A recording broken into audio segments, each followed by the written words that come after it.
Hello all my dear students, I hope you all are doing good. So this is the fourth revision videos for CA Final Direct Tax relevant for your November 2022 exams. I hope you have seen the first three videos and you guys have enjoyed a lot. I'm getting great response from the students across the southern part of the India regarding my English revision videos. Thanks a lot for the same. Again, I'm saying if you need the books for the same, if you need the books for this revision video, you can download it from my website aarishkhan.com, and for password you can WhatsApp me on this particular number which is there over here. Okay, so I will send you the copy password. So let us go ahead now with the fourth part, whereby we will try to cover another chunk of your CA Final Direct Tax November 22 exams English revision in direct tax. So the first thing which we are doing today is a very important topic in your CA Final syllabus, that is minimum alternate tax. That is talking about taxation of companies, how companies will be taxed under the income tax law. So for company, there is a special provision of 115JB, subsection 1, subsection 2, and many subsections are there. The main section is 115JB, which says that the company has to make two calculations. One calculation is as per the normal tax, and another calculation is as per MAT, that is 115JB, that is book profit calculation. So then a company has to make two calculations, and after that, whichever is the higher tax, company has to pay that. Okay. So the normal tax will be computed in a normal way, that is all 5 heads of income, then set off carry forward, then GTI, then chapter 6A, and then you will get the deduction. Okay, and then you will apply the normal tax rate on it. The MAT calculation will be done in a unique way, that is you have to compute book profit and then you have to apply 15% MAT on that plus surcharge and cess as applicable. So the first thing which we need to understand over here is what is the tax rates for the current financial year. The current financial year applicable for our exam is this one. So the tax rate, the basic tax rate, the tax rates as per the normal provision, not as per MAT. For as per MAT, the tax rates are given below. This is the MAT rates. This is the normal rates. Okay, this is the MAT rate, 15%, 15%. Let us talk about the normal rates. So for normal rates, you need to see the nature of the company. If the company is domestic company, then the tax rate would be 25% in the current year. If the turnover of last to last year, now if the current year is 21-22, what would be the last to last year? Last to last year will be 19-20. If the turnover of last to last year is up to 400 crore, then the current year tax rate of the domestic company would be 25%. It means if the turnover of the last to last year of the domestic company is more than 400 crore, then in that case, the tax rate in the current year would be how much? 30%. So domestic company has to be classified into two categories. First, the turnover of last to last year, if it is up to 400 crore, then current year the tax rate would be 25. If the turnover of last to last year is more than 400 crore, then the tax rate in the current year would be 30%. For foreign company, it will be 40% always. Okay. Now, when a surcharge will be imposed for domestic company, if the total income is more than 1 crore but up to 10 crore, then the surcharge is 7% on the tax, and for foreign company, it is 2% on the tax. And if the total income is more than 10 crore, then the surcharge is 12% and 5% as the case may be for domestic company and for foreign company. Then you have to apply 4% cess always. So cess is always, surcharge depends upon total income. And this is your computation as per the normal tax. Now what about MAT? MAT for everyone, MAT is 15%. Whether it is a domestic company, whether it is a foreign company, whether it is a 400 crore company, more than 400 crore company, less than 400 crore company, or foreign company. For everyone, MAT is going to be always 15% plus surcharge if applicable. For surcharge, you have to check these parameters only. That if the book profit is more than 1 crore but up to 10 crore, then 7% domestic company, 2% foreign company. If the book profit is more than 10 crore, then 12% for domestic company and 5% for what? 5% for foreign company. So these are the few things which you need to keep in mind as far as the rates of tax is considered. Then again on MAT also you have to apply what? The surcharge. After surcharge, you have to apply cess of 4%. Okay. So you have to make these two calculations in the exam if they ask a question on what? Computation of tax liability of a company. Now, coming to the next subsection, MAT is applicable for whom? It is applicable for all companies who are covered under the Companies Act. What about the companies which are not covered in Companies Act, like banking company, insurance company, electricity company? Are they also liable for MAT? The answer is yes. MAT is applicable for all other companies also who are not governed by Companies Act, but they are governed by some other act. So for them also MAT is applicable. The government has clarified that in Finance Act 2012. Next, while computing the book profit in the MAT, while computing the MAT calculation, you have to compute book profit. And while computing the book profit, what should be the book profit? How it should look? The book profit has to be the same as you lay down in front of the AGM. Suppose if you are laying down the P&L account in front of AGM, whatever profit is shown is that should be considered for the purpose of book profit. Okay. So you cannot compute a separate book profit or separate P&L for the purpose of MAT. For the purpose of MAT, your P&L will be same as what you have done for what? For the purpose of what? Your AGM. Next, if the assessee follows a financial year which is different from the income tax previous year. Suppose if a assessee follows a financial year which starts from January and ends on December, is the MAT applicable for that company also? The answer is yes. The MAT is applicable for that company also. That company has to readjust its P&L account as per the income tax previous year. It means if a company is following Jan to December, then company has to readjust its P&L as per April to March. And then they have to compute what? The book profit and pay MAT. So these are the few things which I have to say before I can start with actual calculation of book profit. Now what is book profit? The definition of book profit. Because on book profit, you will apply 15% MAT. The definition of book profit is given in section 115 JB explanation 1. What is book profit? Book profit is nothing but net profit as per P&L. Add few additions and less few deletions. So it is a profit as per P&L. Which P&L? The P&L which you have made over here. Which P&L? That is the P&L which is same as the one which you have laid down in front of AGM. So first of all, net profit as per P&L has to be computed. Then make few additions, make few deletions. You will get MAT. Okay. Now what are the few additions? Let us talk about one by one. First of all, you have to add back income tax if it is debited to P&L. In MAT, I am explaining the MAT explanation. I am not explaining the normal provision explanation. But at the same time, I will also speak about the normal provision. So because ultimately you have to do both the calculation. In MAT, what will happen, and in normal provision, what will happen, then compute tax under both the scenarios and then find out whichever is higher. Okay. So first thing which we need to add back is income tax. What will come in income tax? Income tax will include dividend distribution tax, which is now removed. As you all know, from 1/4/2020, dividend distribution tax is removed. Income tax will include interest on income tax. Income tax will include surcharge, health and education cess. These are the few things which will be added back over here. What will be added back? Income tax will include, first of all, the basic tax, then surcharge and cess, then interest on income tax. What about penalty under income tax? Penalty under income tax law or under any law is not added back in MAT. Penalty under income tax law is added under the normal provision, but it is not added under MAT. Be very careful about it. What about wealth tax? Wealth tax is added under the normal provision, but not under MAT. I hope you are clear. So you have to add only those things which are mentioned over here. Just interest, just tax, just surcharge and cess. That's it. Don't add what? Don't start to add penalty also. Penalty is not added back over here. In normal provision of income tax law, penalty of income tax law is added back because it is penal in nature. But penalty of compensatory nature is not added back in normal provision also. Be very careful about it. Okay. Second, any amount transferred to reserve. If you transfer to reserve any amount, then you have to add it back. Even in normal provision, if you transfer any amount to reserve, add it back except one reserve. That is, if you transfer an amount to a reserve under section 36 subsection 1 clause 8 special reserve done under PGBP, then you don't have to add back that because that is allowed under normal provision. In MAT, everything will be added back. Third, provision for unascertain liability. Add back in MAT, add back in normal provision. Unascertain liability means a liability which is not ascertained, about which we are not sure about. It's not crystallized. Fourth, provision for loss of subsidiary. Add back here also, add back in MAT also. Amount of dividend paid or proposed. Add back here also, add back in normal provision also. Now coming to an important one. Important one, that is point number F. Now there is a corresponding point of this in point number 2 of deletion also. So now there are some points which will be repeated. One point will be there in addition, one point will be there in deletion. So there will be repetition of points you will see now. So the first thing over here is add all expenditure in relation to income, which is covered in section 10, 11 and 12. Add all of them. And in deletion you will see over here, this is the deletion part. Reduce all expenditure, reduce all income which are in relation to section 10, 11 and 12. Now what do I mean by this? It means whatever expenditure is there on the debit side of P&L and whatever income is there on the credit side of P&L. If it pertains to section 10, 11 or 12, section 10 is exempt income, 11 and 12 is trust income, whose income is also exempt under section 11 and 12. So if you see any expenditure on the debit side of P&L in respect of these exempt income and on the credit side of P&L, if you see any income in respect of these exempt income, then you have to add the expenditure and reduce the income. Example, 10.1 agriculture income, add expenditure, less income. 10.2a profit from what? Profit from, say, profit from a firm is exempt under 10.2a, reduce. You have to reduce that particular thing.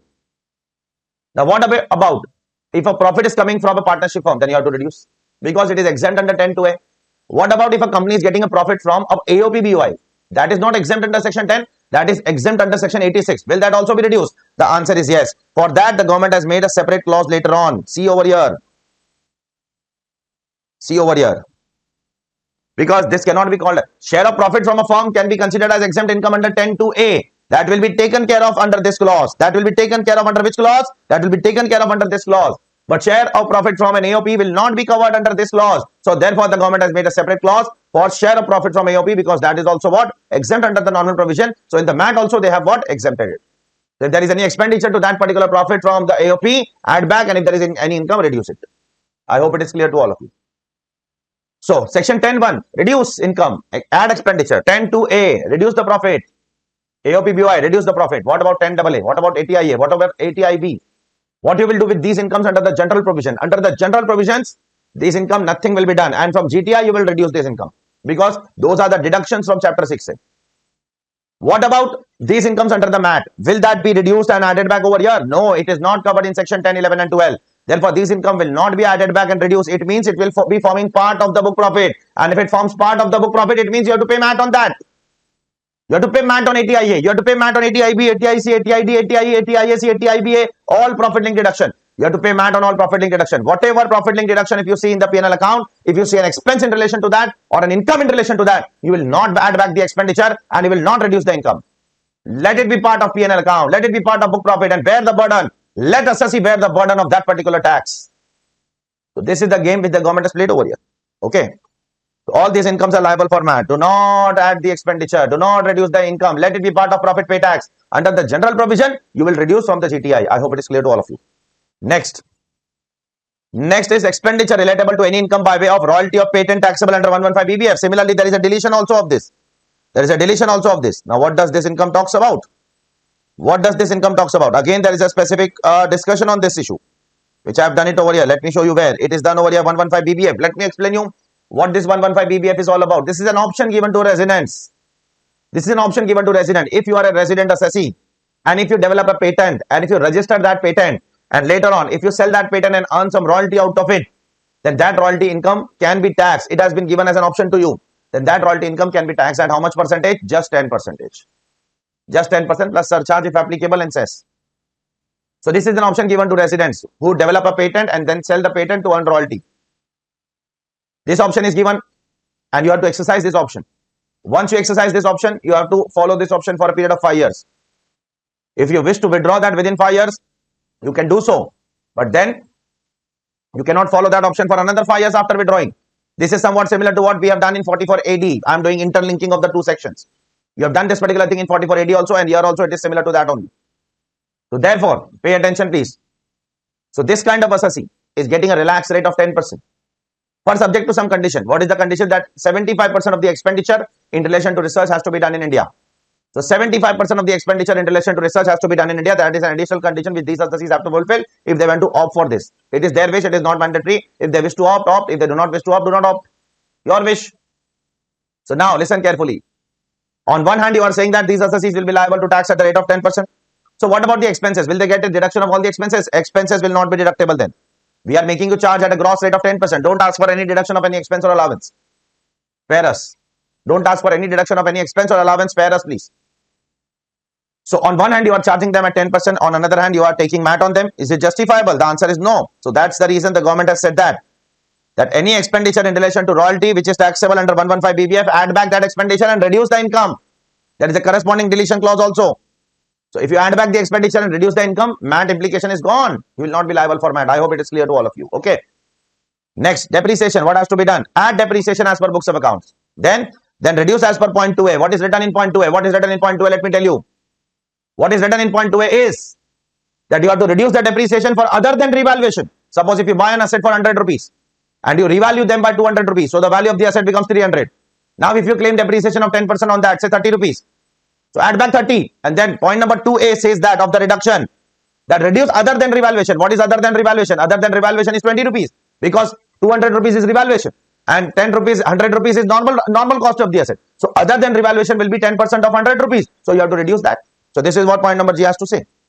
Point number H has to say that add deferred tax asset if debited to P&L, and if there is a credit of deferred tax asset, then you have to reduce it. There is a corresponding reduction also on the same. Next point, which talks about provision for diminution in the value of asset. What does it cover, sir? It might cover provision for impairment of asset. You have to add it back. Under normal provision also you have to add it back. It might cover provision for bad debts, provision for bad and doubtful debts. Bad and doubtful debts means RDD. So you have to add back here, you have to add back in normal provision also. Because RDD is disallowed under normal provision also, and under MAT also, it can be called as provision for diminution in the value of asset. And last but not least, last addition. If there is an asset which has been revalued by you, and now later on when you sell that asset, so on the date of sale, whatever is the revaluation pertaining to that asset in the balance sheet, you have to reduce from the book profit check. This is what this has to say. So if there is an asset which you have revalued, say you have bought an asset of 100 rupees, you have revalued with 1,900 rupees. So now the value of the asset in the balance sheet is 2,000 rupees. So now if you sell the asset for some amount, then the revaluation pertaining to that asset which is disposed of by you has to be reduced from the book profit. Sorry, has to be added to the book profit. Really sorry, not reduced. Example, You bought an asset of 100 rupees. You have sold that asset for 2000 rupees. So there will be 1900 rupees profit. This profit will be subject to what? MAT. So what the assessee is doing? Assessee is not keeping the asset value at 100 rupees. Assessee is increasing the value and making it revalued by 1890. So now the cost of the asset will be 1990. So 1990 becomes the cost. Sale price 2000 and therefore the P&L account is showing profit of only 10 rupees. So here, let me tell you. Now here out of 1990, how much is the revaluation? 1890 is revaluation. So is this asset disposed of now? The answer is yes. So on disposal of the asset, if there is any revaluation in the balance sheet, you have to add it back. Add it back where? Add it back to the book profit. So this is what the government has tried to do over here. Okay. Now coming to the deletion points. The first deletion point is not mentioned here, but I am explaining you what exactly it has to say. I have made them right in the class, but I can tell you the first deletion point is what? Is it what all about? I made them right in the class when I was taking the lectures. So the first deletion point says what? Listen carefully. It's a very important point. Suppose there is a profit of 100 rupees and if I transfer 20 rupees to PNL, 20 rupees from PNL to reserves. Suppose there is a profit of 100 rupees and if I transfer 100 out of 100 rupees, 20 rupees to reserve. So what entry I will pass? PNL account debit to reserve. Now what will be happening with this reserve under MAT? This will be added back as I have seen earlier. Where I have seen over here, you can see over here, amount transferred to reserve will be added back. Okay. You have to add back that amount. So now if that, again I am saying there is a 100 rupees profit in my PNL. I transfer 20 rupees to reserves. So what will I do in MAT? I will add back. So now after some time, suppose if I remove that profit from reserve and I will again credit back to PNL, what am I supposed to do? You are supposed to what? Add back. You are supposed to reduce from book profit. Because when you are transferring the profit to reserves, what you are doing? You are reducing, you are adding back to book profit. So when you will remove the profit from reserve and credit back to PNL, so what you should do? Reduce from PNL. It is as simple as this. But there is one rule over here. You can reduce the profit from PNL only if the profit was increased earlier. Suppose you have not transferred the profit to reserve from PNL, but you have directly sold an investment and you have credited that profit to a reserve. Suppose you sold an investment and there is a profit on that investment and you directly credit that profit to what? The reserve account. And now you have not routed through PNL. You have directly credited that to what? Reserve account. And now you are removing that profit from reserve and showing under what? PNL credit side. So you cannot reduce that profit. So the rule of the law, keep it in your mind for exams at least. For practical life, you need to get into the logic of that. For that, I don't have time in the revision video at least to explain the logic of that. I have explained that in my regular classes. Therefore, I am telling you very clearly. If you see a reserve on the credit side of the PNL and it is written over that, in the bracket it is written, the book profit of earlier year was increased by such reserve, then you reduce the reserve also from PNL. But if it is written in the credit side of the PNL by reserve and then in the bracket it is written the book profit of earlier year was not increased by such reserve, then do not touch that reserve. Do not reduce that reserve from PNL account. That much is sufficient for your exam purpose at least. Okay. Now coming to the next one. Next one what? Next one is something which I have told you earlier. This one also I have told you earlier. You can see over here. Okay. Now coming to the next one. Next one is point number 2B. This one I have told you with section 10, 11 and 12. And this one I have told you with what? Once you add the depreciation, you have to reduce the depreciation which is other than revaluation. Okay. Now the third point. Let us take this point. This is also a very important point. 100 is the cost of the asset. You revalue by 200. Okay. So after revaluation, the cost of the asset becomes how much? 300 rupees. Suppose the rate of depreciation is 10%. So you will debit 30 rupees PNL. Okay. And then you will reduce 20 rupees from the book profit. Okay. You will add 30 rupees and you will reduce 10. Why 10? Because as per this clause, you have to reduce other than revaluation. So other than revaluation profit, I am reducing from here. So I have reduced and now I will add back 20 rupees to my book profit. Now suppose in the balance sheet, in the revaluation, there is 200 rupees. Now suppose out of this 200 rupees, I credit 50 rupees to my PNL. I credit 50 rupees to my PNL. Then can I reduce that 50 rupees? The government says that yes. If any revaluation reserve is credited to PNL, you can reduce that revaluation reserve to the extent of the addition made over here. So the addition made over here is 20 rupees. So you can reduce up to 20 rupees. So if I remove 50 rupees from my revaluation reserve and credit to PNL, how much can I reduce? I can reduce only to the extent of 20 rupees and not 30, 40 or 50 rupees. Now if I remove 10 rupees out of the revaluation reserve and credit to PNL, how much can I reduce? So if I remove 10 rupees from my PNL and from my reserve and put it in the PNL credit side, then I can definitely reduce what? 10 rupees. Moral of the story, if you remove an amount from your revaluation reserve and credit to PNL, you cannot reduce more than what is the depreciation on that revaluation. You cannot, listen my words carefully, you cannot reduce more than what is the depreciation on that revaluation. Okay, next one. What happens of loss and UAD under the normal provision of the income tax law? Under the normal provision of the income tax law, we are allowed to carry forward and set off the loss and UAD both against our what? Against our profits. But under MAT, the government is putting a restriction. Under MAT, the government is saying that you can reduce either loss or UAD, whichever is lower as per books of accounts, not the tax loss, not the tax UAD. So you have to compute separate. In the exam, they will give you 2 losses and 2 UAD. 1 loss as per tax, 1 loss as per accounts. 1 UAD as per tax, 1 UAD as per account. So you have to reduce which one? The one which is there in books of accounts, but not both. In tax, you can reduce both. But while computing the book profit, you have to reduce lower of the two. That is, lower of the two means lower of UAD or loss. But there has been some relaxation given to some assessees. Suppose if your company is making losses and you are making an application to insolvency and bankruptcy law. So if you have made an application to insolvency and bankruptcy law, then you can reduce both. You can reduce both. Both is allowed to them. So you can say this is an exception to this rule. By default, whichever is less. But if an assessee applies for insolvency and bankruptcy law, then both is allowed. One more exception is there, which I'll be talking later on when I'll be seeing section 79. So in all, there are two exceptions to this norm. What is the norm? The norm is whichever is lower. But there are two exceptions where you get the deduction of both. One is when you make an application to IBC. Second is covered in section 79, which I'll be speaking in subsequent topics. Okay. Next, if you are a sick company and there is a profit in your company, so till the time you are a sick company, you will not be liable for MAT. You can reduce your profit from the book profit. We are learning reductions now. I hope you understand what I'm trying to say. So if you are a sick company and there is a profit in your company, you can reduce that profit from the book profit. Okay. I hope it is clear to all of you. Next one, let us go ahead now. This is where, and the last but not least, it is a deferred tax point, which I have already covered, that if there is a debit in the P&L of deferred tax, you have to add it back. If there is a credit in the P&L of deferred tax, then you have to reduce that particular deferred tax. Okay. Then I have spoken about this, that in case of if a company is a partner, is a member of an AOP, and if a company is getting some share of profit from AOP, then that share of profit is also reduced for the purpose of MAT. Okay, like the share of profit from a firm. Now let us talk about what? Let us talk about certain international tax part. So for foreign companies, there are certain relaxations which the government has given. So if the foreign company is earning some capital gains, some capital gains on securities, not all capital gains.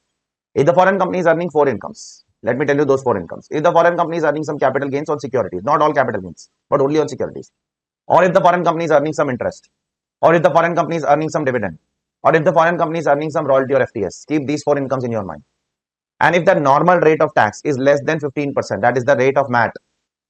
So if there is a foreign company who is earning capital gain on security or interest or dividend or royalty FTS, and the normal rate of tax, general rate of tax is less than the rate of MAT, that is, it is less than 15%, then MAT is not applicable for them. This is what this entire provision is all about. And I have referred over here different kind of provision. Earlier, dividend income was not there. It is added by Finance Act 2021. So it is an amendment. Please be careful about it. Okay. Next, no MAT is applicable on life insurance business, which is covered in 115B. If you are doing some life insurance business which is taxed under 115B, then MAT is not applicable. Similarly, no MAT is applicable for assessees covered under alternative regime scheme under 115BAA and BAB. This is a kind of interlinking that I am trying to do in front of you. So no MAT is applicable for life insurance business. No MAT is applicable for 115BAA and 115BAB domestic companies. The implication of this being what? What will be the implication of this? The implication will be that these assessees are liable to only compute tax as per the normal provision. They are not liable to compute tax as per MAT. I hope it is clear to all of you. Then let us talk about MAT credit. What is MAT credit? If your tax as per MAT is more than your tax as per normal provision, then you will get the MAT credit. You pay more MAT as compared to your normal provision, then the differential amount will be MAT credit. How can I use it? I can use when my normal tax is more than my MAT. So credit is when the credit will arise, when the MAT is more than normal. And when I can use that credit, when my normal tax is more than what? MAT, and I'm supposed to pay tax as per normal provision, so I can utilize the MAT credit. How much MAT credit I can utilize? I cannot utilize the entire MAT credit available in my balance sheet. I can only utilize to the extent of what? The difference between the tax under MAT and the tax under normal provision. I cannot fully utilize. So there are three questions which we need to answer over here. 115JAA MAT credit. What is MAT credit? When your MAT liability is more than your normal liability. Suppose MAT liability is 15 crore and normal liability is 10 crore. So the differential amount 5 crore is MAT credit. When you can use it? When your normal provision is more than, suppose normal provision is 12 crore and MAT provision is at 10 crore. So I have to pay how much? Suppose I'll just change these numbers. Suppose normal provision is 12 crore and this provision is 6 crore. So the differential amount 6 crore I have to pay. So how much I can pay? Can I directly use 5 crore and use that 5 crore to pay 6 crore or 12 crore? The answer is no. You can only use to the extent of these two. Extent of these two means, it means 12 crore is your MAT and not, just wait. I'll substitute these numbers. First of all, suppose the normal MAT provision 15 crores and this is 10 crore. So the difference between two is 5 crore. This is your MAT credit. When can I use?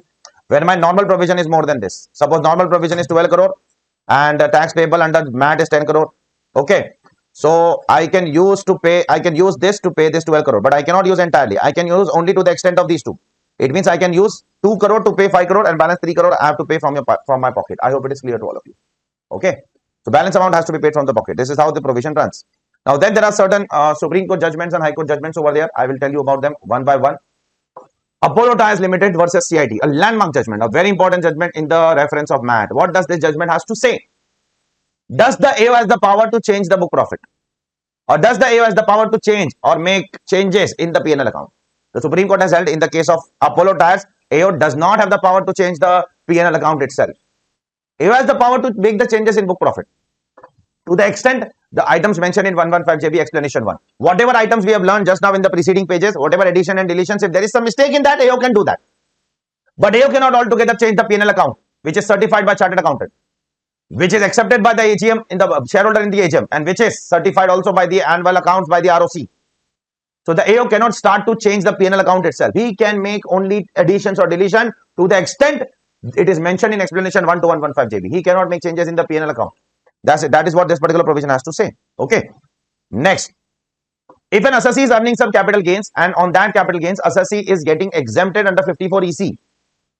Assessee is making some investment in NHAI or REC bond. Will the assessee be getting that exemption in MAT also? The answer is yes. The Kerala High Court has allowed or Madras High Court, either of the two High Court has allowed that particular deduction.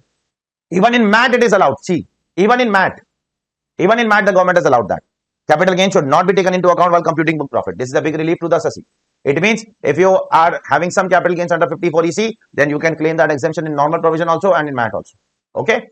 Next, will the assessee liable for MAT be liable for interest under 234B and C? The answer is yes. They will be liable for interest under 234B and C. Against the Supreme Court held in the case of Rolta India Limited. So these are some small case laws, nothing great. 115BBF I have told you along with the discussion. Last one or two things which we need to see over here. Let us see whether MAT is applicable to foreign companies. So MAT is not applicable to foreign companies in two circumstances. First circumstance, this. If a foreign company is of a country with which India has DTAA, condition number 1. Okay. India has a DTAA with that country and that foreign company does not have a PE in India. So this is condition number 2 and this is condition number 1. This is condition number 1, this is condition number 2 and there is an and in between. So if a foreign company says of UK, India has a DTAA with UK and that company does not have a PE in India, that is that company does not have a permanent establishment, branch, office, factory in India, then MAT is not applicable. Second category, MAT is not applicable. Second category, we are trying to cover those companies with which India does not have DTAA. Suppose it is a company of a country with which India does not have DTAA. You can see over here. So then in that case, when MAT is not applicable, in that case, if a company is of such a country with which India does not have a DTAA, then MAT is not applicable in that case. So in case of that company, if that company does not seek registration under any law for the time being in force in India. So if that company is having registration under any law for the time being in force in India, it will be liable for MAT. So if it does not have any kind of registration in India for the timing in force, it is not liable for MAT. These are the two circumstances in which MAT is not applicable to a foreign company. Next, if a company opens a unit in IFSC and deals in convertible foreign currency solely, then the tax rate of MAT will be 9% instead of 15%. And this relaxation is also there in AMT in the subsequent topic. It is applicable for MAT also, it is applicable for AMT also. If I open a unit in IFSC, which is in Gujarat, and I deal wholly in foreign currency, then my MAT rate will be 9% instead of 15%. A slight relaxation is given for IFSC units. Okay. Next, every company who is liable for MAT has to furnish a form in Form 29B through a chartered accountant. You might have done in office also. And you have to furnish that report in prescribed Form 29B on or before the due date of tax audit. Okay. Next, a company which is covered under 115B, that is, which is covered as a life insurance business, they have a special mechanism of tax calculation as per the first schedule of the Income Tax Act. After the Income Tax Act completes, there are 14 schedules attached to the Income Tax Act, out of which first schedule talks about computation of tax or income of a life insurance business. So in that case, the company has been given a tax rate of 12.5% and that will also not be liable for MAT, as I have told you some time before. Okay. Now after all this, even for non-life insurance business, they have to make a normal calculation. So this is only for life insurance business. So for non-life insurance business, they have to make normal calculation. They can take all the deduction and disallowances and they can compute their income. Okay, nothing great as such. So after that, I have made a summary for last derivation. You can see over here, which covers all the points which are relevant for your exams, and then the treatment of that point as per 115JB and as per normal provision. You can see over here. You can see over here all the important points at one place. If you want to add, make an addition to this, you can make an addition over here. I have left some space over here for your reference. Okay, for your addition, you can make an addition over here. I hope the topic of MAT was easy for you and it was very easy to revise. Now let us come to AMT. What does AMT has to say? So AMT is just introduced because the assessee was trying to misuse the provision of MAT. So MAT is absolutely applicable to whom? Only companies. So what about firm? What about AOP, BOI, individual, HUF? For them MAT is not applicable. So for them, what will be applicable? For them, 115JC will be applicable. And now what they have to do? They have to do calculation as per AMT. It is applicable for other than companies. And now they also have to pay tax higher of the following. Higher of what? Normal tax and 18.5% of adjusted total income. Here the tax rate is not 15%, here the tax rate is 18.5%. And 18.5% of what? Adjusted total income. What is adjusted total income? Adjusted total income computation will start from left hand side. How? It is the total income as per Income Tax Act. MAT calculation starts from P&L as per books of accounts. MAT calculation starts from, book profit calculation starts from the P&L as per books of accounts.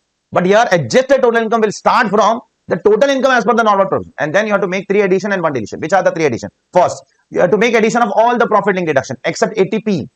All profit link deductions have to be added back. Payment link deduction will not be added back. ATC do not add. ATD do not add. ATG do not add. ATE do not add. These are all payment link deduction. Add all profit link deduction except ATP. ATP talks about cooperative society deductions.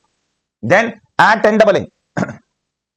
Add 35AD and then reduce a normal and additional depreciation with respect to 35AD asset.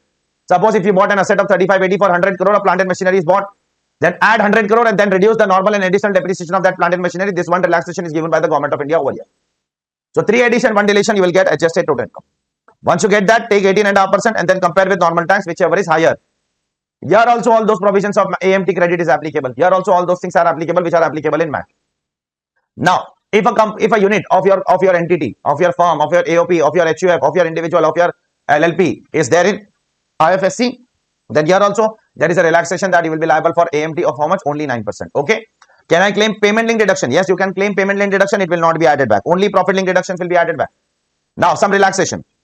AMT is not applicable for individual, HUF, AOP, BOI, every artificial jurisdictional person. It is not applicable. Again, I am saying for individual, HUF, AOP, BOI, every artificial jurisdictional person, if the adjusted total income is only up to 20 lakh rupees. Adjusted total income means this amount is up to 20 lakhs, then it is AMT is not applicable for individual HUF, AOP, BOI, firm, individual HUF, AOP, BOI and artificial jurisdictional person. So it means for them, AMT is applicable only if the adjusted total income is more than 20 lakhs.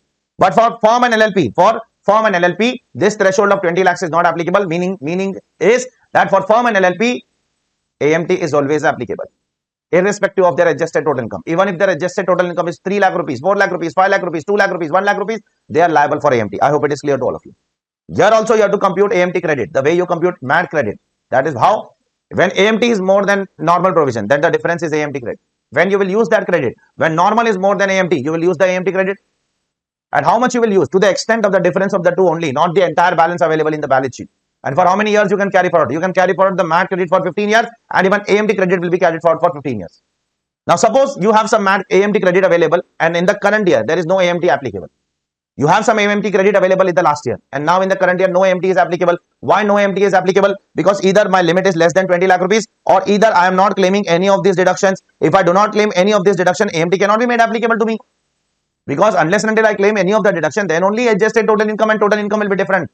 If I do not claim any ATIA, any 10AA, any 35AD, then the total income as per the normal provision and as per the 115JC has to be same. Therefore, AMT is not applicable in two cases. When you do not claim any of the deduction, AMT is not applicable. Or if you are individual HUF, AOP, BOI or artificial jurisdictional person and your adjusted total income is up to 20 lakhs, AMT is not applicable. So suppose I have some 5 lakh AMT credit available from last year and today in the current year AMT is not applicable. Then how will I claim the credit? Because for claiming credit, I have to compare my normal tax with AMT and I have to take the difference.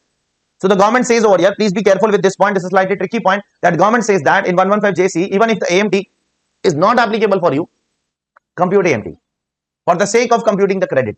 Compute AMT for the sake of computing the credit, compute the differential amount and then you take the credit and balance amount has to be paid from the pocket. We are not telling you to compute AMT to pay AMT. We are telling you to compute AMT so that you can take the credit. So for the sake of taking the credit, you have to compute the AMT even if AMT is not applicable. For that, you need to see some questions which might be there in your relevant books. In our books, there are sufficient questions on this. Rest all provisions are same as MAT. Here also you have to make some 29B, like a report like 29B, you have to make a report of 29C. So on and so forth. Rest all provisions are same. Okay. So if in the exam there is a question on partnership firm, LLP, AOP, BOI, other than company, always search for what? AMT implication. You have to search for an AMT implication. Then AMT is not applicable for assessees covered in 115 BSc and 115 BAD. We will talk about that later. That is alternative tax regime assessee. AMT is not applicable for them. And last but not least, here also you have to take a report from a chartered accountant in form 29C, the way you have taken in the previous topic. So this is what this topic is all about. You can go through it and then we'll go ahead with the next topic. So let's go ahead with the next topic and a big one and a very, very, very important one for CA final exams, and that is penalties. So under this topic, we are going to learn about different kind of penalties under the income tax law. Some of the penalties we have also seen earlier, like what is the penalty for not doing a tax audit, what is the penalty for not maintaining books of account. We have done these in the chapter of PGBP. So here we are going to start with the first one and the big one, and that is the penalty under section 270A. What is this penalty all about? This penalty talks about penalty for underreporting or misreporting of income. So if the assessee underreports an income or misreports an income, this penalty can be imposed on the assessee. Now, who can impose this penalty? Earlier, till financial year 16-17, this penalty was under section 271, subsection 1, clause C. But after Finance Act 2016, this penalty was removed and new penalty, that is 270A, the current one, was introduced by the Government of India. So now we have to learn the current one, which is introduced by Finance Act 2016, that is 270A. Now, who can impose this penalty? This penalty can be imposed by three authorities. One is AO, another is CIT appeal, and third one is CIT. Now, who can impose? These are the three authorities who can impose. Can ITAT impose this penalty? ITAT cannot impose this penalty. ITAT does not have the power to impose this penalty. Okay, next. So, if an AO or CIT appeal or CIT wants to impose this penalty, they have to issue a show cause notice stating that, show me a cause why a penalty should not be imposed against you. So, AO or CIT appeal or CIT has to give a show cause notice to the assessee, and accordingly the assessee might reply to that notice. Now, what is the timing of issue of notice? When this show cause notice has to be issued? This show cause notice has to be issued by AO before completion of assessment proceeding. It means when the assessment proceeding was pending, at that time he has to issue this notice. Once the assessment is completed, he cannot issue this notice. That notice will be void ab initio. Similarly, CIT appeal can issue this notice when the proceeding is pending in front of the appellate proceeding is pending in front of CIT appeal. Similarly, the CIT can issue this notice when the revisionary proceeding under 263, which is prejudicial to the interest of the department, revisionary proceeding under 263, which is prejudicial to the interest of department, at that point of time, the department can issue what? The CIT can issue a show cause notice. So once these proceedings are completed, that is a assessment proceeding or appeal proceeding or revisionary proceeding, once it is completed, you cannot issue show cause notice. You have to issue the notice at the pendency of the proceeding. Now, there is one case law over here of Shadiram Bal Mukund. What does it say? It says that a penalty can be imposed by that authority who has fined the income. Suppose if the escaped income is found by AO, then the penalty has to be imposed by AO only. CIT appeal cannot impose penalty on that. If an escaped income is found by AO, then AO has to impose penalty. CIT under 263 cannot impose penalty. Moral of the story is very clear. Penalty can be imposed by the same authority who has found that particular income. Okay. Next, for penalty, also there will be a proper proceeding. You will be given a show cause notice, as I've told you just now. Then the AO will do the proceeding, will ask you questions, and then the AO will pass a penalty order, and that order will also be appealable. If you are not satisfied with that order, you can file an appeal to higher authority. Okay. So these are the few things as an introduction of this particular section I had to say, and I have said that. Now I am moving on towards the nitty-gritties, the inside out of this particular section, that is 270A. Now in 270A, there are multiple cases over here. We need to see one by one. First of all, the first case is assessee has filed a return and assessment has been made for the first time. So if the assessee has filed a return and the assessment is made for the first time, in that case, how the penalty will be imposed? Now listen carefully. For penalty to be imposed, there are three steps. In every case of penalty, you have to find out three steps. First, you have to find out the underreported income. First step is to find out how much income was underreported by assessee. Second step, you need to impose tax on that underreported income. And third step, you have to impose a penalty on that particular tax. So penalty is not imposed on the underreported income, but penalty is imposed on tax on underreported income. How much penalty will be imposed? 50% penalty in some cases, 200% in some cases. That I will let you know later on. When 50% and when 200%. Okay. So the first case over here is assessee has filed the return and assessment is made for the first time. So in that case, if his income assessed as per AO is greater than the income processed as per intimation. So if the income assessed is 25 lakhs and income processed is 10 lakh, then 15 lakh will be considered as what? As your underreported income. You can see over here. So underreported income is nothing but whatever income is assessed by AO in the assessment minus whatever income is processed under 143(1). The difference between the two is underreported income. Now you have to compute tax on this. How much in my example? 15 lakhs. Will I compute tax on 15 lakh? The answer is no. This is the most important step. You will not directly compute tax on 15 lakhs, but you will compute tax as per this formula. That is tax on something plus something, bracket close, minus tax on something. What is that something? That is tax on underreported income. How much is underreported income? It is 15 lakhs. So you have to compute tax on 15 lakhs plus tax on income process. That is first you will compute tax on 25 lakhs. Once tax on 25 lakhs is arrived, then you will compute tax on what? Again 10 lakhs. And then the tax on 25 lakhs minus the tax on 10 lakhs will be considered as the tax on which you will impose penalty. So moral of the story, do not compute tax directly on what? 15 lakhs. So first you will compute tax on something plus something, compute tax on something plus something minus tax on something.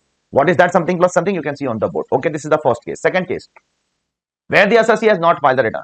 Return is not filed only, and then the assessment is made. So assessee has not filed the return, and the assessment is made. Which assessment can be made if the assessee does not file the return? 144.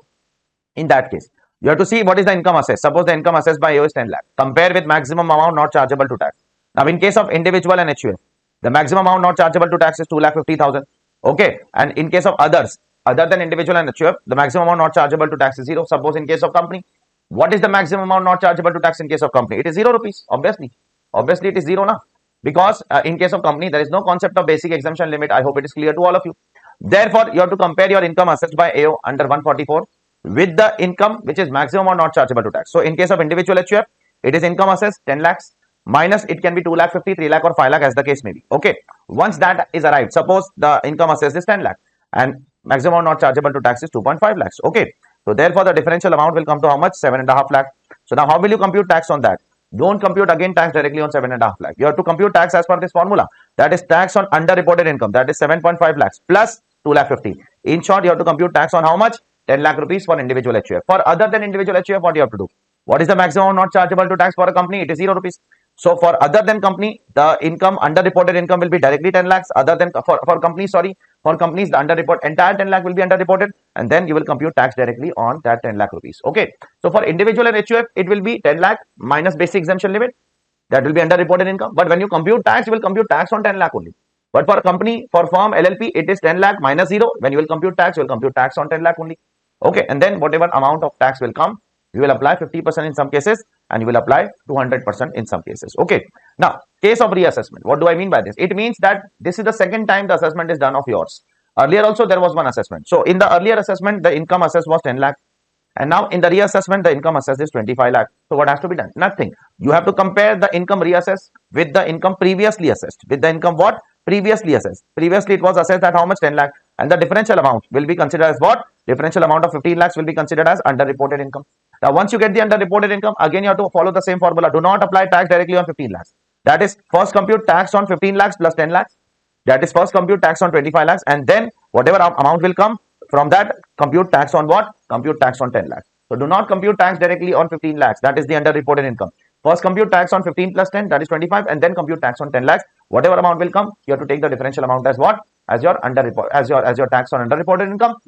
And then you have to apply what? 50% tax in some cases, 200% tax in some cases. We will see that case in a while. Next is 115JB, 115JC. In that case, what will happen in this?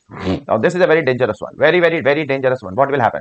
In this case, the government has said that you have to find out underreported income by this formula. What is this formula? A minus B plus C minus D. Now, what is A? What is B? What is C? What is D? Now, just try to understand A and B. Once you understand A and B, C and D, you will automatically understand. What is A? A is the total income assessed as per the general provision. Whatever the AO will assess the total income as per the normal provision of income tax law, that will be A. What will be B? B will be whatever is A. That is the starting of B, you can see over here. Total income assessed as per general provision. Then from that, reduce the underreported income. So I'll take just some example for you all. Suppose total income as per assessed, as per the general provision is 2.1 CR. Okay. And suppose total income as per your ROI, as per your return of income is 2 CR. Okay. Then what will be A? A will be 2.1 CR because total income assessed as per general provision is 2.1 CR. 2.1 CR. What will be B? B is something minus something. That is what? Total income assessed as per general provision, that is 2.1 CR as reduced by underreported income. Now, how much income is underreported by assessee? That is 10 lakh. Okay. Therefore, B will come to how much? 2.1 crore minus 10 lakh. So, B will come to 2 crore. Okay. So, now A minus B will come to how much? A minus B will eventually come to how much? Will eventually come to 10 lakh rupees. You can substitute these numbers and understand the thing. Similarly, C and D is also same, but it is only with respect to what? It is only with respect to book profit. The way A and B was with respect to normal provision, the same way C and D is with respect to book profit. C will be what? Without reading the provision, you can say now. C will be total income, book profit assessed as per AO. That will be C. The way A was there, total income assessed as per AO. What will be D? D will be again book profit assessed as per AO minus the underreported income as per 115JB. The differential between C minus D will be your second equation. Then A plus B, A minus B, you have to compute separate tax. C minus D, you have to compute separate tax. For A minus B, you have to compute tax as per the normal tax rate of 25%, 35% for companies. And for C minus D, you have to compute tax as per 15%, that is MAT. And if it is an IFSC unit, then you have to compute MAT as per what? 9% tax rate. Now, there is one more thing. If there are some common additions in both, Here there is an addition of 10 lakh rupees. There might be some addition of 20-30 lakh rupees in 115 JB also.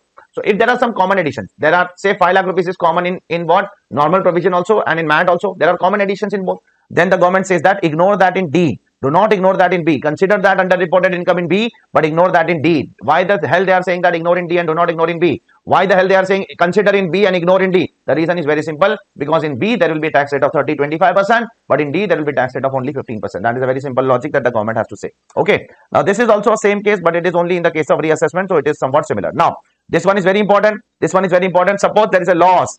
There is a loss as per returned income, and later on when the assessment is done, the loss is reduced. Suppose as per the returned income there is a loss of 10 lakh, but when the assessment was done, the loss came down to 2 lakh rupees. It means AO has made an addition of what? Addition of 8 lakh rupees in your income. In that case, what you will do? Or there is a loss, and on assessment the loss is converted into 20 lakh rupees positive income. So loss is reducing to loss, or loss is so much reducing that it is becoming a positive income. In both the cases, what you will do, you will follow this particular case. That is loss assessed as per income. In my case, it is how much? Loss assessed as per the AO, it is 2 lakh rupees negative, and then loss assessed as per previously it was how much? Minus 10 lakh. Therefore, differential between the two will come to 8 lakh rupees. Now, how will you compute tax in this case? It is the most simplest way to complete the question. In case of loss, whatever is the differential amount which is coming, that is the assessed loss minus whatever is computed under 143.1, the differential amount, you have to directly compute tax on that 8 lakh rupees. That's it. You don't have to do that formula ka breakup. That is tax on something plus something minus tax on something. That has to be done in case of positive incomes. In case of losses, you have to directly compute 8 lakh rupees loss on directly tax on 8 lakh rupees, and that will be your tax. And on that tax, you will compute what? Penalty of 15% or 50% or 200% as the case may be. Now, this is also somewhat similar to that what we have done it in earlier. So if you do these 3-4 cases, most of your questions in the exam will be easily solved. Don't worry. Now let's go ahead with the next concept, that is the concept of intangible addition. Sometimes what happens, the AO makes some addition in your profits on the basis of some assumption that your profits are fake, that you have claimed fake disallowances, you have claimed fake expenditures. So the AO will tell you that your profit margin should have been at least 20% as compared to the industry. But you are showing only 2% profit. The entire industry is showing 20% profit. Why the hell you are showing only 2%? So he can make fake additions of that. That additions are called as intangible additions. The question is, can AO make such additions? The answer is yes. If he makes such additions, that is allowed. If you are not happy with that addition, you can file an appeal. Go to CIT appeal and make an appeal. The next question is, can AO impose penalty on such intangible additions? Intangible additions means an addition made by AO for which he does not have 100% proof, but it is his gut feeling which says that there is some kind of mistake done by the assessor.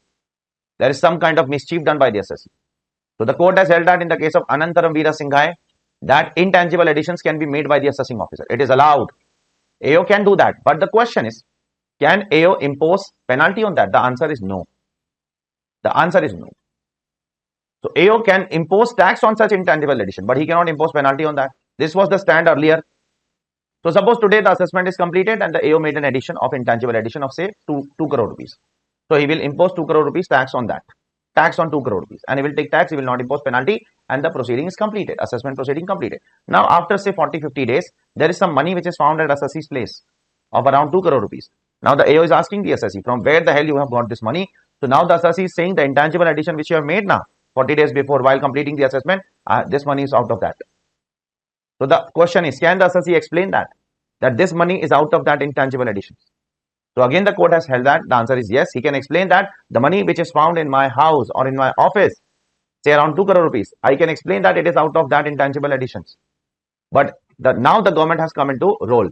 Now the government says that if the assessee starts to explain this, that this money is out of the intangible addition, so at that point of time, the department can impose penalty on you. The department will impose penalty on you, and it will be deemed to be under reporting of income, and the department will start to impose what? Penalty. This has to be understood with some illustration. I will not be able to explain you the in-depth logic of this particular provision the way I have explained it to my regular batch student. This is the kind of revision which I am trying my best to do for you all. So there are some out of the world provisions which may not be done justice in a revision video at least. So it is not possible to do justice in 1 or 2 minutes. Okay, not possible for me. So I have tried to explain you this particular thing in the best possible manner that I can do. Okay, next. If the AO is imposing some penalty, then can I give a bona fide explanation? Because the AO will issue a show cause notice to you. So once an AO issues a show cause notice, you have to explain your reasons. And if you give a bona fide explanation, the AO cannot impose penalty on that. Okay. This is given in 278 subsection 6. Next, when 50%, when 200%. Now, by default, you have to impose 50% penalty on tax. But if your case is of misreporting, what? Misreporting. Then the department will impose a penalty of 200% on tax, not 50%. So there are only two criteria. One is 50, one is 200. 50% for normal cases, 200% for misreporting cases. Now, what is misreporting? Misreporting means you are a kind of thief. This misreporting clause has been put for thieves. Chore. You might be knowing what is chore. It has been put for thief. What kind of thief? Who try to misrepresent or suppress facts, who fail to record investment, who fail to record the sales or receipt, who record bogus entries in the books of accounts, claim bogus expenditures without bills, fake bills, false entry in the books of account, or who fails to report an international transaction or any deemed international transaction or specified domestic transaction under transfer pricing. So the last point you can say we will be talking about in the chapter of transfer pricing, not today. But the rest of them are the case of the real thieves of this country who try to evade tax. So for them, there is a clause of how much? 200% penalty. I hope it is clear to all of you. Okay. Now next, one last thing over here that will complete section 270A completely exhaustively. I have covered comprehensively each and every point of 270A, a very important penalty for your CA final exams. The next point talks about what? The next point talks about, listen carefully all of you. Said suppose there is a property which is bought from an illegal means, and the government has caught you. Now you have to pay tax on that penalty or not. Once you have paid the penalty, can I say the property is now free? Is white? The answer is yes. Once you have paid penalty on that particular property, which was bought from an illegal source of money, once you have paid that particular penalty, then that property can be shown in the balance sheet without any fear. You can disclose that property without any fear, and in subsequent years, the AO cannot impose what? Penalty on that amount again. Okay, don't worry about it. Now, the next one is, we have talked about what for the last 15 to 18 minutes. We have talked about how 270A is imposed. There can be some prosecution charge also against you if you try to evade income and if you try to evade tax. The question is, can I get an immunity for the same? And if yes, how? Yes, you can get an immunity for the same under section 270AA. For that, what am I supposed to do? First thing which you have to do is, the moment you receive the assessment order, within 1 month from the end of that month, when you receive the assessment order, you have to make an application to AO for what? For immunity of the penalty. So if I receive an order of assessment in this year, within 1 month from the end of the month, I have to make an application to AO for what? For the purpose of immunity. I have to tell the AO, please immune my penalty, give me relief. For getting relief, you have to fulfill certain conditions. First, you have to pay the demand which is there in the assessment order within 30 days, tax plus interest. Because you are getting immunity from penalty, not from tax or interest. You have to pay the tax, you have to pay the interest. Okay. Then what? Then you have to make an undertaking that I will not file an appeal against this assessment order. You should not file an appeal also against this assessment order. And this assessment order is under 143 or 147. So the moral of the story, if the assessment is done under 144, that is best judgment assessment, this immunity is not available. This immunity is only available for regular assessment and income escaping assessment, not for best judgment assessment. So you have to make an undertaking that I will not file an appeal against CIT appeal against the 143.3 order, 147 order. Then the AO will pass an order within 1 month from the end of the month in which the application is received. Whenever you have given the application, within 1 month from the end of the month, AO will what? Will pass an order under this section 270AA and will tell you that I accept your immunity or I reject your immunity. If he reject your immunity, then do not be disheartened with this order. You cannot again appeal this order. This order of rejection cannot be appealed. But if you reject your immunity, then the appeal which was hold at step number 3, you can make an appeal for that particular thing later on. Try to understand.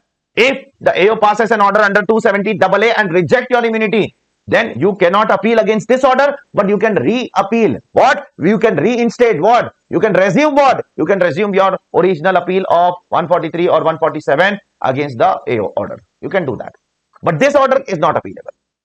Sir, will I get extra time? Because my time is lost in making an appeal. Because earlier I was not appealing against the AO's order. So now I have got rejected, so I have to appeal that particular order. Will I get extra time? The answer is yes.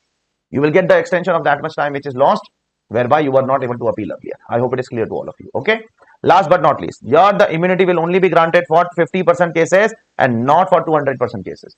It means immunity is only for underreporting cases. Immunity is not for misreporting cases. I hope it is clear to all of you. Immunity is not for what? Misreporting cases. It is only for underreporting cases. Okay.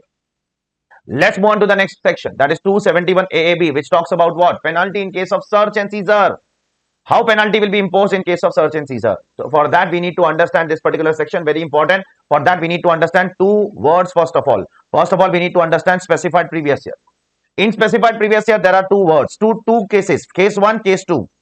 You can fall in either of the case, you can fall in both the case also. First of all, try to understand two words. Specified previous year need to be understood. Second is specified date need to be understood. Once you understand these two terms, then only we can talk about the further development of this section.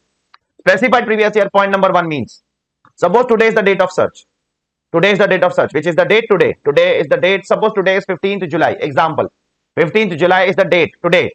Then which is the specified year? Specified previous year is the last year. Is the last year for which the due date has filing of return has not come. Yes, on 15 July 2022, the due date for filing of return has not expired and you have also not filed the return. Then that year can be called as, last year can be called as specified previous year. So if you want to call your last year as specified previous year, what is the today's date? 15 July. What has happened today? Today's search and seizure has happened. So today's search and seizure has happened on 15 July. Then last year can become your specified previous year if three conditions are fulfilled. First, today is the date of search and then last year will be your specified previous year. Second, your due date of filing of return of last year is not expired. Third, you have also not filed the ITR for last year. If you have filed the ITR for last year cannot be considered as specified previous year. If the due date of filing of return is expired for the last year on the date of search, it means if the search is done on 15th of August, then the due date for the last year, say suppose is expired for you because your due date is 31st July, then again specified previous year is out of question. This is the first definition of specified previous year. Second, where the search is conducted, that is the current previous year will always be specified previous year. Last year can also be specified previous year. Current year will always be specified previous year. Both years can also be specified previous year if you fulfill both the conditions. Now specified date. For this, what will be the specified date? For this, you have to file the return as per now 148. So for this, the specified date will be the date of filing the return as per 148 for this. And for second case, that is the current year. Current year cannot come under 147 or 148 because current year is not completed. So for this, the specified date will be 31st of July 2023. That is the due date of filing of return. You can see over here. So for first case, the date will be determined as per 153A. Now 153A is not relevant. 148 is relevant. And for this, the due date will be determined as per 139.1. So you need to understand these terms first of all. Unless you understand these terms, you will not be able to understand the logic of this particular provision. So shall we go ahead with the provision? So specified previous year you need to understand. It means a year which is prior to the year of search for which due date of filing of return is not expired and you have also not filed the return. Then last year can become specified previous year. And then the specified date for that last year will be the date on which you will be filing the return under 148. What is the specified previous year in second case? Current year of search will be specified previous year. And what will be the date for that specified date? Will be 139 due date which will be coming in the next year. So now the AO says that. Now the provision says that. Suppose the search is started on 15th of July and it is ending on 17th of July. So the search is conducted for 3 days. And if there is something which is found in the hands of the assessee and the assessee explains during these 3 days, during the course of the search, that this belongs to the specified previous year, and he explains the nature and source of this income and files the return on or before the specified date and pays tax and interest on or before specified date, then the AO will impose a penalty of 30% of undisclosed income in such case. So if you are liable, if you want yourself to be restricted to 30% of undisclosed income, then you have to tell AO during the search, not after the search is completed. During these 2-3 days, you have to explain the AO that this income belongs to specified previous year, either last year or current year or both years. And I will pay the tax on or before the due date. I will file the return on or before the specified date. Then you will be liable for 30% undisclosed income penalty. And if you do not fulfill this condition, then you will be liable for what? 60% of the undisclosed income as your penalty. This is what this provision is all about. Again, this provision took around 2 hours for me to explain in class. This is the level of depth which we get into so that you are ready for the worst case scenario in the exams. Even in revision video, I try to explain everything in minute details. But still, ultimately, this is a revision video. This is not a regular batch. Okay. So if you have any friends who are going to give exams in May 2023 or November 23, I will be having a full regular batch in full English the way I am teaching you all in this revision video. There will be full English batch for you all. Unfortunately, I was not able to take for November 22 because of my time constraint. But I'm doing my best to give you at least free resources in the form of what? Revision videos so that you guys can take an advantage of that to the extent it is possible. And I will be uploading the entire syllabus for you all, don't worry, in the form of a revision video. So that on the day of exam, you have to just see the revision video and do question bank. And that's it. Your entire DT will be sorted. Don't worry about it. Next, penalty for professionals. For whom there is a penalty over here? There is a penalty for chartered accountant. There is a penalty for registered valuer. And there is a penalty for merchant banker. So if these people report something wrong, so for every wrong reporting or for every wrong certificate, they will be liable for a penalty of 10,000 rupees over here. Now, who will be imposing this penalty? This penalty will be imposed by AO or Commissioner of Income Tax Appeal and if you show a reasonable cause, then this penalty can be dropped. So you will be given an opportunity of being heard before imposing this penalty. So you can show a reasonable cause and the AO will drop this penalty. Okay. Next, before passing the final penalty order, AO has to give you an opportunity of being heard. And in that case, if the AO is what? If the AO is income tax officer and he wants to impose a penalty of more than 10,000, then he has to take an approval from JC. So if the AO is ITO, he wants to impose penalty of more than 10,000, he has to take an approval from JC. And if the AO is ACDC, and if they want to impose penalty of more than 20,000, higher threshold for them because they are higher authority than ITO. So for them, the penalty approval has to be taken from JC. So for ITO, more than 10,000, take approval of JC. For ACDC, more than 20,000, take approval of JC. The penalty proceedings shall also be done now faceless under the income tax law. Okay. Now let us come to penalty for fake invoice. If you make a fake invoice, if you make a false entry in the books of accounts, or if you omit an entry from a books of accounts to evade tax liability, I make a false entry to evade tax, to impose bogus expenditure, bogus claim of expenses. I am making a false entry in the books. Then there will be a penalty on me. How much penalty? A penalty equivalent to false entry. If I make a false entry of 5 lakh rupees, a penalty of 5 lakh will be imposed on me. Not only on me, if somebody has provoked me to do that particular thing, then penalty will be imposed on that person also. Suppose a chartered accountant has provoked the assessee that put a false entry, I will take care of it. This is the general belief of the chartered accountant that they can take care of anything in this world, right? So a chartered accountant unfortunately is saying to a client, put a false entry, I will take care of it. I will take care of it. So in that case, what will happen? Even the chartered accountant will be imposed with penalty over here. See, how much penalty? And a penalty equivalent to the tax, equivalent to the false entry. Similarly, if there is a genuine entry in the books of accounts, there is a genuine sale in the books of accounts, you are omitting that sales, or the chartered accountant is provoking you to omit that sale, so you will also be liable for penalty equivalent to that omission, and chartered accountant will also be liable for the penalty equivalent to that omission.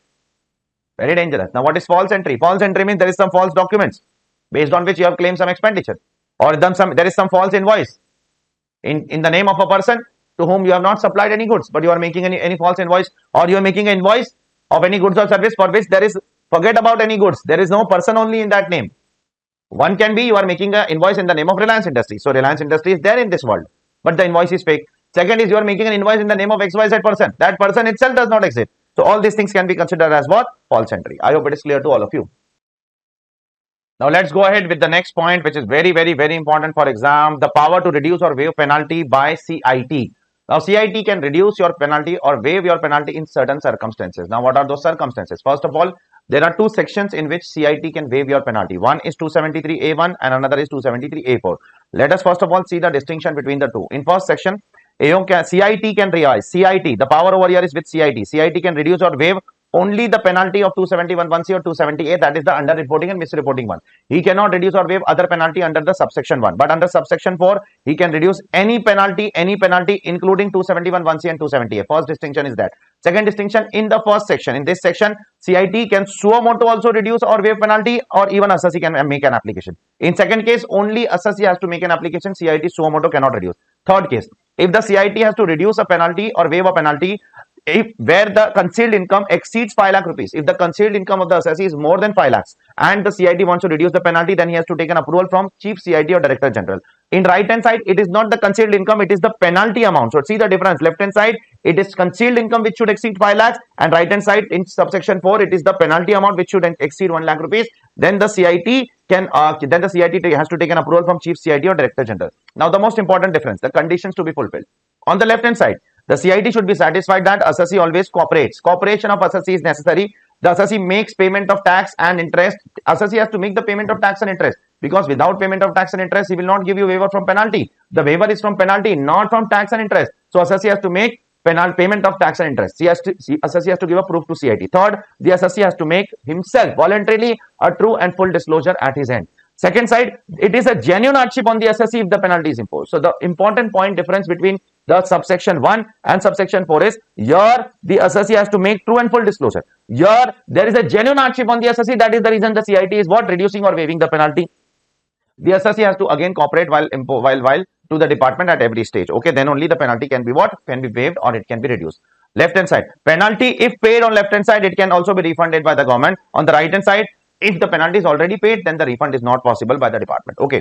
Left hand side, when you make an application for what? When you make an application for the purpose of waiver or for the purpose of reduction of penalty, there is no time limit on the part of the CIT to pass an order. CIT can pass an order at any time, but in right hand side there is a time limit that within 12 months on the end of the month in which the application is received, CIT has to pass an order saying that I accept your immunity or I reject your immunity. So on left hand side there is no time limit, on right hand side there is a time limit over here. Okay, now all these waiver of penalty is once in a lifetime. You cannot go again and again every year and waive your penalty. It's a once in a lifetime opportunity. It's not going to be available every year. Be very careful about it. Okay, and the order which is passed by CIT under this section or this section, as the case may be, it is final order. It is not appealable. You cannot file an appeal, but you can file what? You can file a writ petition in High Court and Supreme Court, as the case may be.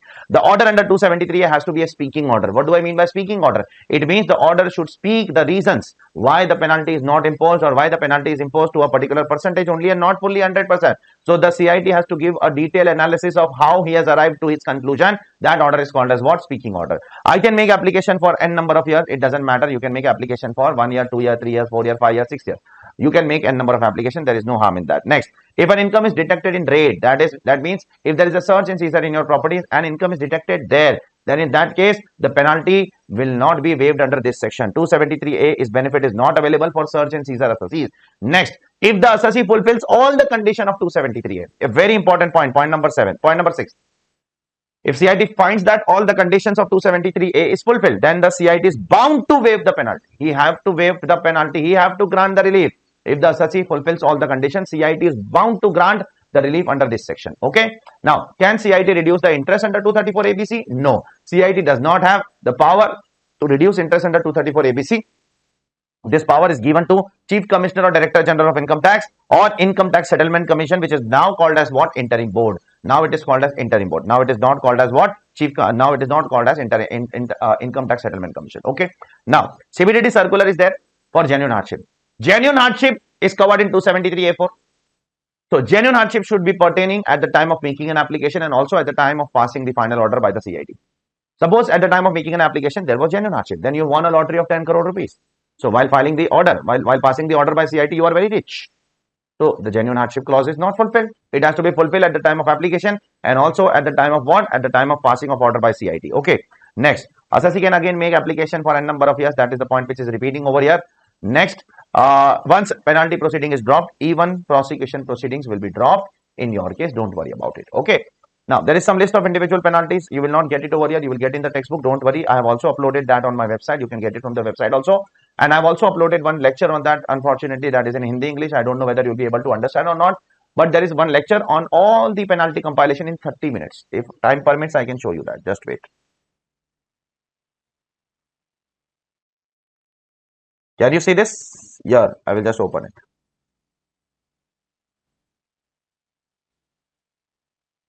All penalty compilations. You can see this. Can you? So, in around 30 minutes, I have completed the entire compilation. 30 to 35 minutes. You can see over here.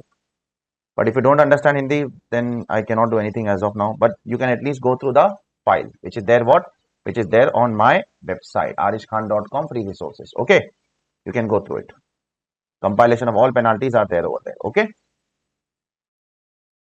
So let's go ahead with the next part now. So before we move on to the next part, let's have some change of background now for some change in our life. Okay. So I hope you like this new background now. Okay. So let us take some more revisions under this background now. So everybody needs some kind of change in life. So let us go about with this change. Okay. So section 68, now we are talking about certain series of sections like section 68, 69, 69A, 69B, 69C and 69D. These are the 6 sections which we are going to talk about one by one now, and all these sections talks about certain unexplained things by the assessee.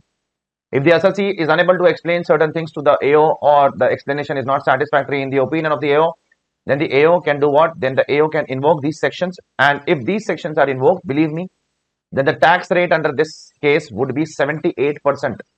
78% of your income. So there is a huge amount of tax. How does the tax rate of 78% comes? It comes as follows under section 115 BBE. That is 60% tax with 25% surcharge and 4% cess. So effective rate comes to 78% tax for the assessee. So just try to understand what kind of tax the government is imposing here. Now, what is this section all about? 68. It talks about cash credit. If there is some credit in your books of accounts, then you have to explain that credit, from where that money has come. If you're not able to explain that credit properly, the AO may invoke this particular section. And if he invokes this section, then in that case, what will happen? In that case, your income will be taxed. Your cash credit, which you are not able to explain to the AO, will be taxed at 78%. Now, there are further other provisions also over here, which is only applicable to a closely held company. So, in case of a closely held company, suppose I am a closely held company. If I am a closely held company, then in my case, if I raise money through my shareholders, if I raise money through my, to be precise, resident shareholders, through what? Through share application money or through share capital, then it is the duty of the closely held company to explain the source in the hands of the shareholder also. So, in case of closely held company, the restrictions are more. Not only the company will explain its source of income, but the company will also explain from where the hell the shareholders have got this money. If the company is not able to explain that amount which is there in the balance sheet of the company in the form of share application money or share capital will be deemed income of the company. But this provision is not applicable to a venture capital fund or venture capital company. Okay. This is our first section. Second section, 69. There is some investments in your books of accounts, but you are not able to explain that investment from where the money has come to buy these investments. Unexplained investment, 78% tax. Next, unexplained money. There is some unexplained money in your books of accounts. There is some unexplained bullion, jewelry, or other valuable article in your books of accounts. You are not able to explain from where it has come, or your explanation is not satisfactory in the eyes of the assessing officer. 78% tax. Next, you are disclosing an investment, but you are not fully disclosing an investment. Suppose you have bought a jewelry of 5 lakh, but you are only disclosing to the extent of 2 lakhs. So the differential amount, which is not disclosed fully, that is 3 lakh rupees in my example, will be considered as deemed income and will be chargeable to tax at 78% under 115BB. Next, you are making some expenditure, you are doing some expense, and for that expense, the department is asking you question from where you have got money to do that expenditure. Suppose you are incurring some expenses for wedding or events or functions. So department is asking you from where the hell you have got the money. You are not able to explain that expenditure source. That expenditure will become deemed income.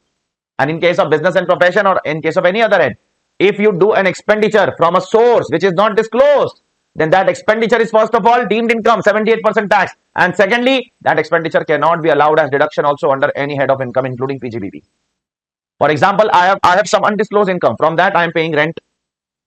So department will ask you a question from where you have paid this rent. So there is an undisclosed income. So that expenditure is unexplained expenditure, 78% tax. And that rent cannot be allowed as deduction also. That is what it is written over here. Further, there is some implication of Sun Engineering case over here, which says that in case of Sun Engineering, you might be knowing in section 147 that if earlier a wrong disallowance has happened against you and later on there is some escaped income which is found against you, then you cannot claim that wrong disallowance against this escaped income unless and until that wrong disallowance has some relationship with this income. So that wrong disallowance has a relationship with the escaped income, you can reduce that wrong disallowance. But if that wrong disallowance does not have any relationship with the escaped income, you cannot reduce it. So now there is one more restriction over here. Even if that wrong disallowance has a relationship with the income, you cannot reduce if that expenditure was unexplained. If you do not have the explanation for that expenditure which you have done 5-6 years back, you cannot reduce that also. For more information, first of all, go and revise the discussion of 147 and then only you can come to this. You will be able to understand in a better manner. Okay. And last but not least, 69D, amount borrowed or repaid on hundi. If you borrow some money on hundi, you have to borrow in other than cash. That is, you have to borrow in account paycheck or account paid check. That's it, account paycheck. Or if you repay an amount on hundi, you have to repay in account paycheck or else it will be deemed income. So for example, I borrowed money on hundi in cash, deemed income. Now if I repay in cash, then again it will not be deemed income. It will be deemed income only on receipt or only on repayment, not on both the time. Now in all these cases, you will be chargeable tax at how much percentage? 60% plus 25% surcharge plus 4% cess, which comes to 78%. Further, in all these cases where you are not able to explain the things properly, the deduction of anything will not be allowed to the assessee. No deduction of any expense, no deduction of any allowance, no set off of any loss shall be allowed to the assessee against this income. Check it properly. Very dangerous provision. I hope it is clear to all of you. So these incomes will be taxed at 78% at a flat rate without any deduction of any expense, allowance or losses. Nothing will be allowed. Okay. Now, will I be also imposed with penalty? The answer is yes. After taking 78% tax from you, the government's stomach is not full. They want more money. They want tax along with penalty. So this section 271 AAC is applicable for provisions other than 271 AAB. It means if your case is falling in the case of search and seizure, then you have to follow 271 AAB only. Do not come here. Now, if your case is not of search and seizure, then you can come over here. What is the penalty? Penalty is 10% of the tax which is payable over here. Whatever tax is payable over here, you have to pay 10% of that. That will be amount which is payable as what? Which is payable as penalty. Now, can I get escaped of this penalty? So again, I am saying under this section, you will not come if your case is of 271 AAB. 271 AAB will override this section, and that will prevail over this. So when you will come, if it is other than 271 AAB, you can come over here. 10% penalty will be imposed on whatever tax is paid over here. That is whatever 78% tax is there, on that you have to pay 10% penalty. So can I get escape from this? Can I get some relaxation? Yes, you will get relaxation if you follow this proviso. What is the proviso saying? The proviso says that you have to pay tax before the year ends. Before the previous year ends, you have to pay tax. And you have to file the return under section 139. If you do these two things, you pay the tax before the year ends in the form of advance tax by 31st of March, and you show that income under section 139(1) in the form of a return, or 139(4)(5), whatever it is. Under section 139, you file a return. If you do these two things, your penalty will be what? Will be escaped over here. Will be what? Will be waived over here. You will not be charged with any penalty. Just two conditions, that's it. Once a penalty is imposed in this section, then provision of 270A shall not be applied, or once you follow this proviso, even in that case, you will be escaped from penalty. 270A will not be applied on the assessee. I hope it is clear to all of you. Now let's go ahead with the next one, which is very important for exam. That is 269SS and 269T. Now these provisions are not only important for exams, but these provisions are also important practically also. You might be doing tax audit in your office, etc. Then you might have seen these provisions reporting in your tax audit report in Form 3CD, Form 3CB. Now what are these provisions all about? 269SS talks about taking loan, and 269T talks about repaying a loan. So what does these two provisions has to say? Listen carefully. If you're taking loan from anyone, or if you're taking any deposit from anyone, or if you're taking any specified sum from anyone. Now what do I mean by specified sum? I'll be speaking about that in a while. Then if you're, first of all, let us talk about loan. If you're taking loan from someone, or if you're taking what, deposit from someone, then you have to take that loan or you have to take that deposit in 4 modes. That's it. You should not accept that loan or deposit by any mode other than these 4 modes. Which are those 4 modes? Those are the traditional 4 modes. That is account pay check, account pay draft, ECS, and such other electronic mode. You have to accept the loan or deposit from any person who is giving you loan. You should not accept other than these 4 modes. If you accept other than these 4 modes of 20,000 rupees or more, then that will be a very dangerous consequence in your hand. What will be the consequence? Then you will be liable for a penalty under 271D to the extent of the loan taken. Suppose if you take a loan of 30,000 in cash from someone, then you will be liable for a penalty of 30,000 in cash, and that penalty will be imposed by what? Joint Commissioner under section 271D. Now there are techniques to understand this particular provision. Now how to understand this provision? This is a tricky provision. Let us try to understand this. Let us try to revise it very precisely. Pay attention. So you should not take loan from any person or deposit from any person otherwise than 4 modes. Which are those 4 modes I have told you? If such loan means cash loan, or aggregate of such loan means cash loan, is 20,000 or more. You have to read like this. After every point you have to come to this. After every point you have to come to this. After every point you have to come to this 20,000 or more. This 20,000 or more is common for all the 3 points. So if I am taking loan from you today, I should not take a loan of 20,000 or more in cash or in bearer check or other than these 4 modes. If I do that, there will be a penalty under 271D. Now what does the second point has to say?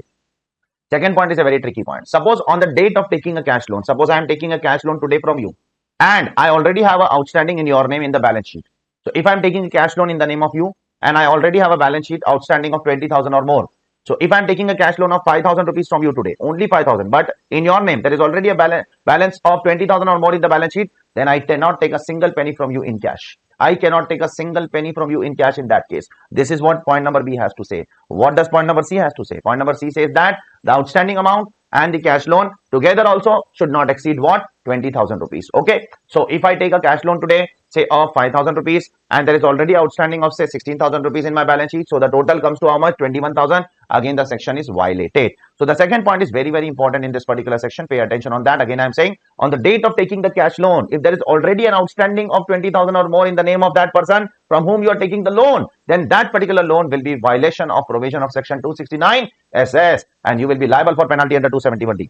Now, in certain cases, this section is not applicable. This section does not apply if the loan is accepted or taken by government. If the loan is taken by bank or cooperative bank or by a post office bank, post office saving bank, this section is not applicable if a loan is accepted even in cash in excess of 20,000 or more by a corporation which is established under a central, provincial or state act, or it is accepted by a government company. So these are the certain exclusions. These people can take the loan in cash as much as they want. There is no harm. This section is not applicable to these people. Now one more person to whom this section is not applicable is over here.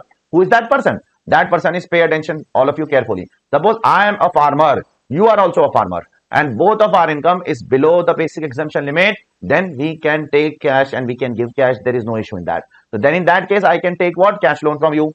I should be a farmer. You should also be a farmer. Both of us should be a farmer, agriculturist. And my income and your income should be less than 2,50,000 or whatever is the basic exemption limit for us. In that case, if I take a cash loan from you, it is allowed, absolutely allowed. You can see over here. Now, if you see over here in the section, they are talking about loan, they are talking about deposit, and the third word is they are talking about specified sum. Now, what is a specified sum? Specified sum means what? A money which is received or receivable from someone as an advance for what? Immobile property. Suppose I am about to sell my immobile property to you. So I am receiving some advance from you.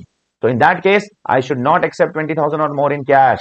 Now later on, if the contract is cancelled, it doesn't matter. Even if the contract is cancelled, I am not supposed to take 20,000 or more in cash, because here the words used is whether or not the transfer takes place. If transfer takes place, then also cash amount should not be taken for selling an immobile property. If transfer does not take place, then also cash payment should not be received. Cash amount should not be received for the purpose of sale of immobile property. I hope it is clear to all of you. Let's go ahead with the next one, that is 269T now. 269T talks about what? Repayment of loan now. So in this case, even a bank cannot repay a loan to its customer in cash. Bank also has to repay the loan by what? In 4 modes. Bank also is not allowed to repay the loan in what? Cash. Okay. Next. Of how much? Of 20,000 or more. You cannot repay the loan of 20,000 or more in cash. Now suppose I took a loan of 18,000 from you in cash. Is 269 SS attracted? The answer is no. Now suppose if I repay you 21,000. I took 18, I am repaying 21. Why? Because I have to repay with interest. Right or not? I have to repay with interest. So I am repaying you with interest. So can I pay the amount of 21,000 in cash? The answer is no. Because when you repay, you have to consider the principal as well as the interest amount. Check over here. You have to consider the principal as well as the interest amount. The total amount of principal and interest should not exceed 20,000 or more in cash. It should be repaid in the 4 modes as I have told you earlier. Secondly, second point is similar to the second point of 269 SS. For example, if I have taken a loan of 1 lakh rupees from you. So in my balance sheet, you are outstanding in the form of 1 lakh rupees. So if there is an outstanding of 20,000 or more in your name, if there is an outstanding of 20,000 or more in your name, I cannot repay a single rupee in cash. This is what point number B is talking about. So if I took a loan of say 1 lakh rupees from you, 1 lakh is outstanding in the balance sheet. So now I cannot pay even 1,000 rupees. I cannot repay even 1,000 rupees in cash. Even if I repay 1,000 rupees in cash, 1,000 rupees will be attracted as penalty under section 271E, and that penalty is also imposed by whom? It is imposed by Joint Commissioner. Okay. And here also similar point is there of what? Specified advance. The same way the specified sum was there over here. Here it is what? Specified advance is the same thing. An advance repaid with respect of what? Immobile property, whether or not the transfer takes place. Now here also this section is not applicable to certain people. Nothing contained in 269 ST shall apply to repayment of any loan or specified sum or loan taken or accepted from government. If you take a loan from government, you can repay them in cash. If you take a loan from these people, you can repay them in cash. If you take a loan from these people, that is government, company or corporation, you can repay them in cash. It is absolutely allowed. There is no harm in that. Okay. The next one is a circular which is applicable for 269 SS and 269 T. What does this circular has to say in gist? I am telling you the gist of this circular. This circular tells you the power to impose penalty under 271D and 271E is with Joint Commissioner. It is not with ACDC. It is not with ITO. So if the ACDC or ITO has to impose a penalty, they have to inform Joint Commissioner, and only Joint Commissioner can impose penalty. Authority lower than Joint Commissioner cannot impose penalty under this section. This is what this particular provision, this particular circular is trying to clarify to us. Okay.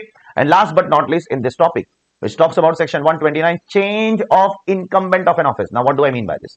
Suppose there is an assessment proceeding going on in your case, and suddenly in between the AO gets transferred. In between the pendency of the proceeding, the AO is getting transferred to some other place, or AO is not alive, he is dead. So the new AO will come and will take over the matter from that place where the previous AO has left the case. So the new AO has to continue the case from the place where the previous AO has just completed. So the old AO, the predecessor AO will hand over the case to the successor AO, and the successor AO can continue. Now in that case, the successor AO has to give an opportunity to the assessee. Assessee has a right to get an opportunity of being heard. That is what it is written over here. Okay. Then I have made a compilation of few things over here. You can go through it over here for your better understanding that what are the major functions of CIT and principal CIT, and what are the major function of chief CIT and what? And principal chief CIT. Like what does the CIT does? CIT supervises AO. What does the chief CIT does? Chief CIT observes CIT. So chief CIT will supervise CIT and CIT will supervise AO. Then CIT can make revision under 263, 264. Even chief CIT can make revision under 263, 264. Then CIT approves charitable trust. CIT has the power, as we have seen in this chapter, to reduce or waive penalty under 273A, right? Then certain CIT also has the power to reduce interest under 220. We have seen in the discussion of collection and recovery. Do you remember that in the previous revision video?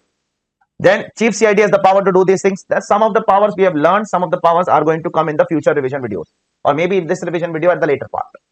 So this is just for your reference, for your better understanding of the subject, for a bird's eye view of a particular concept. Then what are the major powers of CIT? What are the major power of the Chief CIT? So you can go through this particular list. Okay. Now let's move ahead with the next topic. That is a small topic now, because this topic is drastically removed by ICAI and even by the Government of India by Finance Act 2021. So the topic of settlement commission is now removed. So you can strike off these pages. ICAI has removed from its syllabus. Even the Government of India has removed it, but on safer side, we have done it in class. Okay. Because when we were doing the subject at that point of time, the institute has not brought the material. So we have done that on safer side in class. So if you have learned direct tax from me, you might have seen that we have done this in class. So there is only one thing which is to be done in this topic. And that one thing is what? This is new section. Okay. So this new section has to be done by the students. There are some more circulars which has come in this. For that, you need to see the amendment lecture. Amendment lecture, which amendment lecture? Statutory update lecture. ICAI has brought a statutory update lecture for November 22. Unfortunately, that is in Hindi English. Please try to understand that. If you are not able to understand that, at least try to do it your end. Okay. So very recently, ICAI in July only, they have put some amendments in your syllabus for November 2022 exams. Okay. Now, what is this new section all about? The government has removed the concept of settlement commission. Settlement commission used to give you immunity from penalty and prosecution. So government has removed that particular thing. That immunity from penalty and prosecution is removed by the Government of India. So in place of that, the government has brought a new concept of dispute resolution committee. Now what is this committee all about? This committee will generally constitute of chief commissioner and commissioners.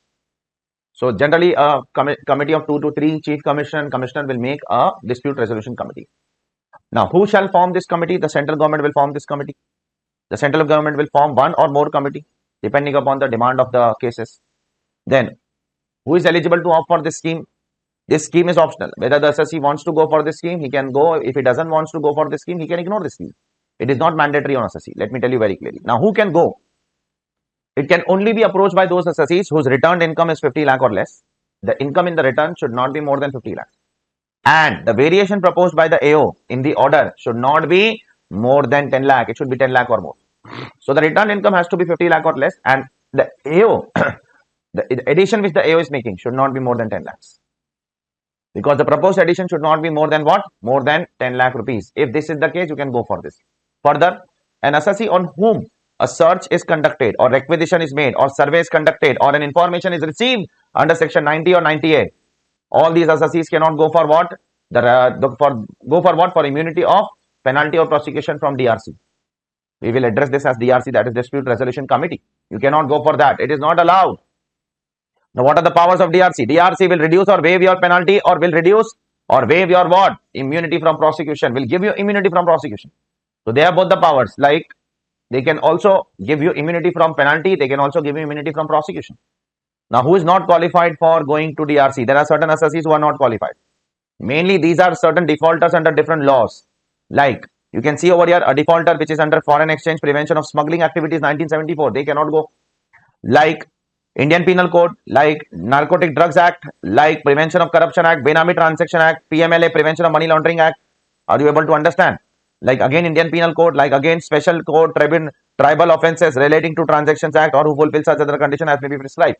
If you go through these points, you may not remember these things, and it is not possible also to remember these things. Humanly, you will remember so many things. How many things you will remember? It's not possible. Therefore, these are the things, these are the laws under which if you are trapped, you cannot go to Dispute Resolution Committee. Now, this proceeding will also be faceless, so don't worry about it. And for that, if there is any difficulty or etc., the government will make a notification etc. For that, nothing great as such. Now, let us move on to the next topic, that is set off and carry forward of losses. So, there are two set of things which we need to see. First of all, we need to set off the loss in the current year. If the loss is not allowed to be set off, or it is not sufficient, your income is not sufficient to set off your current year losses, you have huge losses, income is not that much, then you have to carry forward in subsequent years. So there has to be a series in which you have to follow. The order has to be followed in set off and carry forward. First, section 70. What does it talk about? It talks about inter-source adjustment. What do I mean by this? It means you have to set off the loss within the same head. PGBP, PGBP, CG, CG, IFOS, IFOS, HP, HP, salary, salary, etc. In salary, there cannot be any loss, but still. There can be a loss in 4 heads out of 5 heads. In salary, there cannot be any loss. So, inter-source adjustment talks about similar income under the similar head. PGBP loss, PGBP income. PGBP loss, do not go to other heads. Now, in that, there are 4 exceptions. First, speculation loss of business can set off only against speculation income. It cannot set off against non-speculation income. But the converse is possible. That is, non-speculation loss is allowed to be set off against speculation income. That is possible. Second, loss from the activity of owning and maintaining racehorse can set off only against similar income. It cannot set off against other income. Third, long-term capital loss can set off only against long-term capital gains. It cannot set off against short-term capital gains. But short-term capital loss can set off against long-term capital gains. That is allowed. And 3580 loss can set off only against what? 3580 business income. That we have already seen in the chapter of what? PGBP. I hope you remember that. Now, once the inter-source adjustment is done, let us go ahead and talk about the inter-head adjustment. Now, you have to do adjustment with other heads now. You can now set off a PGBP loss with what? With a capital gain income. You can now set off a HP loss with what? With a salary income. Now, there are also certain exceptions. First, speculation business loss can set off only against speculation in business income. Forget about going to other heads. It cannot set off against under its own head also against other incomes. It can speculation business loss can set off only against speculation business income. Second, horse race loss can set off only against horse race income. Third, long-term capital gain losses can set off only against capital gain income. It cannot set off against other incomes. Within that head also, long-term capital loss can set off only against long-term capital gains, but short-term capital loss can set off against long-term capital gains. Fourth, PGBP loss cannot set off against salary, not allowed. Fifth, 3580 loss cannot set off against other heads, but forget about other heads. Within its same head also, it cannot set off against other incomes, other PGBP income, not allowed. A 3580 loss cannot set off against other PGBP income, forget about going to other heads. And last but not least, if there is a loss from an exempt activity, then loss is not allowed to be set off and carry forward. Suppose there is a loss in agricultural business. Which business? Agricultural business. That loss cannot be set off against what? Any other income. Because agriculture income is exempt under income tax law. So exempt losses are disallowed. It is lapsed forever. And last but not least, loss under the head house property, if you wish to set off against other heads of income. If you wish to set off a house property loss against other heads of income, it is not allowed to be set off around beyond 2 lakh rupees. You can set off only to the extent of 2 lakh. Yeah, if you wish to set off a house property loss against a house property income, then there is no restriction. Then there is no restriction of 2 lakh. If you wish to set off against other heads, then there has to be a cap of maximum 2 lakhs in a financial year. You cannot set off more than that. Okay. Now, after all these things, still the loss is pending. Loss is not completely set off. Then what to do? Carry forward. So for carry forward, you have to consider one head. Now let us talk about house property loss. How to carry forward and set off house property loss? 71B. You have to carry forward a house property loss, and now you can set off only against house property income, not against other income. Once you carry forward a loss, then in that case, you cannot go to other heads. You have to set off only against your own head. For how many years house property loss can be set off and carry forward? It can be carried forward for a period of 8 years. And am I supposed to file an ITR on time for the purpose of carrying forward a house property loss? The answer is no. To carry forward a house property loss, filing of ITR on time is not relevant. You can file a belated return and also carry forward the loss. I hope it is clear to all of you. Next, PGBP law section 72. This talks about non-speculation business loss. It can be carried forward and set off against PGBP income for how many years? For 8 years. In current year, it can set off against other heads also. That is, it can set off against HP, it can set off against capital gains, not against salary. Against salary, PGBP loss is not allowed. But once you carry forward, it has to be set off only against PGBP for 8 years. Okay. Now, even if the business is discontinued, you can carry forward and set off against other business of yours. If you have some other business, you can carry forward and set off against that. Okay. Now, there are some rules which we need to follow. A loss can be carried forward and set off by the person who has incurred the loss. It cannot be carried forward and set off by other persons. My loss cannot be carried forward by my father. My loss cannot be carried forward by my mother. It can be carried forward and set off only by the person who has incurred it, but there are some exceptions to this. That if there is a death of a person, I was doing a business and I am dead now. So my loss can be carried forward by my inheritor. So my children, if they are, or my wife, if she is continuing the business, then on death of a person, the legal heir can carry forward the loss of the assessee for balance number of years. That is what is written over here, and that is what is said by Supreme Court in the case of Madhukant and Mehta, where the assessee was dead. So his wife and his daughter made a partnership form and carry forward the loss. The law said that, the Supreme Court said that it is allowed. But at the same time, the Delhi High Court, in some other case, which was different case obviously as compared to what it is written over here. Listen the case. There was a partnership firm which got dissolved and there was a loss in the partnership firm. So can the loss of the partnership firm be carried forward by the partners? The answer is no. Partners are not legal heir of the what? Of the firm. Be very careful about it. Okay. Next. Generally, the PGBP loss has to be carried forward for a period of 8 years. But there are certain exceptions where you can carry forward for more than 8 years also. And the first exception is 35AD loss. In 35AD loss, you can carry forward the PGBP loss for more than 8 years. That is for infinity. I hope you remember that. Second is a very unique case, 41.5. Suppose long back, around 20 years back, your business was discontinued and there was some loss. Now, after 20 years of discontinuance of business, suppose you receive some bad debts from the customer. The customer gave you the bad debts. Means you have written off that debt as bad. Now you are recovering that debt. So whatever loss you have incurred in the year of discontinuance, 20 years back, 50 years back, 15 years back, 30 years back, no matter how much old it is, whatever loss you have incurred in the year of discontinuance, only the loss of the year of discontinuance, not all the losses. Say 20 years back, whatever is the accumulated losses, forget about accumulated, only consider the year in which the business was discontinued, that year's loss. That loss can be what? Can be set off against these recovery of incomes under 41.1, 41.3, 41.4, 41.4a. For more understanding, you can go through this example. Okay. Next, third. Suppose your business is discontinued because of certain circumstances mentioned in 33B and you establish the business within the period mentioned in 33B. Now, what are the circumstances mentioned in 33B? It is earthquake, fire, you can say war, etc. All these things are mentioned because of which your business was discontinued. And you revive the business within 3 years. Within 3 years, that is mentioned in 33B. So if your business is discontinued because of some reasons I have mentioned above, and you revive the business within 3 years from the end of that year, so whatever loss was there before discontinuance, you can carry forward that. You can carry forward that for another 8 years. That is what this particular provision has to say. Whatever loss was there in the discontinuance, along with the earlier year loss also, not like this only of the year of discontinuance. You can, in this case, you can carry forward all the losses which you have and set off against the next 8 years income. It is allowed. The condition is you have to revive the business within 3 years. That's it. Okay. Now, section 73, which talks about speculation business. Speculation business loss can set off against only speculation income and it can carry forward for a period of just 4 years. Let us talk about 73A. 73A, which talks about 35AD business. It can be carried forward and set off only against 35AD business and there is no time limit over here. It is indefinite. Okay. Section 74 talks about what? Losses under the head capital gains. Now, capital gains loss can be carried forward and set off for a period of 8 years. And in that, I have told you the restriction. Long-term capital loss cannot set off against short-term capital gains, but short-term capital loss can set off against what? Long-term capital gains. I hope it is clear to all of you. Then comes the horse race losses.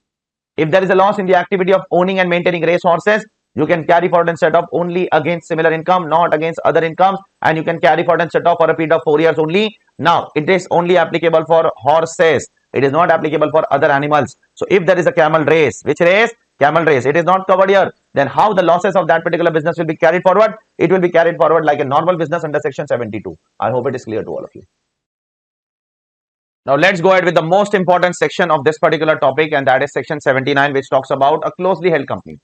So in case of a closely held company, there is a very important restriction which the government has put over here. Now what is that closely held company restriction?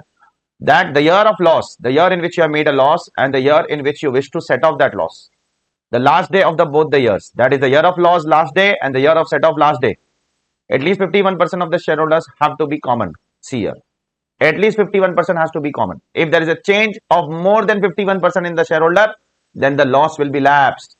At least 51% of the shares are beneficially held by the same persons. If there is a change and more than 51% of the shareholders are changing, then the loss of that year will be lapsed in the current year, and once a loss is lapsed, it is loss lapsed forever.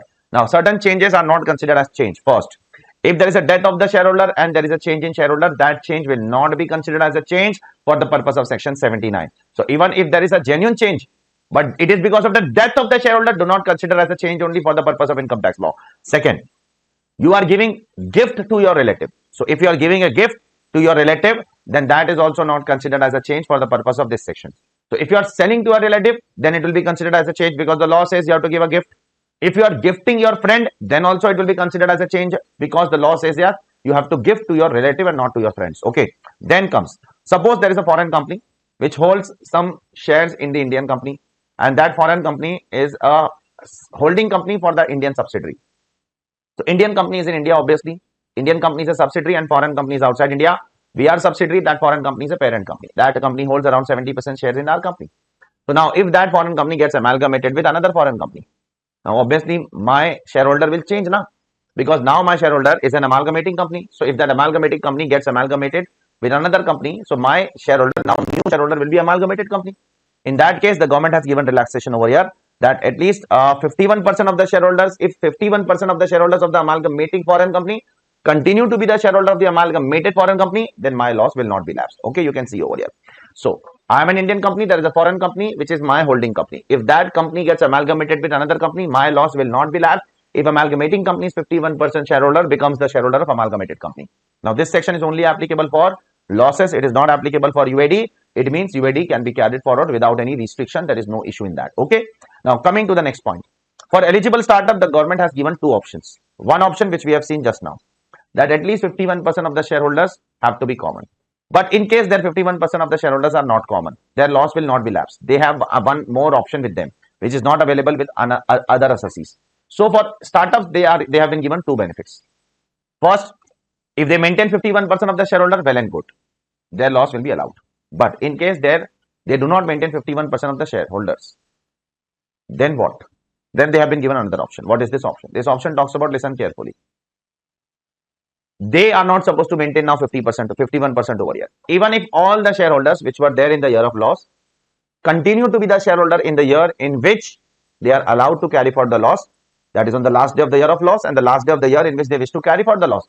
If all the shareholders are common, that is a sufficient condition to be fulfilled. Their 51% need not be checked. If they fulfill 51% criteria, nothing better than that. If they do not fulfill a 51% criteria, because they have invited new shareholders, so their shareholding has reduced and it has gone below 51%. So in that case, even if all the shareholders are common, that's it. That is a sufficient condition. So in first case, you have to see 51% criteria. In second case, you have to see all the shareholders are there or not. If all the shareholders are there, even if the percentage goes below 51%, it is fine. It is allowed. You can understand this in a better way with this example which I have put over here. Okay. Now, Section 79 is not applicable to certain companies. First, if a company has applied for a resolution under Insolvency and Bankruptcy Code, so if a company has applied for a resolution under Insolvency and Bankruptcy Code, Section 79 is not applicable. What do I mean by Section 79 is not applicable? I mean, then in that case, you don't have to check 51% of the shareholders are common or not. You don't have to check that condition at all. Okay. Second is a big one. Pay attention, please. Second case where Section 79 is not applicable. Section 79 is not applicable to companies and their subsidiary and the subsidiary of such subsidiary. So there are three layers of company to whom Section 79 is not applicable. Now, who is this company? Who is this lucky company? It is not applicable to a subsidiary company. It is not applicable to its subsidiary, and it is not applicable to subsidiary of subsidiary also. Where central government has made a petition to National Company Law Tribunal to remove the directors of the company and to appoint a new director of the company under Section 242 of the Companies Act. And there is a change in shareholding. Because the company is not doing well, so central government moved a petition to what? Moved a petition to the NCLT, and NCLT removed the director. They brought new investor and the shareholding pattern changed. So in this case, you will be getting what? You will not be tested with 51% condition in this case. Don't worry about it. Now, in both these cases, this case and this case, in both these cases, in MAT also there is great benefit. Now, what is the great benefit in MAT? Generally, in MAT, you will be allowed either a loss as per books of accounts or UAD as per books of accounts, whichever is less. You are not allowed both. But in these two cases, I have told you earlier also, go and see the earlier revision in MAT. In this revision only in the earlier part, that in MAT, you will get two exceptions. One I have taught you earlier, that is IBC case. One I told you that we will see in the chapter 79 section. So this is the second case where we can say that these are the two cases where if there is a loss and UAD both, you can take the deduction of both of them under MAT. Now there is third exception. I cannot talk much about it because it gives a reference of certain sections of 47 which we are not aware of as of now. We are not aware of that. Okay. So forget about it. Now, there are some notes that once you have a loss, you have to set off in the immediately succeeding year, and the losses cannot be set off against certain incomes like lottery, etc. Because lottery, etc. is chargeable directly at what? 30% without any deduction. Okay. Now, one last thing is there in this particular chapter, and that is this particular judgment of Gujarat High Court.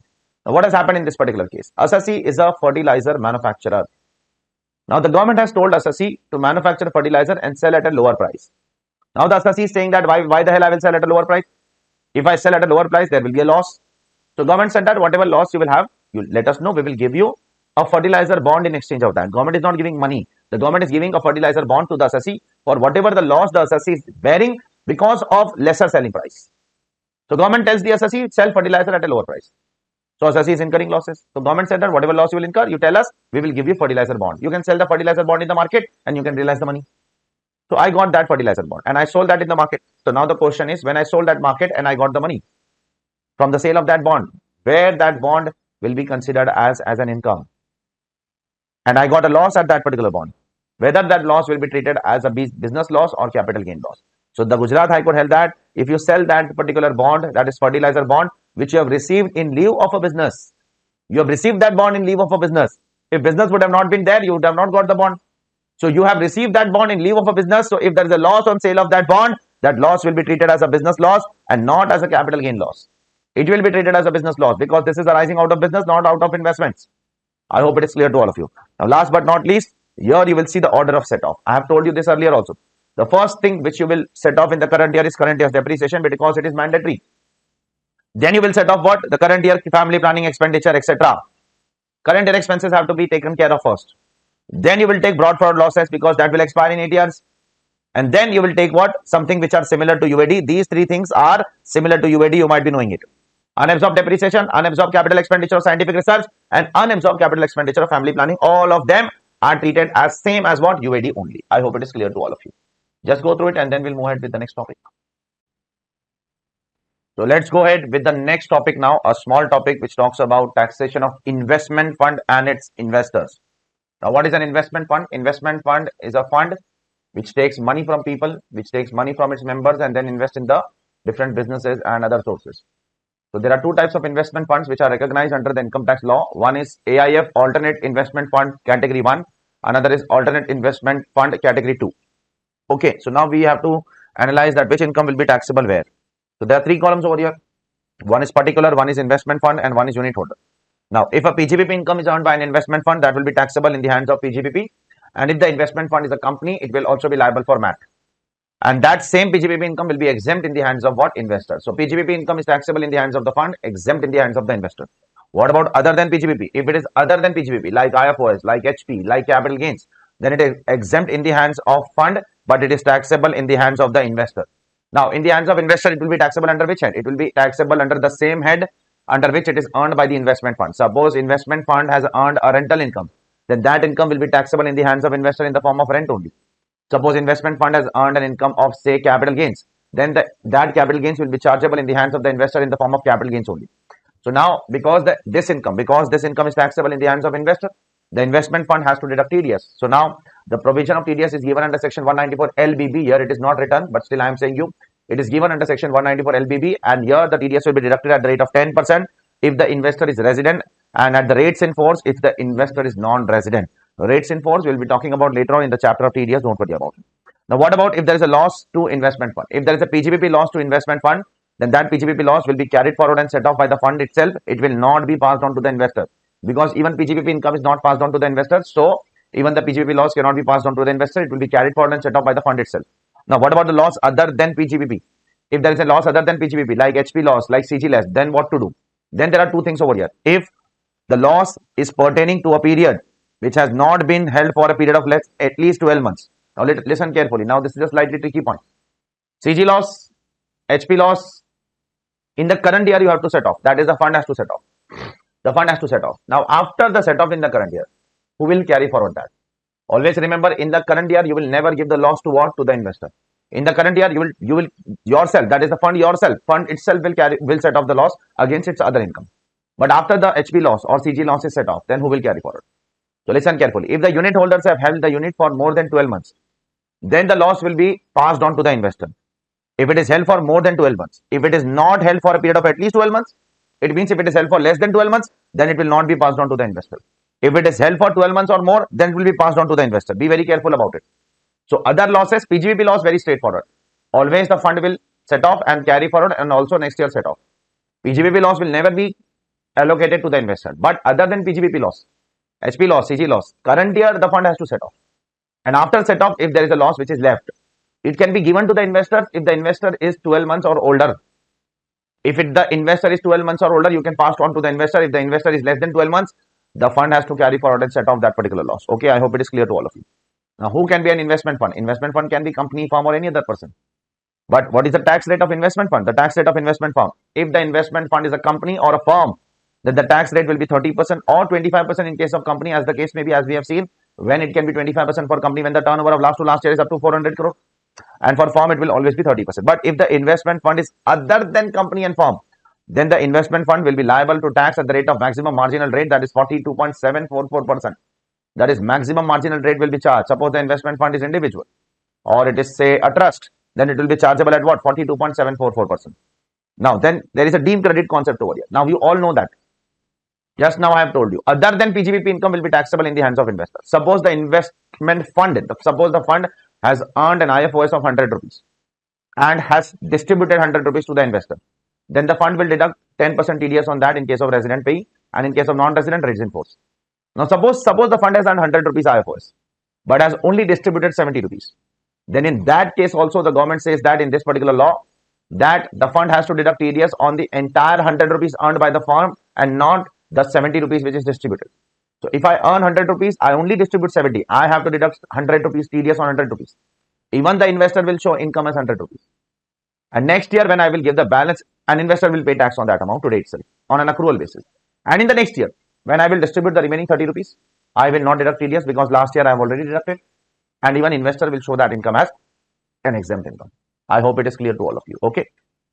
Now, if an AIF has any exempt income, suppose if an AIF, that is fund, is earning some income which is exempt under section 10, that income will also be exempt in the hands of the investor. Okay. Next, as I have told you over here, the fund has to deduct TDS on the entire income earned by the fund, whether distributed or not distributed. Even if it is not distributed, you have to deduct TDS on the entire amount. And then in the next year, when you will distribute the balance amount, you will not deduct the TDS. I hope it is all, you are clear. That's it. These are the few things. The fund is established in India. It should be in the form of trust, company or LLP or any body corporate, and it should be a category 1 or category 2 AI. That's it. There is nothing great in this particular topic. It can come in the exam for around 4 to 5 marks. I'm not saying that it will come for sure. It may or may not come. I'm not sure about it. Okay. Now, similar topic is there in the form of what? Securitization trust. Now, what happens in a securitization trust? Let us try to understand this entire scheme. How it runs? I hope you would have done it in your respective classes. But here, my objective is to make you revise it in a best and the comprehensive manner, so that you not only revise, you also understand the things in a proper manner in case you have not understood in a proper manner earlier. So suppose there is one bank over here and there is one customer below bank, and customer has taken some loan from bank for 20 years. So bank want the money now immediately. Now customer will not pay the money immediately. Customer will pay in the form of EMIs. So the bank's money is blocked in the form of customer. So what does bank do? Bank make a securitization trust, and bank sells the customer to the securitization trust. And securitization trust will give money to the bank outright today itself. And then bank will do what? Bank will take the EMI from the customer and will pass on that EMI to securitization trust, because the customer is now sold to securitization trust. Now the question is, from where securitization trust will get money? Securitization trust will raise money from investors. Securitization trust will issue securities to investor and will raise money from them. Okay.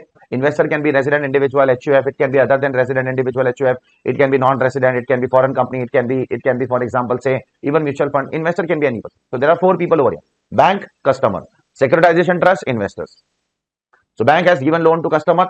Customer is not paying the EMI on an instant basis. Will pay over 20 years. So the money is blocked. So bank is selling the customer to securitization trust and get the money outrightly today itself.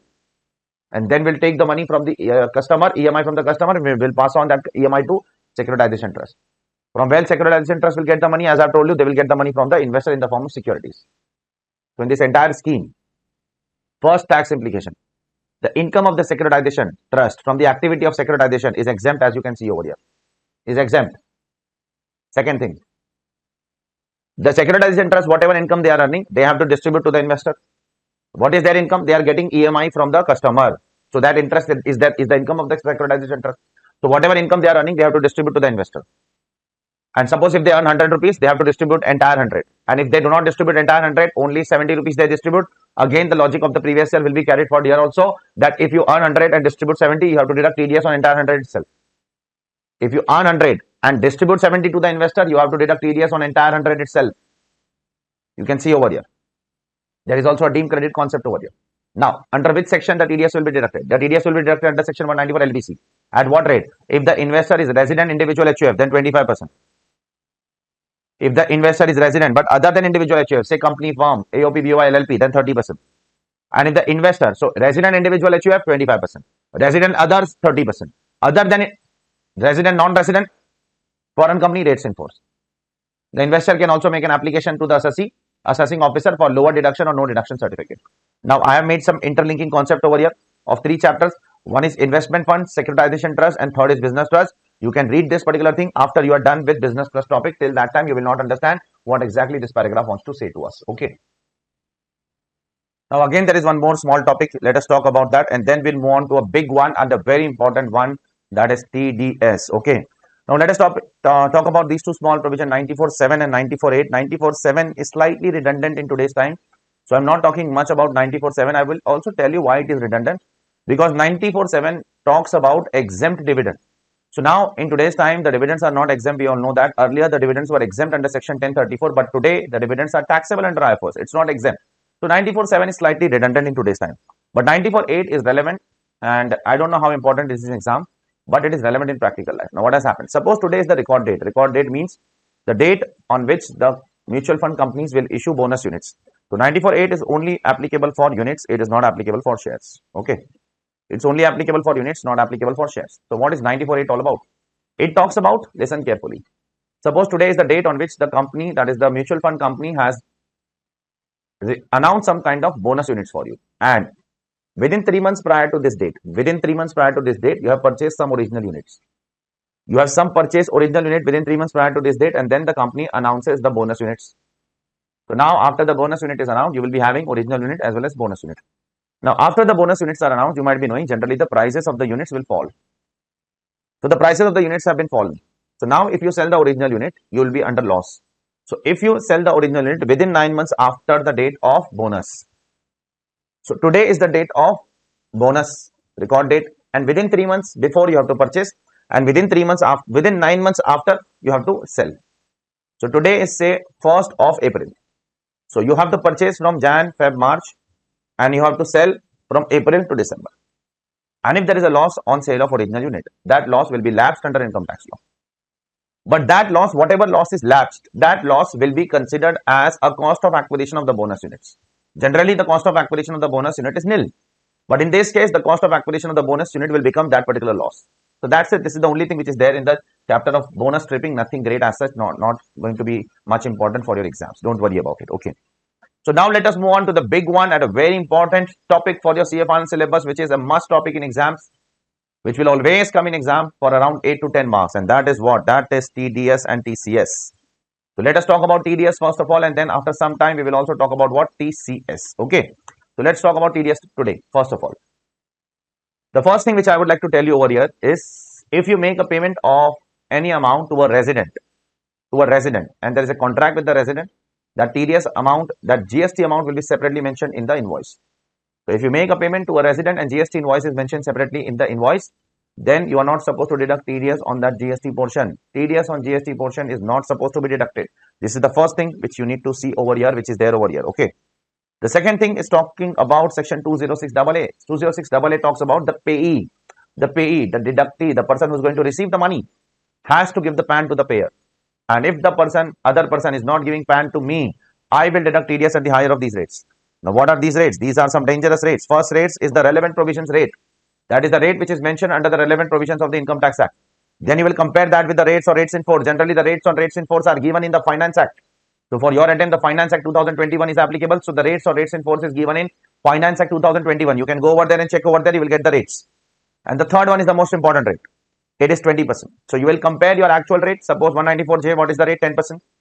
So for lottery, what is the rate? 30%. You will compare your actual rate with 20%, whichever is higher. And you will deduct the tax at that rate. In 2 sections, 20% will be replaced by 5%. In 2 sections, you will not deduct the TDS at 20%. You will deduct only at 5%, which are those 2 sections. The first one is what? 194O. We will be talking about that later. And the second one is 194Q. We will be talking about that also later. These are the 2 sections in which you are going to deduct TDS at 5% if the other person is not giving what? PAN. Now, in certain cases, there are some relaxations given by the government where no PAN is required of the deductee. First case.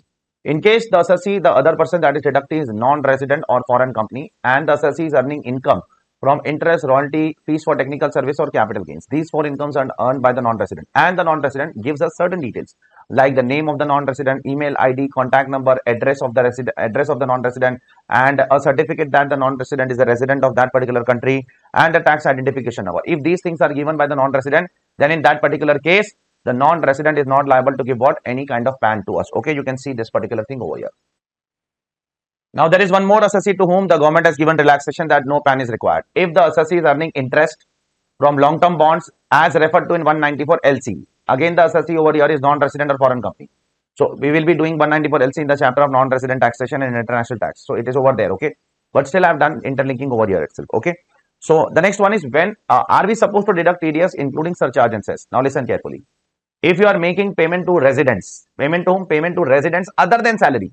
It means if you are making payment to resident apart from salary, any other payment if you make payment to resident, then the TDS shall not include surcharge and cess. So if you make the payment to resident other than salary, if you make the payment to resident in the form of say lottery, in the form of interest, in the form of dividends, in the form of say professional fees, commission, rent, etc., no surcharge and cess should ever be included. It will be flat TDS rate.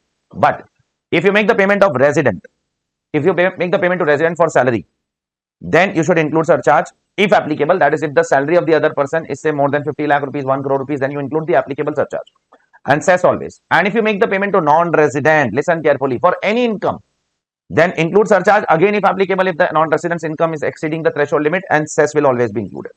So surcharge is subject to the slab rate of the income, is subject to the liability of the surcharge. Surcharge is not applicable to all assessees. It is applicable subject to certain amounts. So when you make the payment to resident apart from salary, forget about salary. In case of salary, you have to include cess and surcharge if applicable. In case of non-resident, you have to always include cess and surcharge if applicable. But in case of resident, you will include surcharge. You will never include surcharge and cess if you make the payment for other than salary. I hope it is clear to all of you.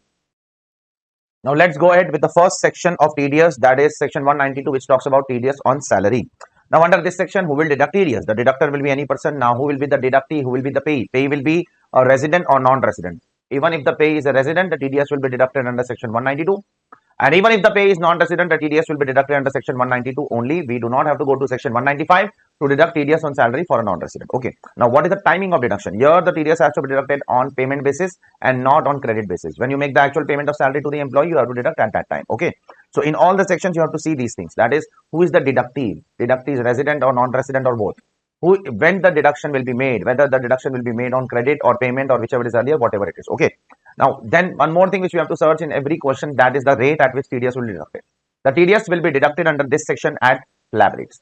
That is the average slab rate of the assessee. That is the rate at which the TDS will be deducted. So suppose if the employee is earning 50 lakh rupees or 60 lakh rupees, then you also have to include surcharge in that particular case, and you have to take the average tax rate of that particular assessee. Okay. Now, suppose I am a deductor, you are a deductee. So suppose you have been working in some other company for last few months and then you came to my company and joined my company.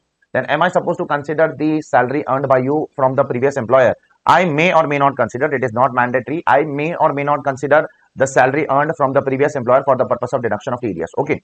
Next, while deducting the TDS, if the employee receives some arrears of salary of last year, suppose the employee is receiving some arrears of salary of last year, then the employee is eligible for relief under section 89(1). Then in that case, am I supposed to deduct that also before computing the amount of TDS? The answer is yes. Suppose only if the employee gives a form in prescribed form, that is form 10E. Suppose if the employee gives you a prescribed form 10E, he fill that form and give it to you, then you have to consider the relief under 89(1) also. Okay. The employer may consider your income from all other sources also. He may or may not consider. It is not mandatory for him to consider. Okay. Now, employer will consider house property loss definitely if you give the proof to him. If you give the proof of interest certificate, then he will consider what? The house property loss also.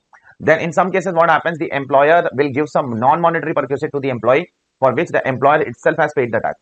So in that particular case, we have seen in PGBP also, business and profession, if the employer has given some non-monetary perquisite to the employee and the employer has borne the burden of tax, then in that particular case, that particular perquisite is exempt in the hands of the employee under section 1010C. In that case, you need not have to deduct any TDS because it is anyways exempt in the hands of the employee. Okay.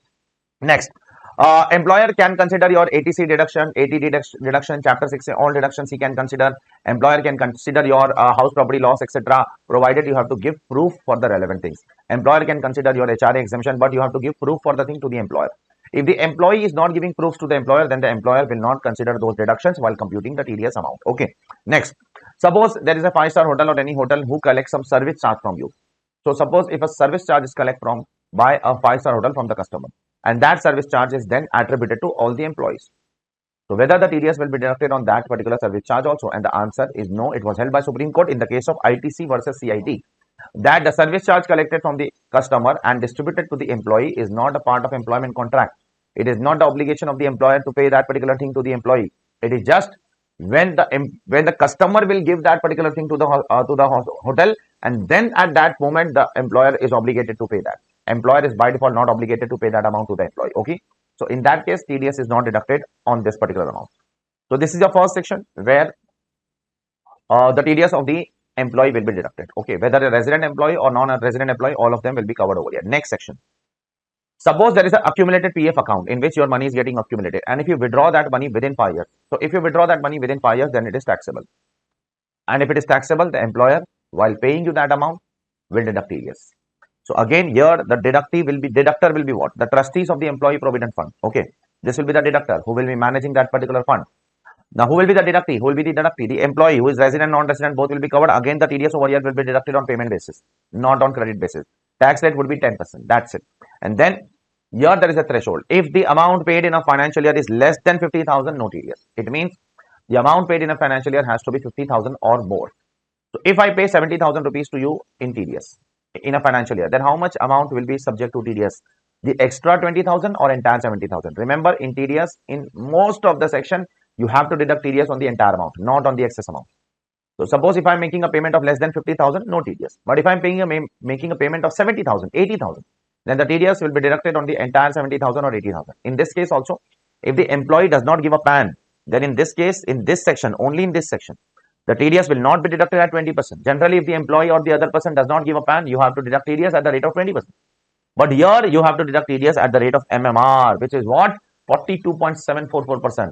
Under this section, if the employee does not give a PAN, then you have to deduct TDS at the rate of MMR, that is 42.744%. I hope it is clear to all of you. Next one. Section 193, interest on securities. Who will deduct TDS? Any person. Whose TDS will be deducted? Or resident. Now only resident is there. In the previous two sections, resident, non-resident, both were covered. What is the time of deduction? Here, the time is either credit in the books of accounts or payment, whichever is earlier. What is the rate of TDS? 10%. Now, will this 10% be subject to surcharge and cess? The answer is no, because it is made to resident. No surcharge and cess will be included in this, as I have told you on the previous page.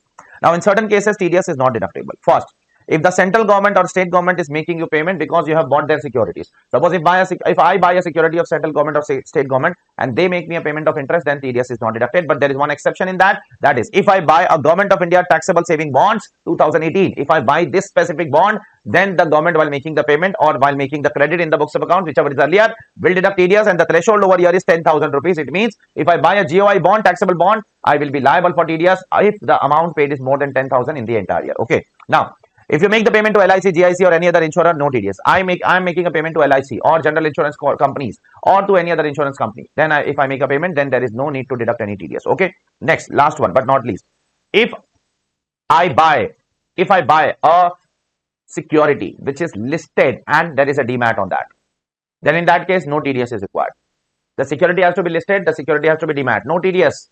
But if the security is not listed, not demat, then TDS is to be deducted. And in that case, there is a 5,000 threshold given if the payment is made to individual HUF. It means if the payment is made to other than individual HUF, there is no threshold. You have to deduct TDS at the rate of 10% always. This is the applicable one when the security is not listed or not demat.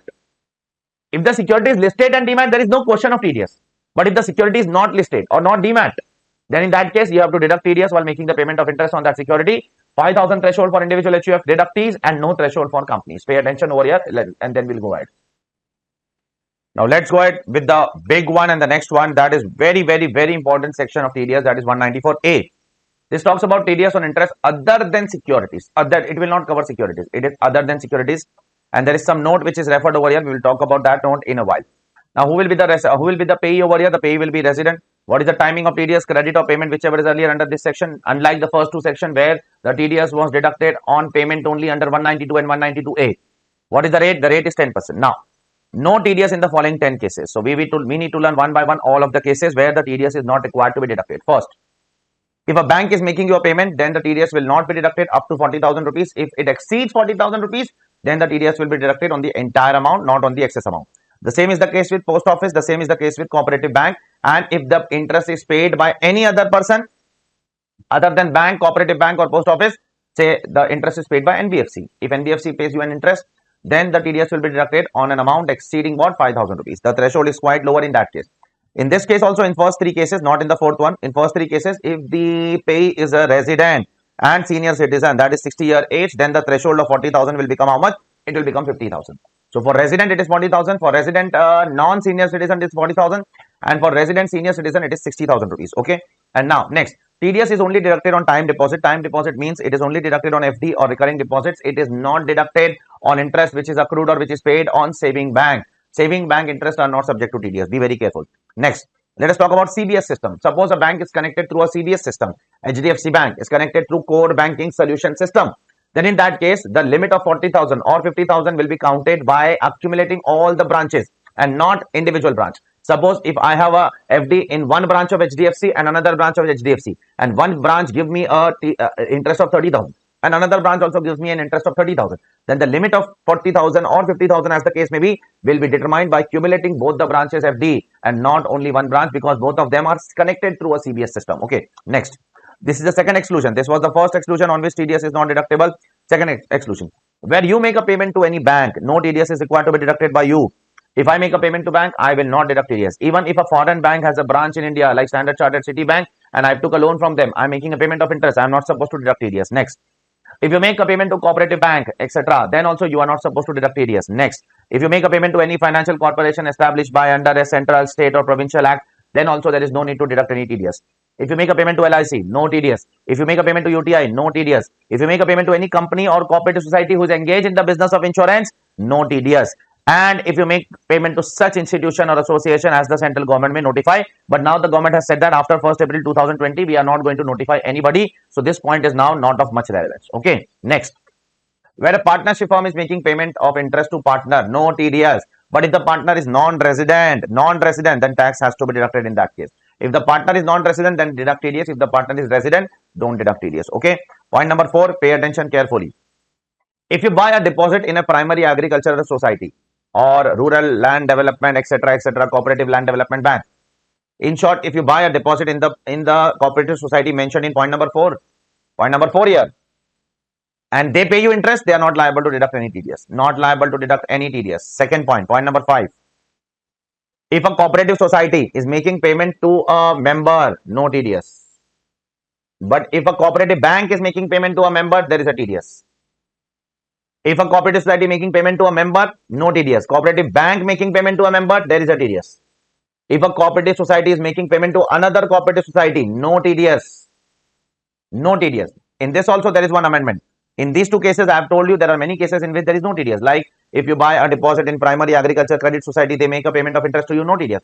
If a cooperative society make a payment to member, no TDS. If a society makes payment to society, no TDS.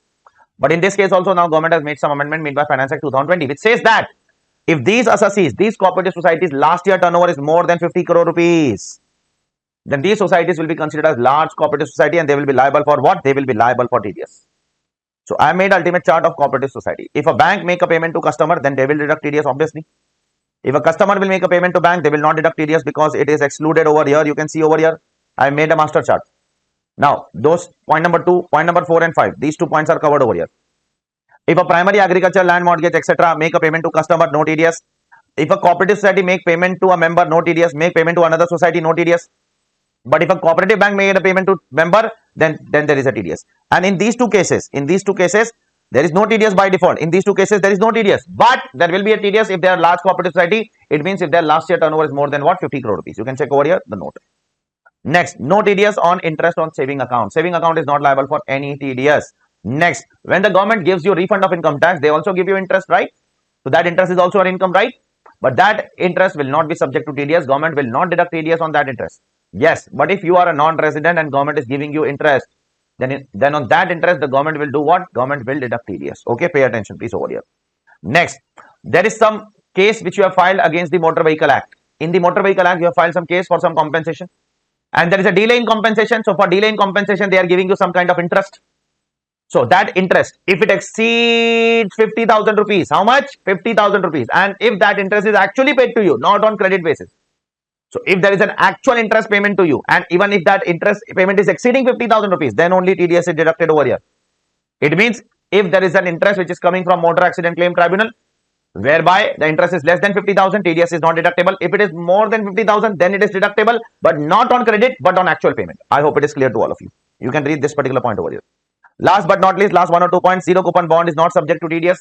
The company, whenever they will make the payment of zero coupon bond to you on maturity, they will not deduct any TDS. And last but not least, when an interest is paid by a special purpose vehicle to business trust, for that you need to understand the topic of business trust. We will see that later. But still I am explaining right now. You might have learned business trust at your end. I am just trying to revise you. There is a business trust here and there is an SPV here. And SPV has given a loan to business trust. Business trust has given a loan to SPV and SPV is giving interest to business trust. That interest is exempt in the hands of business trust. Therefore, no TDS. You can see over here. Okay. Now, this particular case law is removed by ICI. Earlier it was there. Now it has been removed. So you can also cancel it up. It is for your benefit only. Okay. You have to read that much lesser now for the exams. Now, there is one circular over here, very small circular, which talks about that a bank generally calculate your interest on a daily basis, but they do not pay you interest on a daily basis. So when TDS has to be deducted. So CBDT has clarified that bank generally calculates the interest on a daily basis, does not pay interest on a daily basis. So interest has to be, TDS has to be deducted on interest whenever the bank will actually credit that interest to your account. That is generally quarterly, half yearly or annually. Whatever is the interval at which the bank credits that interest to your account, you have to deduct TDS at that point of time. You can pay attention over here. Okay, not much important point. Last but not least, if the central government wishes to give any exemption to any person under this section, the central government can do so by making what? By making a notification, by putting a notification in official gazette and relaxing few people under this section. That power is there with central government over here. Okay, next 194B. What does this section talks about? This section talks about TDS on winning, lottery, crossword, card game, puzzle, etc. Who will deduct TDS? Any person. Whose TDS will be deducted? Any person, resident, non-resident, both are covered. Timing of deduction, payment, not on credit, unlike the previous two sections. Previous two sections were on credit or payment, whichever is earlier. Rate of TDS 30%. Threshold 10,000 rupees. If the winning exceed 10,000 rupees, then you have to deduct TDS at the rate of 30% on the entire amount, not on excess amount. Be very careful. Now, suppose if the winning is in kind, or if the winning is partly in kind, partly in cash, then what am I supposed to do? I cannot deduct TDS from kind. Then in that case, the government says that you have to ensure that the other person has paid the tax. How will I ensure? The other person has to pay the tax in the form of advance tax. He will show me the challan and then only I am supposed to release the winning. So before that, I cannot release the winning. If I do that, I am assessing default. I hope it is clear to all of you. Next, 194BB, which talks about, which is similar to the previous section, absolutely similar, which talks about winning from horse race. Again, the threshold over here is 10,000. The rate is 10%. The deductee can be any person, resident, non-resident, and the timing of deduction will be what? On actual payment, not on credit basis. Okay. Now let's move on to the next one, and next one is a big one, which is very important section practically as well as academically, which talks about what? 194C, contract and subcontracts. So who will deduct TDS? Any person. Again, there is some note which we need to refer. We will refer in some time. Don't worry. Okay. Now who will be the deductee? Deductee will be a resident. Non-resident is not covered over here. If a non-resident is entering into a contract, then TDS has to be deducted under section 195, not here. Okay. Credit or payment, whichever is earlier, this is the timing of deduction and the rate. There are two rates over here. If the payee is individual HUF, then 1%. If the payee is other than individual HUF, like company, LLP, firm, etc., then 2%. Okay. Now, threshold also are there two over here. If there is a single payment, if the single payment is exceeding 30,000, then you have to deduct TDS. Or if the aggregate payment in a financial year to a person exceeds 1 lakh, then you have to deduct TDS. Otherwise, you are not supposed to deduct TDS. Okay. Now, under this section, if you are individual and HUF, if the assessee, that is the payer, is individual and HUF, and if the payer is making payment for personal purpose, then TDS is not deducted under this section. It might be deducted under section 194M, but not here at least. Okay. Now, what is deducted over here? The deduction over here is of contract. Contract is of what nature? The contract is in the nature of a work, and work means which work? A kind of service work. Whatever is the kind of service work will be subject to TDS over here. So let us see what kind of work which is covered over here. The term work is defined over here in this particular section, which includes if anybody is doing any advertising work for you and you are making payment for that, then that is covered under this section. If anybody is doing any broadcasting or telecasting of any particular film, etc., or any program, etc., that is covered over here. If you are making for transportation purpose any carriage of goods or carriage of passengers by any mode other than railway, so if you are taking some services of goods carriage, you are making a payment to them. If you are taking some services of road transport or rail, or sorry, except rail or airway transport or waterway transport, you are making some payment to them, then it is covered over here. Next, catering services are covered over here. And last but not least, this is a very general point. Please be very careful about it, but this is the most important point out of all the points. If somebody does any manufacturing or processing for you, if somebody does any manufacturing and if a contractor does manufacturing and processing for you, by purchasing the material from me only. So if the manufacturer is purchasing the material from me and he is making something and give it to me, then in that case, if the manufacturer gives a breakup in the invoice that this much is for goods, this much is for service, then I have to deduct TDS only on the service portion, not on the goods portion. So if the manufacturer is purchasing goods from me, making something, then giving it to me, then he has to give the breakup. And after giving the breakup, he has to say that this much is for goods, this much is for service. And he will not deduct TDS on goods portion, but he will deduct TDS on service portion only, not on goods portion. Okay. Second important thing. Pay attention, please. There are a lot of small things over here. Suppose he purchases goods from me and he gives that particular goods to me by manufacturing that, but he does not give the breakup. If he doesn't give the breakup, then I am liable to deduct the TDS on the entire amount, including goods. If he doesn't give me a breakup, then I am liable to deduct TDS on the entire amount, including what? Including the goods portion, unfortunately. So the relaxation is when the goods are purchased from what? From the assessee. And here they have made one more amendment that it is purchased from what? From the assessee or its associate also. So now if I sell the goods or even if my associate enterprise sell the goods, this provision will be applicable. I have to give the breakup. And unless and until I give the breakup, even if I sell the goods or if my associate enterprise sell the goods, we have to give the breakup of the goods and service. Means the other person has to give the breakup of the goods and service. Otherwise, I have to deduct TDS on the entire amount. So this is a very important aspect. Please be very careful. I'll give you an example if you want. Suppose I want to make one blazer or coat or suit from a tailor. So I have to, if I give the coat, if I give the cloth, if I give the material to the tailor and he makes the coat and give it to me and give the breakup, or if my associate enterprise give the cloth and he makes the coat or blazer and give it to me, and when I make the payment, I will ask for a breakup. That this much is for cloth, which I am only given you, and this much is for service, which you have provided me, and I will deduct TDS only on the service portion, not on the goods portion. Okay. But what if I go to a particular tailor and tell that, give me that particular cloth, give me that particular suit, for which he has purchased cloth from any third person. So in that case, when he sell me that particular suit, that is an outright sale on which TDS is not deducted. TDS is not deducted on an outright sale because in this case, I or my associate enterprise have not supplied the cloth. It has been supplied by some third party. So in that case, I am not supposed to deduct any TDS. It's like a purchase of a goods, and purchase of goods are not liable to TDS under 194C. It is liable for TDS under 194Q, amendment made by Finance Act 2021. We will be looking at that particular section sometime later, not right now. Okay. Let's go ahead with the next one. That is a relaxation given to goods carriage assessee. Suppose there is a goods carriage assessee in front of me who does not own more than 10 goods carriage at any time during the previous year. And that goods carriage assessee gives me a PAN and a declaration that that person does not own more than 10 goods carriage. So in that case, if I make payment to such goods carriage assessee, I am not liable to deduct any TDS under 194C. This relaxation is given to me over here. This relaxation is given in which case where the other person does not own more than 10 goods carriage and that person gives me a declaration and PAN. What kind of declaration? That he does not own more than 10 goods carriage. Okay. So I made the payment, I will not deduct a TDS. Now suppose after a few months, he owns more than 10 goods carriage. He has added some goods carriage to its stock. So am I supposed to deduct TDS on the amount which I paid last month? When he was not having more than 10 goods carriage, you are not liable to deduct TDS on that. Don't worry. What has happened? What has happened has happened. So when you were making the payment at that time, the other person was not having 10 goods carriage. Yes, it was not having 10 goods carriage. So you have not deducted TDS. You are correct. So later on, the other person adds some more trucks to its stock. That does not mean that you will go back and deduct the TDS. That is not possible. Yes, next time when I will make the payment, I will make sure that if the single payment exceeds 30,000, I have to deduct TDS. And if the aggregate payment exceeds 1 lakh, which will include this payment also and that payment also when the goods were less than, when the goods carriage were less than 10 goods carriage, that will also be included.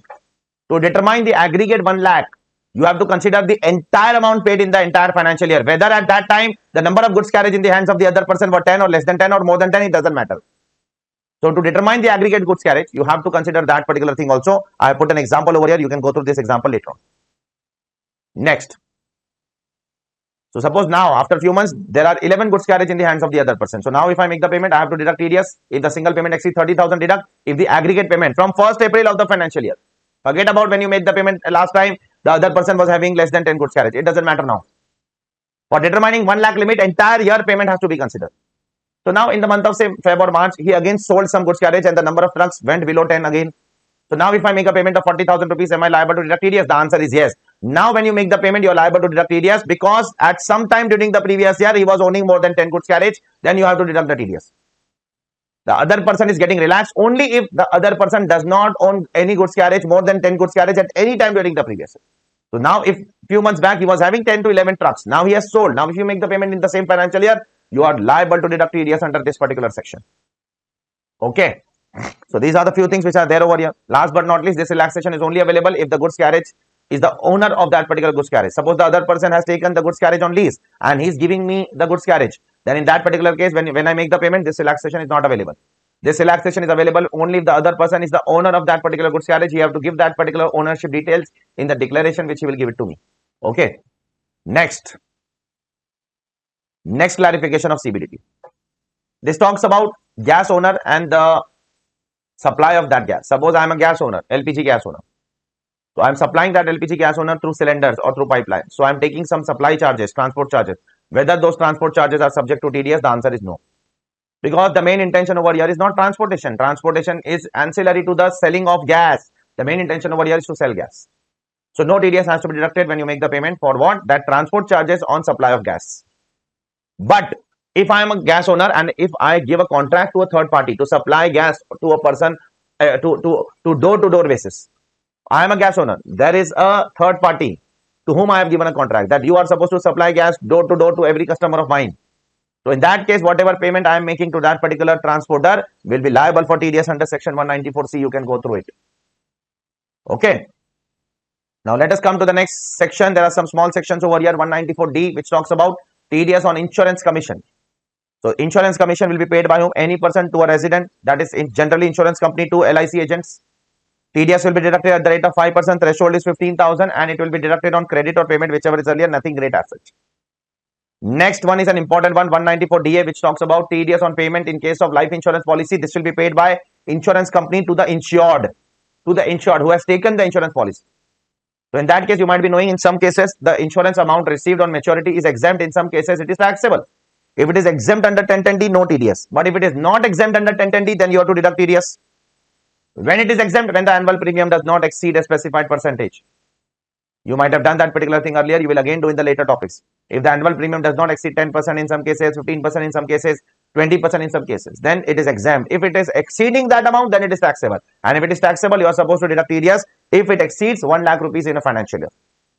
And on how much amount TDS will be deducted? TDS will be deducted at the rate of 5%. Listen carefully, on net income. What is the net income? Amount paid by the insurance company to you minus whatever premium you have paid over the years. Suppose the insurance company is making a payment of 25 lakhs to you. So that will be the amount paid by the insurance company. Minus suppose you have paid 10 lakh insurance premium over last 10 years. So the differential amount of 15 lakhs will be subject to what? 5% TDS. I hope everyone is clear over here. Okay.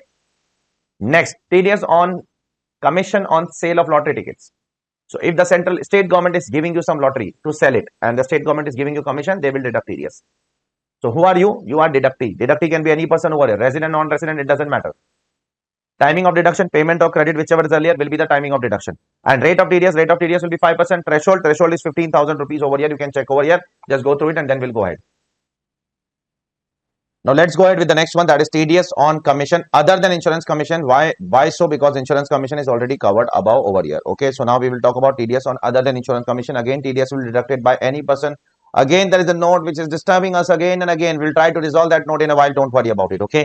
Whose TDS will be deducted? Resident. Again, non-resident is not covered over here. If non-resident is earning some commission, TDS will be deducted under section 195. Timing, credit, payment, whichever is earlier, 5%, threshold 15,000 rupees. That's it. Okay. Now, there are certain exceptions on which TDS will not be deducted. First, if a payment is made by BSNL or MTNL to its PCO franchise, so BSNL, MTNL making payment of commission to its PCO franchise, TDS is not deducted. Okay. Similarly, if company is making some payment of commission to employees or directors, so if the company is making some payment of commission to employees as well as to directors, TDS will be deducted under section 192 and not because that commission will be forming part of their salary, and salary TDS is deducted under section 192 and not under 194H. No TDS on brokerage on securities, but if there is a brokerage on commodity, TDS has to be deducted. Be very careful between these 2 points. No TDS on brokerage on securities. There are no TDS on stock market. But on TDS will be deducted on brokerage on commodity market. Okay. Next. TDS has to be deducted on the amount, which is the difference between the price at which the ticket is sold by agent. Suppose the airline company tells the agent, that is Make My Trip, that sell this ticket at a rate of more than 10,000 rupees. So airline company is telling what? Make My Trip that to sell the ticket at more than 10,000 rupees. And if the Make My Trip is selling the ticket for 12,000 rupees and giving 10,000 to what? Giving 10,000 to the airline company. So the differential to amount is nothing. 2,000 is nothing but what? It's a commission. And that commission is also subject to what? TDS. That is also subject to TDS. Next, It was held by the Kerala High Court in the case of Vodafone SR Limited, whereby if Vodafone is giving to its distributors what SIM card and recharge coupons, so Vodafone has to give some commission also to them. They will not sell for free. They are not doing charity for Vodafone. Therefore, if Vodafone is giving some, say, SIM cards or recharge coupon to its distributors, and they are selling those SIM cards and recharge coupon for commission, that commission is also subject to what? TDS under section 194H. Now, if there is some commission which is retained by the commission agent, that is also liable for TDS. Example, suppose I want to sell some goods, so I hired an agent, a consignment agent. I told him that sell this goods for 1,20,000 rupees, keep 20,000 with you and give me 1 lakh rupees. So I told my agent very strictly that sell this goods for 1,20,000 rupees. Keep 20,000 with you, retain that 20,000 rupees with you and give me the balance 1 lakh rupees.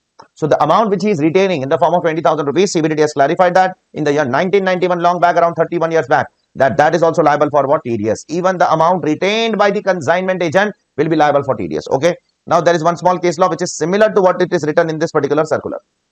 Now, what used to happen? There is a Doordarshan over here. Doordarshan wants to make some advertisement in its channel. So it wants to find out some customers. So there is one agency in between. What does that agency do? Agency finds customer for Doordarshan so that customer can put advertisement on Doordarshan. So in that case, what the customer do? Customer give the money to agency and agency retains its commission and give it to Doordarshan. Agency does not give the entire money to Doordarshan. Agency retains the money and give the balance money to Doordarshan. So whether that retention will also be subject to TDS? The answer is yes.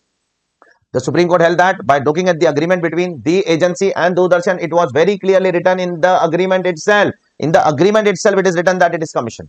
And in the agreement itself, it was written, unfortunately, that such commission will be liable for tax deduction. It was written in the agreement. Then why are you not deducting that particular TDS? You should have deducted. So the assessee has defaulted that particular thing. He should have deducted TDS on that amount. Okay. So coming to the next section, again a very important section practically and academically, and again this note is coming for the 4th time, I guess. It came in 194A, 194C, 194H, and again it is coming in 194I. We will try to resolve that in note in a while. So here again the pay is resident, timing is again credit or payment, whichever is earlier. And if you take on rent, plant and machinery, then you have to deduct TDS at the rate of 2%. And if you take on rent, furniture, building or land is taken on rent, then you have to deduct TDS at the rate of how much percentage? 10%. Okay. The landlord can give what? The landlord can give a declaration under 15G or 15H if his income is less than the threshold. And what is the threshold over here? The threshold over here is 2,40,000 rupees in a financial year.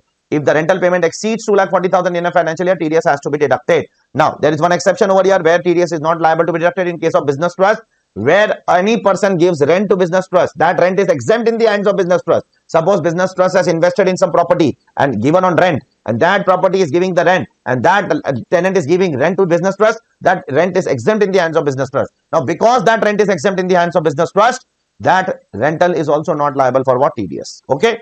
Now, the threshold over here, as I've told you, is 2,40,000. Now, how to compute that threshold? This threshold has to be computed by taking all the things together. When I say all the things together, it means you have to consider plant, machinery, land, building, furniture, everything together. Suppose if I took plant and machinery from you on hire, and I also took land and building and furniture from you on hire, and the total amount of all of them exceeds 2,40,000, then also I am liable to deduct TDS. So you have to consider 2,40,000 as an aggregate of all of them, and then you are liable to deduct TDS. TDS under this section will be deducted on advance rent, will be deducted on warehousing charges, will be deducted on non-refundable deposits also. If I give somebody a non-refundable deposit, I am supposed to deduct TDS on that also.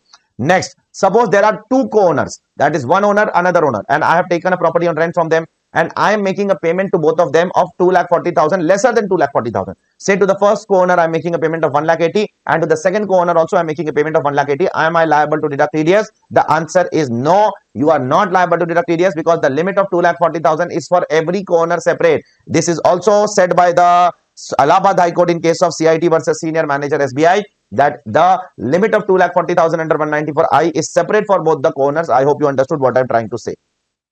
Next, suppose if I go to a cold storage and tell the cold storage person that I want to preserve something, and he takes some charges from me, whether that charges will be subject to TDS under this section, the CBDT has said that no, it will not be subject to TDS under this section because it is not a renting of a place. In fact, it is what? It is a services which is given by the cold storage to you, and therefore the TDS under this section will not be deducted. The TDS will be deducted under section 194C. I hope it is clear to all of you. So if you take a cold storage on rent for the purpose of preserving some goods at your end and you give that goods, you keep that goods in their cold storage, they are giving you more of a service rather than place on rent. Therefore, you will deduct TDS under 194C. Similarly, if Japan Airlines land on Bombay Airport or lands in Mumbai Airport and the Japan Airlines has to pay landing and parking charges to the Mumbai Airport Authority, that is Airport Authority of India, in that case, Japan Airlines is liable to deduct TDS. So again, the question arises under which section? Whether the TDS will be deducted under 194I or 194C. So again, the CBDT has clarified, and even the Supreme Court of India has held in the case of Japan Airlines Limited in the year 2015 that such transaction will be subject to TDS under 194C and not under 194I. Again, there is a service which is given by Airport Authority of India to Japan Airlines, and therefore in that case, Japan Airlines will deduct TDS under 194C and not under 194I. Okay.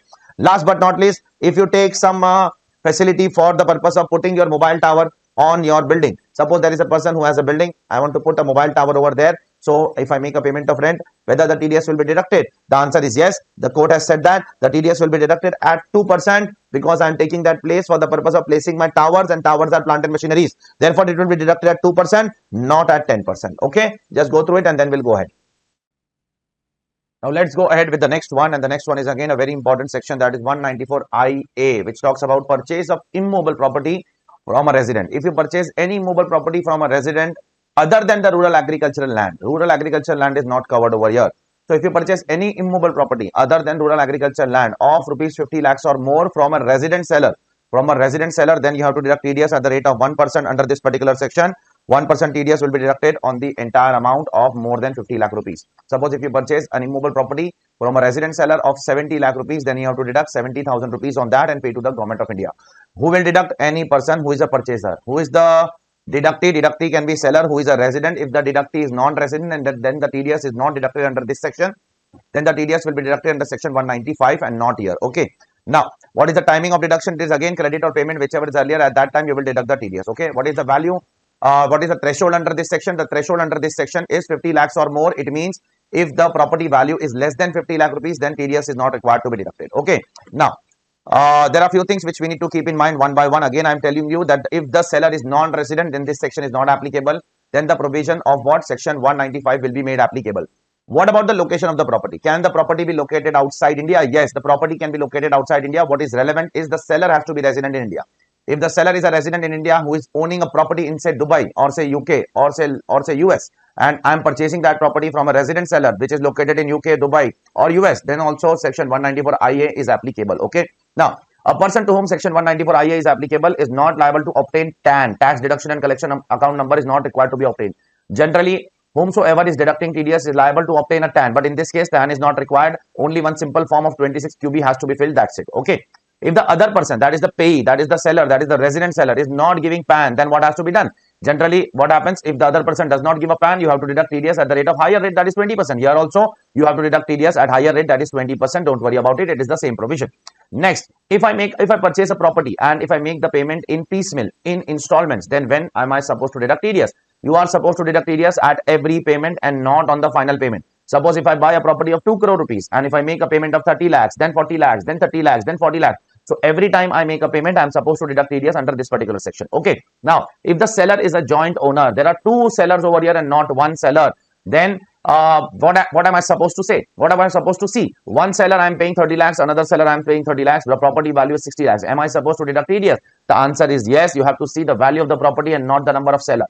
Even if the number of sellers are 10 sellers and if the property value is more than or equal to 50 lakh rupees, you are supposed to deduct TDS in that particular case. What if the seller is holding the house or immobile property in the capacity of a stock in trade? Suppose the seller is a builder. Am I supposed to deduct TDS of a builder also? The answer is yes. The TDS has to be deducted whether the seller is a builder or whether the seller is a trader or whether the seller is an investor. It doesn't matter. It means if the seller is holding the immobile property in the capacity of capital asset, then also deduct TDS. If the seller is holding the property in the capacity of stock in trade, then also deduct TDS. That is something which is written over here. Okay. Now, all kind of immobile property will come over here except one, that is rural agricultural land, because that is not considered as a capital asset only. So there is no sense of deducting TDS on the same. One more capital asset which is immobile property will not come over here if the government compulsorily acquire. If a government compulsorily acquire your property, then there is a separate section in the form of what? In the form of 194 LA, where the threshold is just 2,50,000 rupees and the tax rate is also very high, that is 10%. So you will deduct TDS under that section if there is a compulsory acquisition of a property. Okay. Last but not least, the stamp duty value has no relevance under this section. It means if your immobile property's consideration is 48 lakhs and stamp duty value is 52 lakhs, you will not deduct TDS under this section because the value of property is important over here and not the value of stamp duty. Okay. Last but not least, when you see the consideration of 50 lakhs or more, what all things has to be considered in that? So the CBDT has clarified that through an amendment in Finance Act 2019 that consideration shall include all charges, like if you make a payment for house, with that many other charges also you make as a payment. So all those charges will be included and then the consideration will be determined whether it is 50 lakhs or more or it is less than 50 lakhs. Like you pay a club membership fee, that shall also be included in the consideration. You pay a car parking fee, you pay electricity fee, you pay water facility fee, you pay advance, etc., or any other maintenance fee, etc., any other charges of similar nature. So all those charges has to be accumulated and then you have to find out whether it is a 50 lakh or more and then decide whether the TDS has to be deducted or not deducted. Okay. Coming to the next section, that is 194J. 194J, again a similar note is coming over here which has been coming again and again in many sections so far. That is 194A, 194C, 194H, 194I, and now for the fifth time under 194J. So again here the TDS will be deducted by any person. The deductive will be resident, and resident. That's it.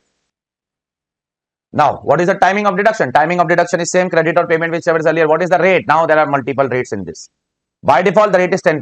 Okay. But if you are making a payment to a person who is engaged in call center, then it is 2%.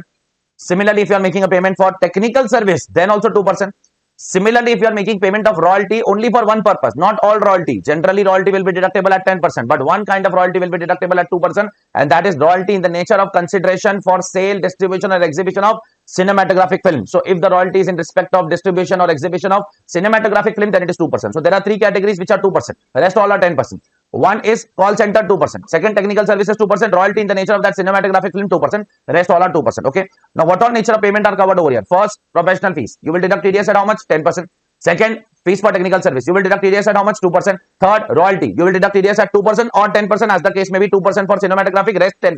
Fourth, sum referred in 28.5A. Now, what is this sum referred in 28.5A? It is the non-compete fees which is covered in PGBP, where you make a payment of non-compete fees to another person for not doing any activity in relation to business and profession, which is considered as a PGBP income of the other person. That is covered in 28.5A. TDS will be 10%. Last but not least, if you make any payment of commission or fee to a director over and above salary, now whatever salary you give to director, the TDS for the same will be deducted under 192. But over and above salary, if you give something to the director, then the TDS will be deducted under 194J. Please keep this thing in mind. Okay. Now, the threshold in this section is how much? 30,000. But the threshold of 30,000 is applicable separately for this income, separately for this income, separately for this income, and separately for this income. And for the fifth income, there is no threshold. That is, even if you make a payment of what? 2,000 rupees, in case of fifth category, you have to deduct TDS. But for the rest of the four, that is from A, B, C, and D onward till D, you have to make 30,000 payment exceeding for every category. So suppose I am taking some services from Mr. A. I am taking two nature of services from Mr. A. One is royalty, one is FTS. I am taking both the services from Mr. A. One is royalty, one is fees for technical service. And I am making payment of 27,000 for the first service and 28,000 for the second service. I am not liable to deduct TDS because individually it is not exceeding how much?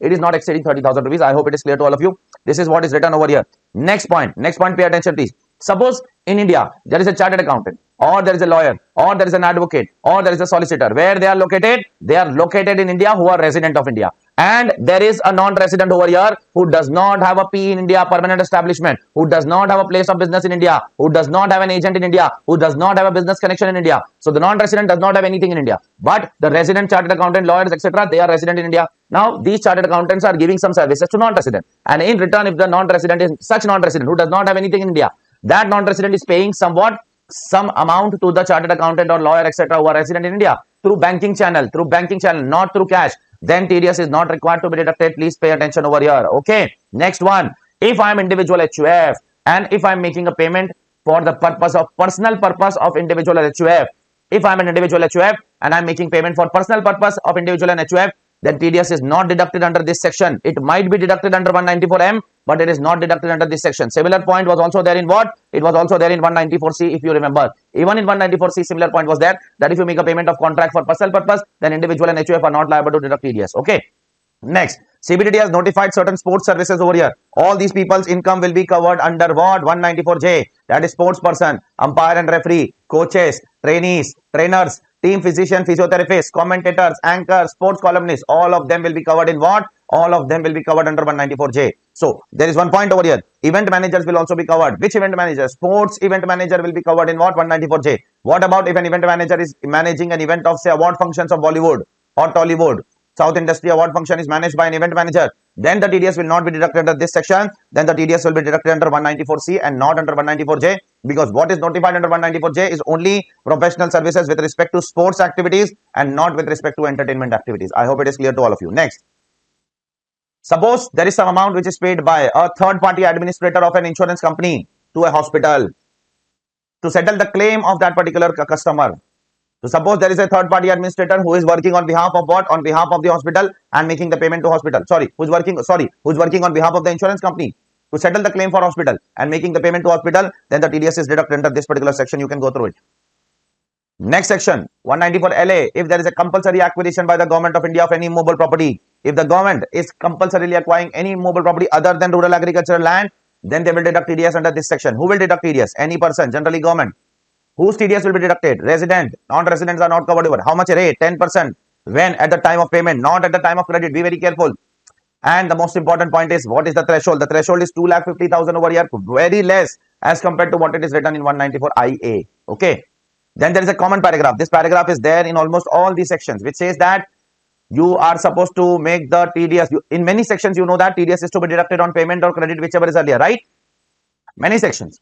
So the credit has to be made to any person. The credit can be, suppose I am making a payment of interest. So the credit can be made to interest payable. The credit can be made to the name of the other person, say Mr. A, Mr. B. The credit can be made to even suspense account or any other account. It doesn't matter. TDS has to be deducted on credit basis or payment basis, whichever is earlier. To whom you make the credit is of no relevance to the government of India. Okay. Next, there is one common note which we have been awaiting since long, which is applicable for TDS under section 194A, 194C, 194H, 194I and 194G, 194J and few more sections of TCS, 206C1, 206C1F. We have not seen these sections so far, but we have seen the first 5 sections. You might have seen that refer note in these sections. What is that note all about? This note talks about that if the deductor is individual HUF and if the deductor wants to deduct TDS under these sections which are mentioned, and if the deductor is individual HUF, not company, not firm, not LLP, this relaxation is only given to individual HUF, then the deductor will deduct TDS under these respective sections only if the last year's business turnover is more than 1 crore, or if the deductor is doing a profession, then the last year's professional turnover has to be, or gross receipt has to be more than 50 lakhs. Otherwise, TDS under these sections are not applicable. Not applicable. Check it properly. So if these sections, individual HUF has to deduct TDS, then TDS is applicable only if last year's turnover in case of business is more than 1 crore, and in case of profession it is more than 50 lakh rupees. Then only TDS under these sections are applicable in case of individuals and HUF. And for other than these sections, this criterion is not to be seen. So for salary, you should not see this criteria because salary section is not mentioned. So for 193 interest, you are not supposed to see this criteria. So for 192A, PF deduction, TDS on PF deduction, PF, Provident Fund TDS deduction, where the payment is more than or equal to 50,000 rupees. You are not supposed to see this criteria. This criteria has to be seen only for these sections. I hope it is clear to all of you. And only if the deductor is individual HUF, not for company, LLP, AOP, BOI form. Now let's go ahead with the next one, 194IB. So to understand 194IB, you need to again understand what is 194I. So just now I said for 194I, if it has to be made applicable to individual or HUF, then the last year turnover has to be more than 1 crore or 50 lakhs as the case may be of business or profession. Otherwise, 194I is not applicable. So now, if my last year's turnover is less than 1 crore or less than 50 lakhs, or for that matter, I am not covered under PGBP only, I am salaried assessee, I am HP assessee, I am IFOS assessee, I am capital gains assessee, then 194I is not applicable, because for individual and HUF, 194I is only applicable if last year's turnover is more than 1 crore or 50 lakhs of business or profession. So 194I is not applicable for these categories which I have said just now, whose turnover is less, who is not covered in PGBP. For them, 194IB has been brought, which says that to whom 194I is not applicable will be covered in 194IB if they take on rent land or building, if they take on rent immovable property, and if you make a payment of more than 50,000 for a month of a rent. So if the threshold over here is quite higher. Over 194I, the threshold is 2,40,000 for the entire year, but here the threshold per month is more than 50,000. So if I am not covered in 194I and if I get covered in 194IB, then in my case the threshold is 50,000 rupees per month rent. How much TDS has to be deducted? 5% at the time of credit or payment, whichever is earlier. Okay, the TDS rate is 5%. When TDS has to be deducted? Time of deduction. TDS has to be deducted at the credit or payment of the last month. At the credit or payment of the last month.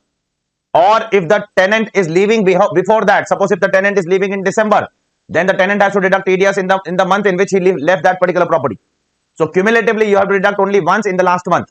So when you make the payment of April, don't deduct TDS. May, don't deduct TDS. June, don't deduct TDS. Follow this pattern till February. But in the month of March, deduct TDS of the entire year together. But if you leave the property early, say in the month of December itself, then deduct the TDS of the 9 months in the month of December itself. I hope it is clear to all of you. Unlike 194I, where you have to deduct TDS every month, here you have to deduct TDS once in a financial year, that is in the last month, or if you leave before, then before that. What if the other person does not give a PAN? If the other person does not give a PAN, then deduct TDS at the rate of how much? 20%, but subject to the rent of last month. The TDS amount cannot be more than the rent of last month. Suppose the rent of every month is 60,000 rupees. So you will pay 60,000 in first month, 60,000 in second month, and in the last month you will deduct TDS at the rate of 5%. So how much will come as 5% of the entire year's rent? Entire year rent will be 7,20,000. 5% of that will come to 36,000. So deduct 36,000. But if the other person is not giving a PAN, then 20%. Now what is 20% of 7,20,000? It is 1,44,000. But I cannot deduct 1,44,000 in the last month because I am not supposed to pay that much rent only in the last month. In the last month, I am supposed to pay rent of only 60,000 rupees. So if the other person does not give a PAN, then deduct TDS to the extent of rent of last month, not more than that. So in that case, you will deduct TDS at the amount of 60,000 in the last month. Okay, I hope it is clear to all of you. Am I supposed to take a TAN? You are not supposed to take a TAN here also. Form 26 QC has to be filled. That's it. No need to take any kind of TAN over here. Okay, now next section 194M. Again, very important. 194M is applicable. Listen carefully. If C is not applicable to assessee, if H is not applicable to assessee, if J is not applicable to assessee, then M is applicable. Now, when C is not applicable because of two reasons. One, if the last year's turnover is less than 1 crore or 50 lakhs. Second, if it is paid for personal purpose. For both the reasons, C is not applicable. Second, when H is not applicable, H is again not applicable when last year's turnover is what? Less than 1 crore or less than 50 lakhs. And H is applicable if it is paid for personal purpose, because in H there is no question of personal or business purpose. H is applicable for both personal and business purpose. Therefore, H is only not applicable because of one reason and not because of this reason. If you make payment under 194H for personal purpose, you have to deduct TDS under 194H only, don't come to M. But for C, if the turnover is less than 1 crore or 50 lakhs, then you can come to M. Even if you make the payment for personal purpose, you can come to M. Similarly, for J also, I have told you just now sometime before that even in 194J, if your last year turnover is less than 1 crore or 50 lakhs, you have to come to M. J is not applicable. Even if the turnover is more than 1 crore and 50 lakhs, but if you make the payment for personal purpose, J is not applicable, you have to come to M. So the criteria to come to M is, the criteria to come to 194M is, these three sections are not applicable either collectively or individually. Then you can come to M. And if over here, M is only applicable to what? Individual HUF and not to others. Okay. So here, if the cumulative amount of these three sections, that is the cumulative amount of contract payment or commission payment or professional fees payment, is exceeding 50 lakh rupees in a financial year, then you have to deduct TDS at the rate of 5% on the entire amount. So here also you are not supposed to take what? TAN. Sorry, TAN. TAN is not required to be taken over here. Even here there is a relaxation like the previous sections. Okay. So try to understand the importance of M. 194M is applicable if these three sections are not applicable individually or cumulatively. If C is not applicable, then you can come to M. For example, my last year's turnover is say less than 1 crore or less than 50 lakhs. And if I'm making a payment of contractor of 70 lakh rupees for construction of my house. So try to understand, if last year's turnover is less than 1 crore 50 lakhs, C cannot be made applicable. Similarly, I'm making a payment for personal purpose of 70 lakhs. So if C is not applicable, M is applicable if the aggregate amount in the financial year exceeds how much? Exceeds 50 lakh rupees. You have to deduct TDS at the rate of 5%. I hope it is clear to all of you. Okay. Now coming to 194N, a very important section. Who will deduct TDS under this section? Under this section, TDS will be deducted by bank or cooperative bank or post office. On what event? And whose TDS will be deducted? Under this section, TDS will be deducted of any person. Any person means the recipient can be any person, resident also, non-resident also, it doesn't matter. Even residents can be subject to TDS, even non-residents can be subject to TDS. When you make a cash withdrawal of more than 1 crore rupees from one or more account made by the recipient. So if you make a cash withdrawal of more than 1 crore rupees from one or more account maintained by the recipient in a bank, then the bank will deduct TDS at the rate of 2% on excess amount, not on the entire amount. Suppose if I withdraw 1 crore 30 lakh rupees, then the bank will deduct TDS on 30 lakhs, not on entire 1 crore 30 lakhs. Please be careful about it. On extra amount, they will deduct TDS at the rate of what? 2%. This is the first thing. Who will deduct TDS? Bank, cooperative bank, post office. Whose TDS will be deducted? Any person, resident, non-resident. At what rate? 2%. On what amount? Or in excess of 1 crore rupees, not on the entire amount. Now, next, if the account holder has not filed the return for all the last 3 years, account holder has not filed the return for all the last 3 years, even if he has filed for one of the 3 years, he will be escaped.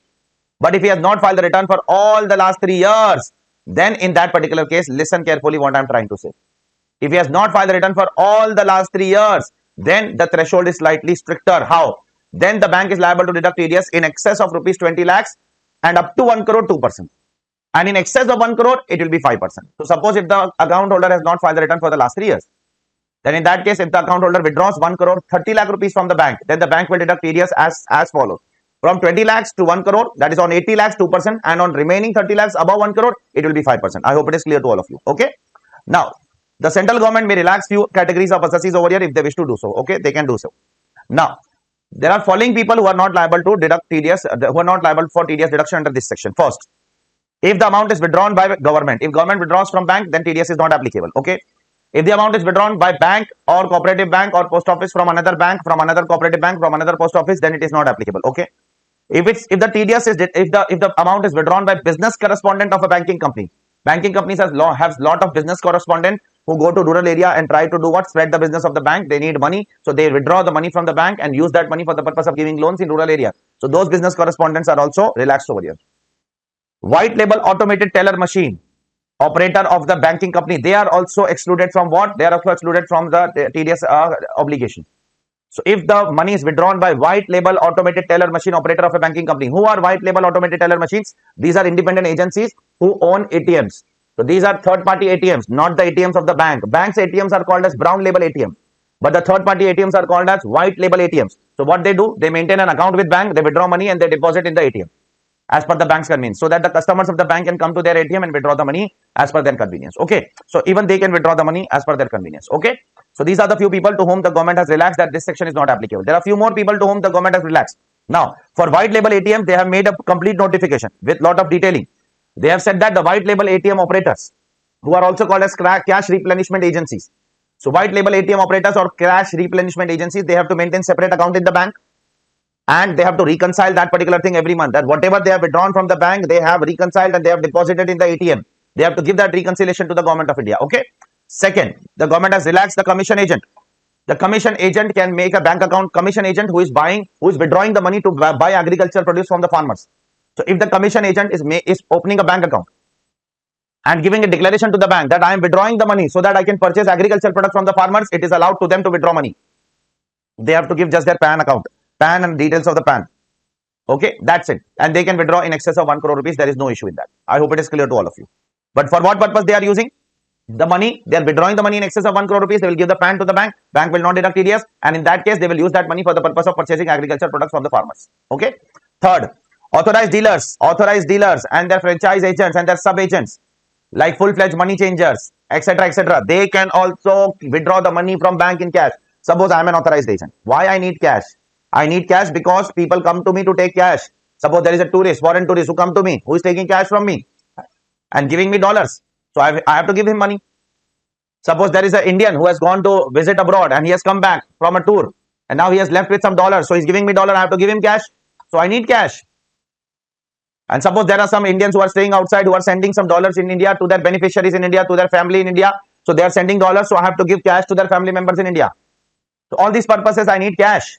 So the government has given relaxation to authorized dealers and their franchise agents and their sub-agent and also to full-fledged money changers, etc., etc. The government has given relaxation to all of them. I hope it is clear to all of you. Okay. Again, the condition is the authorized agent has to maintain a separate bank account and they have to use it for these purposes, as I've told you. Suppose if a tourist come and he wants cash, so they can give cash. If a non-resident is visiting India, they want cash, they will give cash. If a resident is coming from out of India and returning to India after a happy tour, and they need cash because they have dollars with them left and they are returning the dollars, they are taking cash. If they are transferring some money to their beneficiaries in India, so and they have to give a undertaking that they will use the money only for this purpose and not for any purpose other than this. Okay, I hope it is clear to all of you. Coming to the next one. So this section I'll be doing directly from here, which I made a summary for you all. That is here. Okay, 194O. Now this section is generally for companies like Amazon. Amazon will be called as e-commerce operator and the seller of Amazon will be called as e-commerce participant. So whenever the Amazon will make the payment to seller Amazon, and if the seller is resident. If the seller is non-resident, this section 194O is not applicable. So there is an Amazon, there is a seller, there are customers. Customers like us buy from Amazon, and Amazon make the payment to sellers. So whenever Amazon will make the payment to seller, the Amazon will deduct TDS at the rate of 1% on gross amount of the sale. Amazon will not deduct TDS on the net amount. Amazon will deduct TDS on the gross amount. Keep this thing in your mind. Gross amount means what? Amazon will deduct TDS on the sale value and not on the amount which is coming after deduction of the commission of Amazon. Okay. So if the customer bought a phone of 50,000 rupees.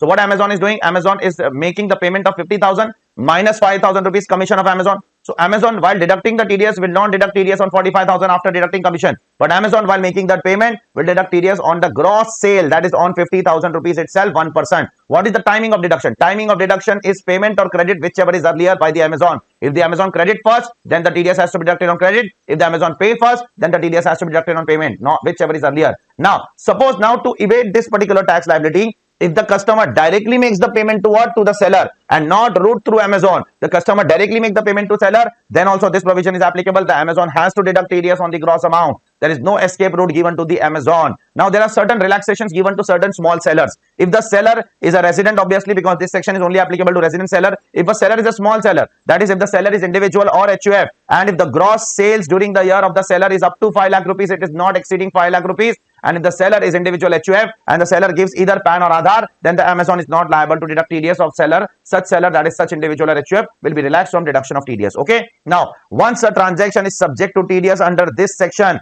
or you have got an exemption under this particular clause, you have deducted TDS under this section, or you have got exempted under this clause, then TDS under any other provisions will not be applicable to avoid double deduction. TDS will not be applicable under any other provision to avoid what? Double deduction of TDS. Now, similarly, point number 5. Suppose Amazon, there is a website of Amazon obviously, and Samsung advertises its what? Galaxy Fold on Amazon website, and for that purpose Samsung makes a payment of advertisement what? To Amazon. So on that amount TDS is deducted. That is not relaxed under this particular section. Okay, that the relaxation is only if the Amazon makes the payment to what? Seller, and not if the person who is advertising its product on Amazon platform and making the payment of advertising charges. Those are subject to applicable TDS under respective section. Now there are some relaxations which are given over here, as you can see over here. There are 2 relaxations which the government has given over here. One is 194 is not applicable in the following cases: when the transaction is in securities or commodities. If the transaction is in securities or commodities, 194O is not applicable. Second, if the transaction is in electricity, renewable energy certificate and energy saving certificate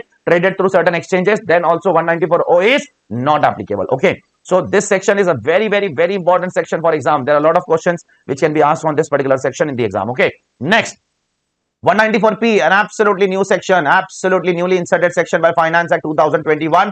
That is the reason you will see everything over here in green, green and green. 194P is applicable from 1st April 2021 and it is applicable to specified senior citizen. Who is a specified senior citizen? Let us try to understand. A specified senior citizen means a person who is a resident first of all. Second, whose age is 75 years or more. So a resident whose age is 75 years or more can be called as what? A specified senior citizen. Further condition, he has income from pension. He has income from pension plus he has no other income except interest or receivable or received from the same bank account in which he has pension income. He should not have interest income also from other bank account. So suppose when I can become a specified senior citizen, I will become a specified senior citizen if I am resident. My age is 75 years or more. I only earn a pension income from a bank account, say SBI, and from that same bank account, I can earn some interest of FD or interest on saving bank or interest on RD. I cannot earn interest from other banks. If I earn interest from other banks also, I am not a specified senior citizen. And I am giving a declaration to the specified bank that I do not have any other income except pension. Then the specified bank will do what? Will compute your income, will give you all deductions under chapter 6A, will give you rebate under 87A, so on and so forth.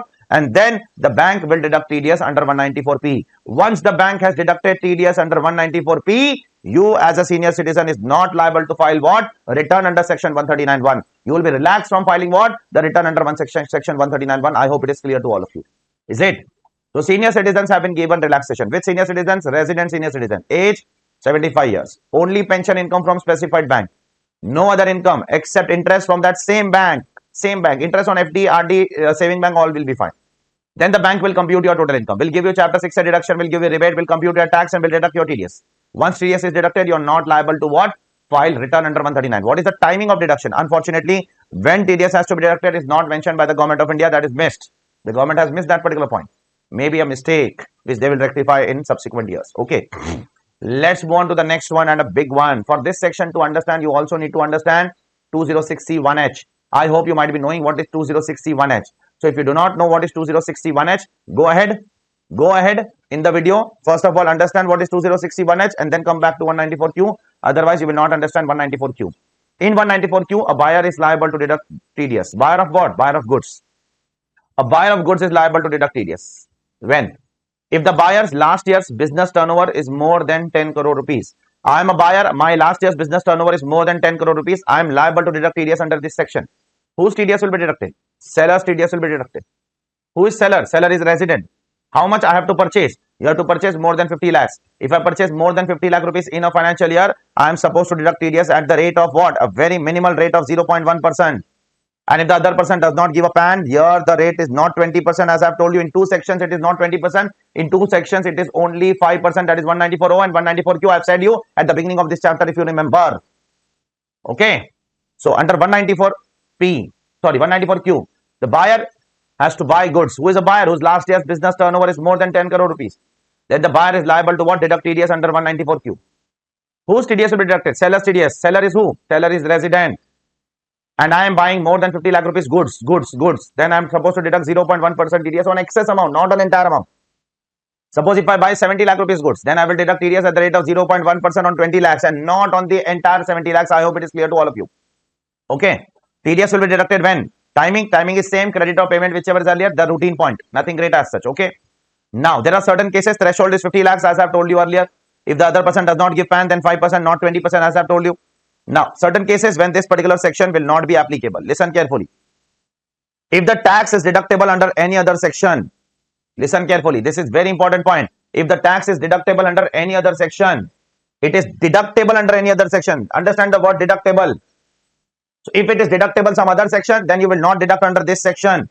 If it is deductible under any other section and in any other section you have not deducted, then also you are not supposed to deduct under this section, because the word used over here is deductible. I don't know whether you got this point or not. If a tax is deductible under any other section, do not deduct under this section. Whether you have deducted in any other section or not deducted, the obligation to deduct under this section is lapsed. If it is deductible under any other section, do not deduct in this section ever. I hope it is clear to all of you. See this. Okay. Second, if the tax is collectible under any other section, then collect under that section. This section is not applicable. If the tax is collectible, if TCS is applicable on the same transaction on the seller, then tell the seller to collect TCS and buyer will not deduct TDS. But if the seller is collecting TCS under 206C1H, then tell the seller, do not collect, I will deduct. So listen carefully. All TCS provisions will be over and above this section. But one TDS, this section of TDS will be over and above 206C1H. It means 194Q will be smaller in front of 206C. TCS will be higher. But when it comes to 206C1H, that provision will be smaller in front of 194Q. It means 194Q will override only one TCS section, that is 206C1H. Rest all TCS section will override 194Q. This is what is written in point number 2, case 2. You can check over here. Now to remove certain difficulty, the CBDT has brought some kind of notification and clarification. We need to see that notification and clarification. So I would request all of you, along with this book, which you are downloading from my website and asking for password and all, you also have to see certain extra rule lectures with that. I have put a complete lecture also on that, but that is in Hindi English. Anyways, you may or may not understand that particular thing. But for 194Q and for many other sections, CBDT has given some clarifications. I will try to cover all of them in my revision videos. Don't worry about it in English. So I am trying to revise that also. Over here, there is a big circular which is given by CBDT on 1/7/2000. The circular number is 13/2021 on 30th June 2021. So we need to see this circular along with what? Along with the discussion of 194Q. So I am talking about that circular one by one. I am talking about each and every point which is covered in 194Q in the form of a circular. This circular can be important for your exam. Okay. So let us try to understand what is this. First of all, 194Q is not applicable for certain transactions, which we have seen over here just sometime before in 194O also, if you remember. It is not applicable if there is a transaction in securities and commodities, and it is not applicable in transaction in electricity, renewable energy, etc. You can see it is similar to 194O. Is it clear? So this is the first point which is clarified in the circular. In this particular point, it's a big circular. Please be patient enough to understand each and every point of this circular. Second, now this section is applicable from 1st July 2021. So how to determine the threshold? Let us understand. This section is not applicable from 1st April 2021. If it would have been applicable from 1st April 2021, the threshold would have been very easy. But this is applicable from 1st July 2021. Suppose I am a buyer whose last year's turnover is more than 10 crore rupees. So I am liable to deduct TDS under this section. Now, if I buy some goods before July, that is till 30th June, am I liable to deduct TDS on that? The answer is no. If I buy some goods before 30th June, then I am not liable to deduct TDS because section is applicable from 1st July. So suppose I bought goods of worth rupees 40 lakhs up to 30th June. I am not liable to deduct TDS on that. And in July, I am buying goods of another 30 lakhs. So till June, I have bought goods of 40 lakhs. And in July, I am buying another 30 lakhs. Then how TDS will be determined? So government says that to determine whether 50 lakhs is crossed or not, you have to take the entire financial year's data. That is even till 30th June, whatever purchase you have made, you have to accumulate that and then identify 50 lakh is crossed or not.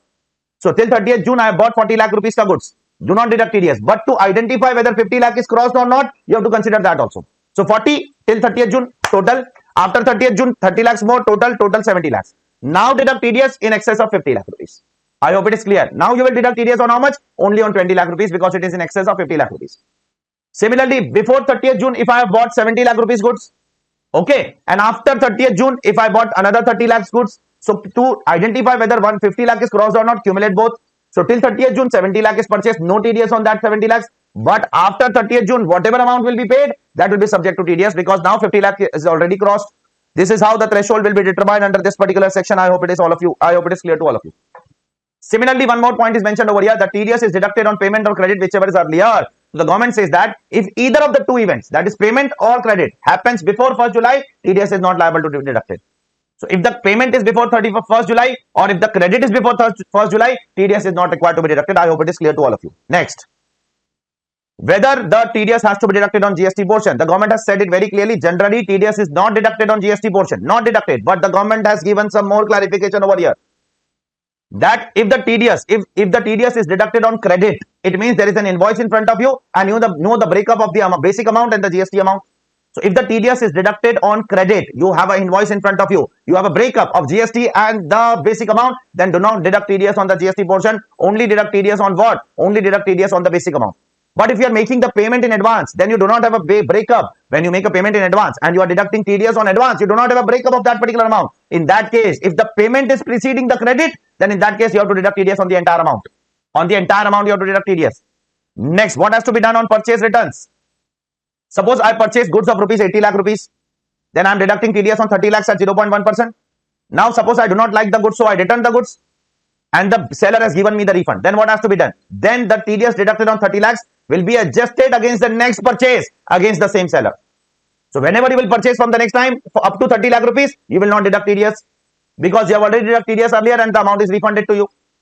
So you have to adjust against the same seller, not against any other seller. Secondly, what if I make a purchase of 80 lakh rupees? I will deduct TDS on 30 lakh at the rate of 0.1% and then later on, I did not like the goods. So I returned the goods and the seller gave me fresh goods. He replaced the goods. Then nothing has to be done. If he has replaced the goods, then nothing has to be done. These are the things which are written over here. You can go through one by one, all of them.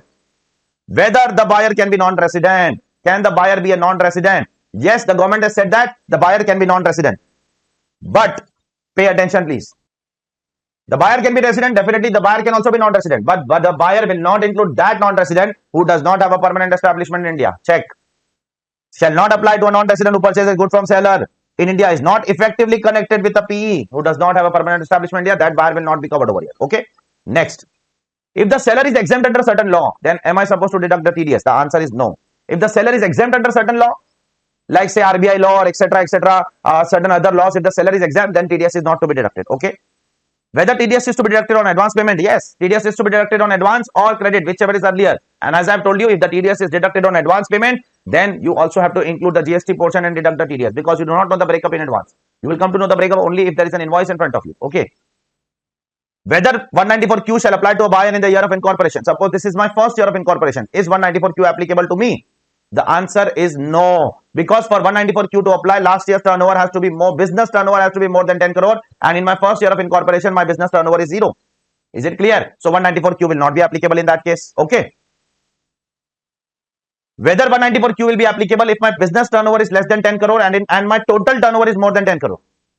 My total turnover of last year is more than 10 crore, but business turnover is less than 10 crore. Whether 194Q will be applicable? The answer is no, because for 194Q to apply, only business turnover has to be seen and not the total turnover. Only business turnover has to be seen. and not total turnover. So if my business turnover of last year is 8 crore and my total turnover is 13 crore, 194Q is not applicable. Then interlinking of three sections. Let me tell you very clearly what these three sections talks to each other. 194O will be over and above all of them. If 194O is applicable, deduct TDS under that section itself. Deduct TDS under that section itself. If 194O is applicable, do not go to other sections. Follow 194O itself. Even in 194O, listen carefully. Do you remember that in 194O, in some cases, what happens? That the seller, the customer will make the payment to what? Will not directly buy from the seller. Customer will buy from Amazon and Amazon will deduct TDS, right? So in that case, even if the Amazon is deducting TDS, 194O will prevail over all other sections. Always remember, 194O will prevail over 194Q and 206C1H. Always. And the rest I have told you. Between. So now, first thing I have told you that this will prevail over this and this. Clear? Now, if there is a fight between what? If there is a fight between 194Q and there is a fight between 206C1H, then who will fight? Who will win the fight? I have told you that also earlier. That there is a fight between 194Q and 206C1H. Then 206C1H will win that fight. Because 206C1, I'm really sorry. Then 194Q will win that fight. Because just some time before, while explaining 194Q, I have told you, all the TCS provision will be above 194Q. But 194Q will be above one TCS provision, that is 206C1H. Now in this case, suppose I am a buyer, you are a seller. And I am also liable for 194Q, you are also liable for 206C1H. Then who is liable? I am liable. And suppose if I do not deduct TDS, and if you deduct TDS, if you collect TCS, is it fine? The government says that it is fine. Why it is fine? Because here also it is 0.1%, there also it is 0.1%. If I fail to deduct TDS, and before I deduct the TDS, you have collected the TCS, then in that case, you can do what? You can collect the TCS and I will be not under any kind of consequence. The government has given a relaxation. Even the buyer can ignore the TDS and the seller can collect the TCS because the rate of TCS is same at both the places. I hope it is clear to all of you. So this is what it has been given in all these clarifications, etc. For better understanding, you have to go through the entire clarification. I cannot explain you all these things in few words. I have taken hours and hours to explain these clarifications to my students. Okay. So coming back to my original booklet.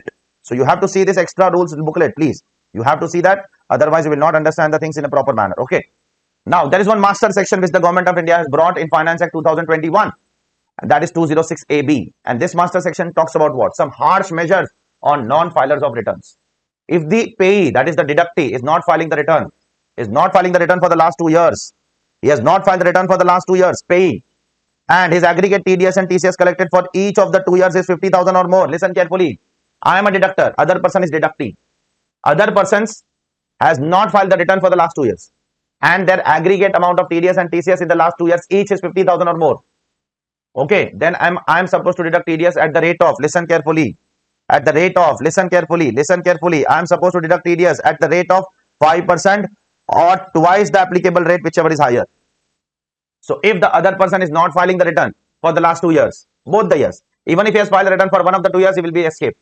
But if he has not filed the return for the last both the years and he has a TDS or TCS of 50,000 or more in each of the year, then I am liable to deduct TDS at twice the applicable rate. 194J, twice the rate will be 20%. 194H, twice the rate will be 10% or 5%, whichever is higher. I have to deduct TDS at the rate of twice of the rate or 5%, whichever is higher. This section is relaxed for certain assessees. This section is not applicable for certain assessees if the deductor is deducting TDS under this section. That is 192 salary, 192A, that is PF, 194B lottery, 194BB horse race, 194LBC securitization trust, 194A withdrawal from bank account. This is not applicable in these sections. Okay. Now, last but not least. So, it is applicable for 194J. It is applicable for 194H, 194C, 194I, 194IB, 194IA. It is applicable for rest of the sections. So, other person has to file the return. If the seller is not, if the other person, the pay is not filing the return, I will deduct TDS at the twice the rate. Twice the rate, very harsh. Or 5%, whichever is higher. So, the deductor is under an obligation now to check all these things. Okay. Now, suppose the other person is not filing the return. So, I have to make the rate twice. First, make the rate twice. And compare with 5%, whichever is higher. That will be your actual rate of TDS. And then ask the deductee that whether you have a PAN or not. If it does not have a PAN, then whatever rate you have arrived just now, compare that with 20% and then whichever is higher. So you have to apply this particular formula that twice the rate or 5%, whichever is higher, you arrive to one rate.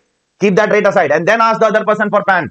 If it doesn't give a PAN, then compare that derived rate with 20% and whichever is higher. I hope it is clear to all of you. This is written in the last paragraph. You can see over here.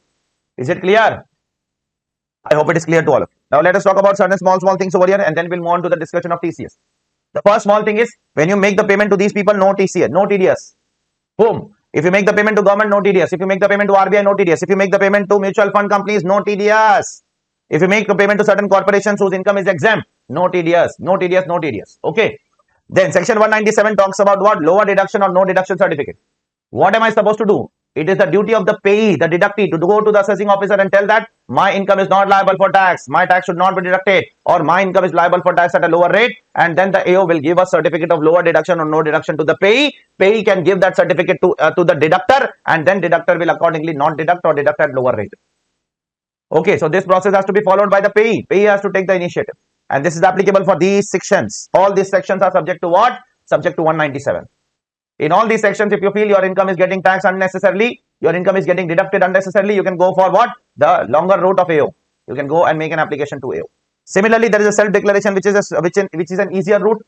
What has to be done in this? Nothing. Nothing great. In these sections, that is 193, 194A, 192A, 194DA, 194I, 194D, you have to give a prescribed form 15G or 15H to whom? To the payer. And the payer will accordingly not deduct the TDS. So in 197, you have to go to a longer route to AO, and in this you have to directly give it to the payer, and the payer will accordingly not deduct the TDS. This 15G and 15H provision is not applicable to company and firm. It is also not applicable to other than senior citizen if their taxable income before giving the deduction exceeds what? 2,50,000 rupees. And after giving the deduction, even if it falls below 2,50,000, it doesn't matter. So for senior citizen, it is applicable always. But for other than senior citizen, if their taxable income before giving deduction is more than 250 and after giving deduction is less than 250, then also they are not liable for this particular section. And last but not least, the government has said that we might relax few people more over here if we wish to do so. The government has not done anything so far. Okay. So they might relax few more people if they want to do so. They have not done anything so far. So let us forget about this particular point as of now. Okay. Now let us talk about quarterly return of TDS and TCS. You have to file TDS and TCS return 4 times in a year. That is first quarter 30th June by 31st July. For TCS, it is 15 July. For TCS, it is 15 days before. Second quarter 30th September by 31st October. TCS, it is 15th October. Third quarter of December will be by 31st of Jan. For TCS, it is 15 Jan. And fourth quarter of 31st March by 31st May. And TCS, it is 15th May. You have to remember these dates. Nothing is great as such. If you do audit, etc. in office, if you practice in tax, you might be knowing these rates. You might be knowing these dates very, very precisely. Okay. Nothing great as such. Okay. Now let's go ahead with the next one. What are the consequence of default in deducting of TDS? If you do not deduct TDS, there is a default in deducting TDS. There is a default in deducting TDS. The AO might issue you a show cause notice under 201 subsection 1 and tell you that you are making a default in deducting TDS and you are assessed in default. You have to pay interest at the rate of 1% per month and you have to bear other consequences of assessing default. So if there is a regular default, the AO may issue you this notice. But if there is not a regular default, there is a once in a while default, then it cannot be called as a default. It will be called as a delay. So for delay, there are two interests. One, if there is a delay in deducting, you do not deduct on time, then 1% per month or part thereof for delay in deducting the TDS. And for delay in paying the TDS, it is 1.5% per month or part thereof. You have to pay the interest as per this particular percentage. So when to follow which? If AO sends you a show cause notice, then you have to follow this. And if AO does not send you a show cause notice, then you yourself have to what? While filing the TDS and TCS return, you have to pay this much interest and this much interest as the case may be for non-deduction or for non-payment. Okay. Now, the government says that once you are assessed in default and you are subject to interest under this particular section, then 201(1)A will not be applicable for your case. Okay? 201(1)A will not be applicable. Now, there is one small case law over here that the assessee failed to deduct TDS and there is a bona fide failure, means genuine failure. So, if there is a genuine failure, can the person be escaped from interest? The answer is no. It doesn't matter whether there is a genuine failure or whether it is a deliberate failure. It doesn't matter. Whether you are deliberately failing to deduct tax or whether you are genuinely failing to deduct tax, it doesn't matter. The court has held that in the case of Sun Outsourcing Solutions Private Limited, TDS has to be deducted. Whether it is a genuine failure or whether it is a deliberate failure, it doesn't matter. You have to pay interest at the rate of 1% or 1.5% under 201(1)A. Okay, this is what is written over here. Now, what is the fee for filing late return? If I do not file a TDS return or TCS return on time by 31st July, by 31st October, by 31st Jan or by 31st May, then 234E fee will be imposed on you for failure to file the return on time. That is 200 rupees per day and that fee cannot exceed the TDS and TCS amount. It cannot exceed TDS TCS amount. There is one more consequence which you have to bear for not filing the TDS return on time or for giving wrong information in the return. You are filing the return on time but not giving wrong information or you are not filing the return on time. Then you have to bear the consequence of penalty under 271H. This is something which is mandatory. CBDT, if CBDT wants, the CBDT can waive this also. Please be careful about. Under section 119. CBDT has power to waive this also. Can give you a general relief. Now the second one, there are two failures. One is same as this, that is fails to file return, and the second is different, which is not covered on left hand side, that you give incorrect information. Here there can be a penalty which can be imposed by you of 10,000 to 1 lakh rupees. Sir, I want to get escape from this penalty. What to do? Please tell. I don't want to get myself charged with this penalty under 271H. What am I supposed to do? Do these following things. Pay TDS, pay interest, pay fee 234, pay the fee under 234E. Pay TDS, pay interest, pay the fee under 234E and file the return within 1 year. If you follow these four conditions, you will not be liable for what? Check over here. Will not be liable for what? You will not be liable for any kind of penalty under section 271H. You can check it over here. Then we'll go ahead with the next part, that is TCS. Now let's go ahead with the TCS, the next portion in your syllabus, that is after TDS. The next thing which is important is TCS. Now TCS are collected under different section. Let me tell you all the subsection ones. 206C subsection 1, 206C subsection 1C, 206C subsection 1F, 206C subsection 1G and 206C subsection 1H. These are the sections under which the TCS is collected under the income tax law. Okay. So let's start with the first one, that is 206C subsection 1. In this, the seller will collect TCS at the time of debit or at the time of receipt, whichever is earlier. Okay. From the customer, the TCS will be collected at the time of debit or receipt, whichever is earlier. Like in TDS, when you deduct TDS at the time of payment or at the time of credit. So here in the time of debit or at the time of receipt, whichever is earlier. How much TCS will be collected under this particular section by the seller? The obligation is on the seller. And which all goods have to be considered over here? There are around 7 goods which are subject to TCS under this section, that is subsection 1. One is alcoholic liquor for human consumption, 1%. Not for medical consumption, but for human consumption. Second, tendu leaves will be subject to 5% TCS. Timber obtained under a forest lease will be subject to 2.5% TCS. Timber obtained by any mode other than a forest lease, 2.5%. Any other forest product not being a timber or tendu leaves, 2.5%. Scrap will be subject to 1% TCS. And last but not least, minerals will be subject to what?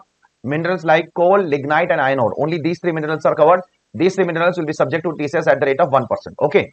So who will collect TCS? The seller will collect TCS from the buyer. When the seller will collect? At the time of debit or at the time of receipt, whichever is earlier. At what rate it will be collected? The rates are mentioned over here and the goods are also mentioned over here. Now, the government has defined the term buyer and seller, and buyer shall not include few things. Few people who are not included in the definition of buyer are: first, public sector company are not considered as buyer as per government. Second, central government, if the buyer is central government or state government, do not collect TCS.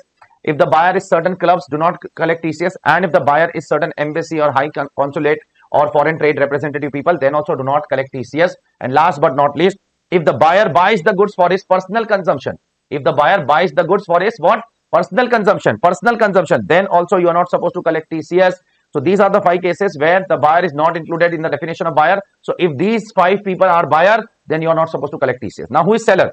Seller is every person is seller. Almost everybody is covered in the definition of seller. And this definition of seller is for 206C1 also and 206C1F also. For both the section, the definition of seller is same only. And seller is almost included. Everyone is included over here. The seller over here is central government, state government, any local authority, corporation, company, firm, then cooperative society. The most important point over here is individual and HUF will become seller over here only if their turnover of business of the last year is more than 1 crore, or if the gross receipt of the profession of last year is more than 50 lakhs. So this is the common note which we have seen in 194A, 194C, 194H, 194I and 194J, if you remember. So those were the 5 TDS section in which this note was applicable, and these are the 2 TCS section in which this note is applicable. I hope it is clear to all of you.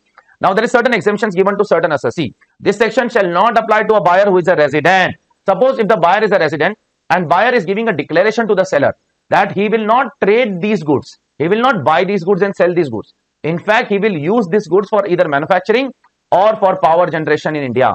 And he will not use this for the purpose of trading. So if the buyer who is a resident buyer, not a non-resident, if the buyer is a resident and he gives a declaration to the seller that he will use this particular goods for the purpose of what? For the purpose of either manufacturing or for the purpose of what? Generation of power, he will be getting the benefit of this particular section, that TCS will not be collected in his case.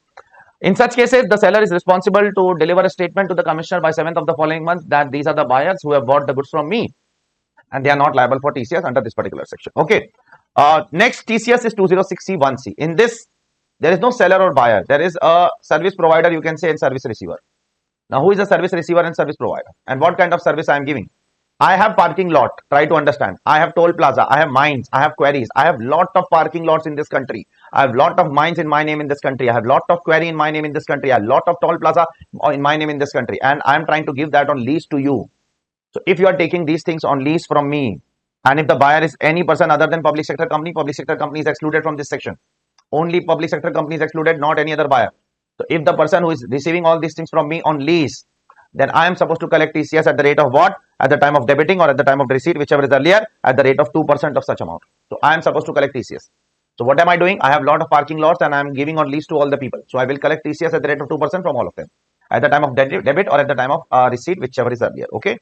Now coming to something very, very important. These are some of the extremely important amendments made by Finance Act 2020. First is 206C1G. Now what is this provision all about? Pay attention please, all of you. Pay absolute attention, all of you over here. What is 206C1G? Now before this section, I would like to teach you all, first of all, one more section. That is 206C1F has to be understood first. Now this is the third category of TCS. First was the 7 goods. Second was parking lot, etc. Third one is this one. This talks about if you sell a motor vehicle of more than 10 lakh rupees to any person, then you will collect TCS at the rate of 1%. So this talks about only one particular goods, that is motor vehicle. If I sell motor vehicle of more than 10 lakh rupees to any person, I will collect TCS at the rate of how much? At the rate of 1% of the consideration. Now, there are certain clarifications which are issued by CBDT first. This provision is not applicable if the manufacturer sells the car to dealers. This is not applicable. In fact, this provision of TCS is applicable if the car dealer sells to customers. So if the car dealer sells to customer, then this provision is applicable. If the manufacturer sells to the car dealer, this provision is not applicable. Okay. Secondly, this provision is applicable if the value of each car exceeds 10 lakh rupees. Suppose if I go to a showroom and buy 2 cars of 6 lakh rupees each. So in total, I have bought car worth rupees 12 lakhs, but I have bought 2 cars of 6 lakh each. TCS is not collected in such case. The TCS is collected only and only if the value of each car exceeds how much? 10 lakh rupees. Otherwise, TCS is not collected under this particular section. TCS is under this section is not applicable in certain other cases also. If the buyer is central government is buying the cars or any motor vehicle, if the state government is buying the car or any motor vehicle, or embassy people are buying any car or any motor vehicle, or any public sector company is buying any car who is engaged in the business of what? Carriage of passenger. If the public sector company is engaged in the business of carriage of passenger, they are not liable to what? The seller is not liable to collect TCS in that case. Okay. So the buyer is government or state government, central government, or any embassy, or if it is a public sector company who is engaged in the business of what? Carrying of passengers, like a local bus which is there under the control of public sector company, and they are buying some cars, some buses, etc. So in that case, TCS is not applicable in that case. There is one notification below. I'll come to that notification in a while. Don't worry about it. For that, we need to understand these two provisions first of all.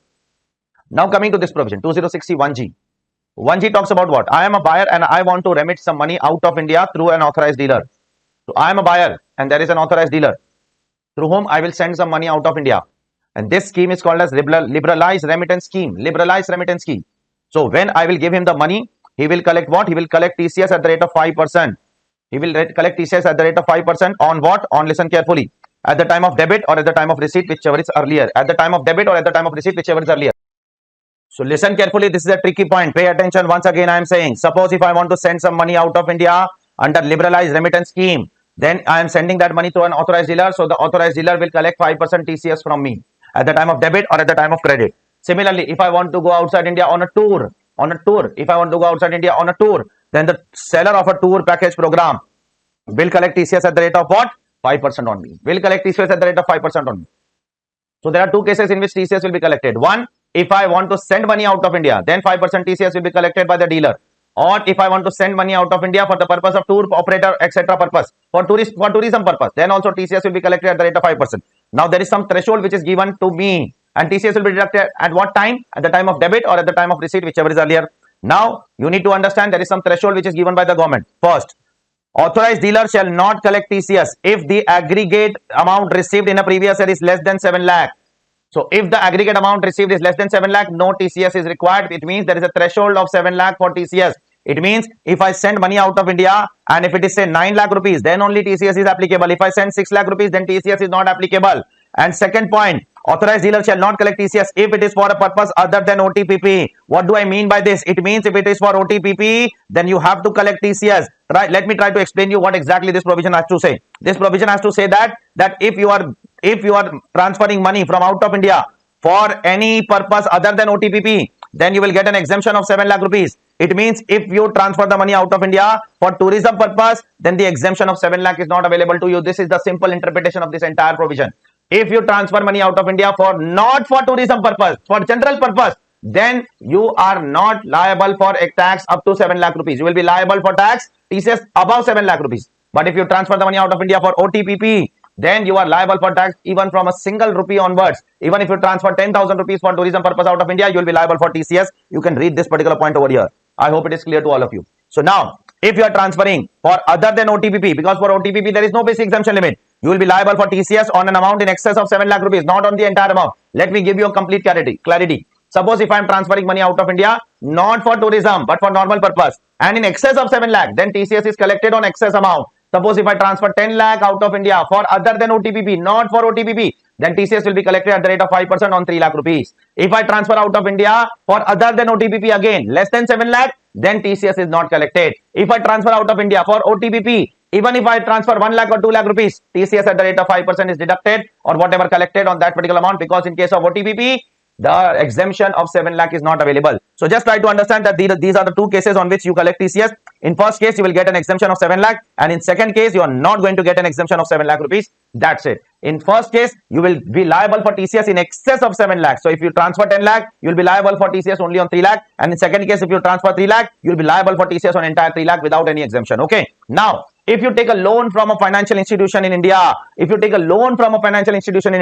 and you remit that loan out of India for the purpose of education, say you want to pay some fees in foreign university, etc. So you are taking a loan from financial institution and you are paying foreign university fees. Then in that case, you will be liable for TCS at the rate of just 0.5%. Again, you will get an exemption of what? 7 lakh rupees over here. So you will get an exemption of 7 lakh if you take a loan from financial institution and you transmit that money out of India for educational purpose, just 0.5% rate and 7 lakh exemption again you will get.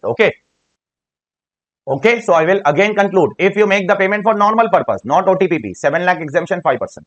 If you make the payment for OTPP, no exemption 5%. If you make the payment for education loan from your loan from financial institution, then 0.5% and 7 lakh exemption. Okay, I hope it is clear to all of you. Next point, fourth proviso. There are 5 provisos in all over here. Fourth proviso talks about no TCS to be collected by authorized dealer if the seller has already collected TCS. So if the seller has already collected TCS, then no TCS has to be collected over here. Okay, there is nothing great as such. This provision shall not apply if the buyer is liable to deduct TDS. Suppose the buyer is making you payment for the purpose of what? Tourism purpose, and the buyer has a contract with your company. Suppose if the buyer has a contract with company that we will have a contract that you will send our employees out of India, etc., etc. So we will deduct TDS. So if the TDS is liable for be deducted, then TCS will not be applicable. So if the buyer is making you payment and deducting the TDS under 194C, for example, as a contract, then the TCS will not be collected by the seller. Okay. And second, if the buyer is these people, that is central government, state government, embassy, high commission, legation, etc., or any local authority or any other notified person, if the buyer is these person, then TCS will not be collected over here.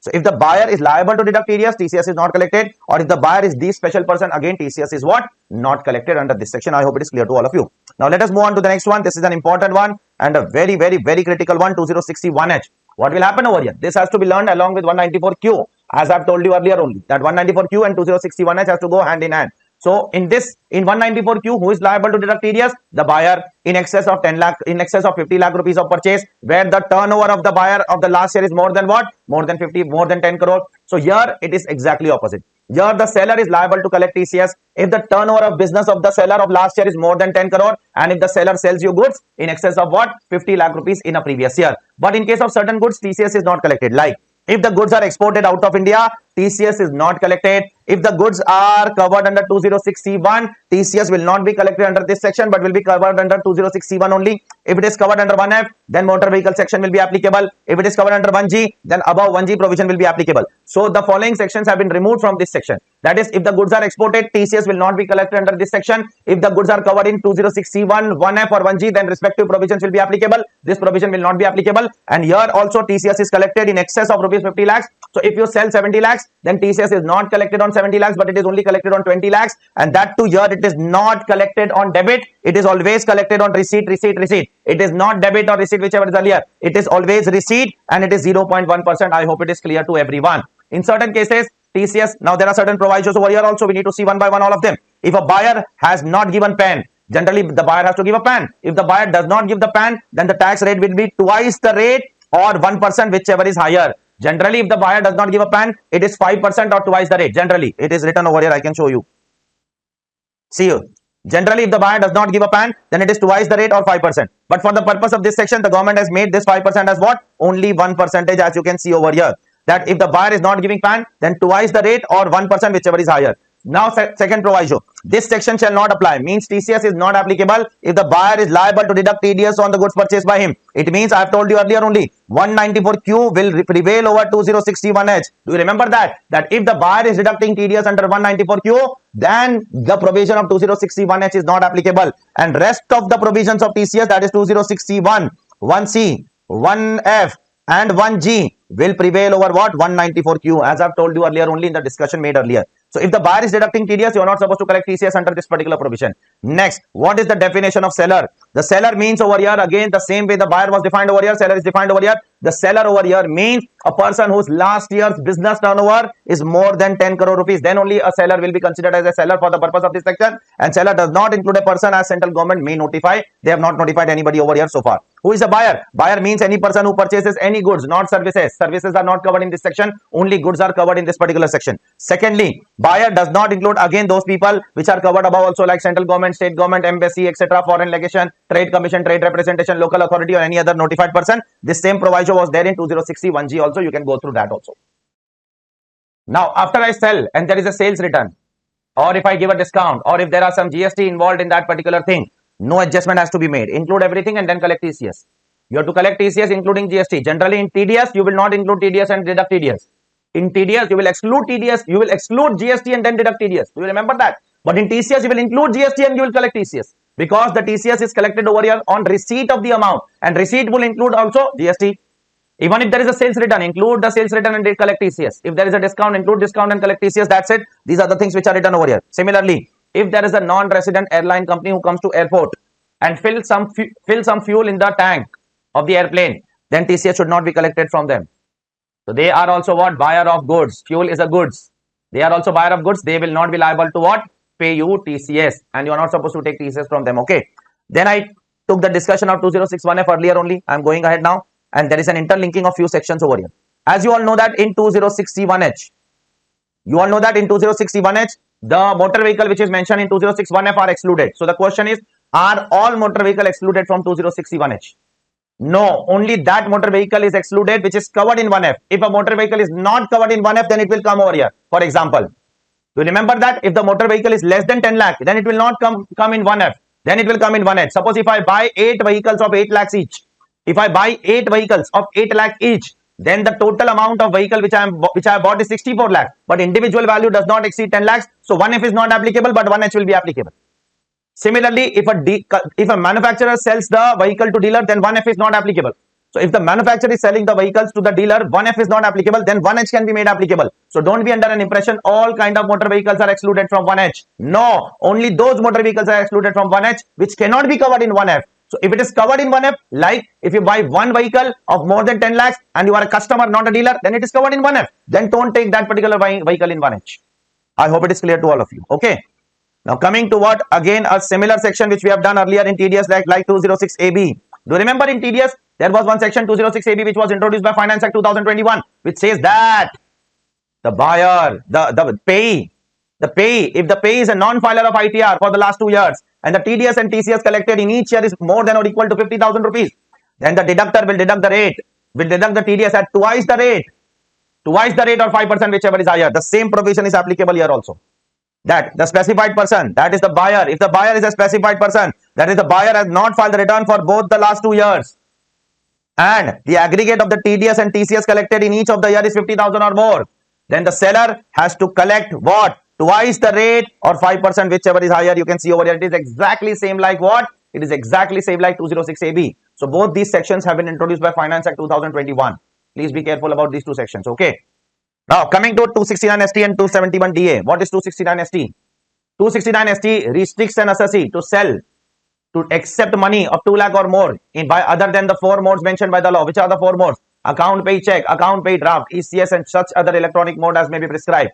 So if you want to receive a money of 2 lakh or more from any person, then you should not receive by other than these 4 modes. You cannot receive the money in cash. You cannot receive the money in bearer check. You cannot receive the money in normal cross check. It has to be account pay cross check.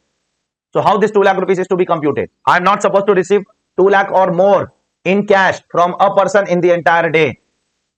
So Mr. A is making me payment of 40,000 in the morning, 40,000 in the afternoon, then in evening again 40,000, then again 40,000 in the evening, then again 40,000 in the evening, total amounting to 2 lakh rupees cash. I am not supposed to accept that cash. If I do that, I will be liable for a penalty under 271D equivalent to the amount accepted as cash.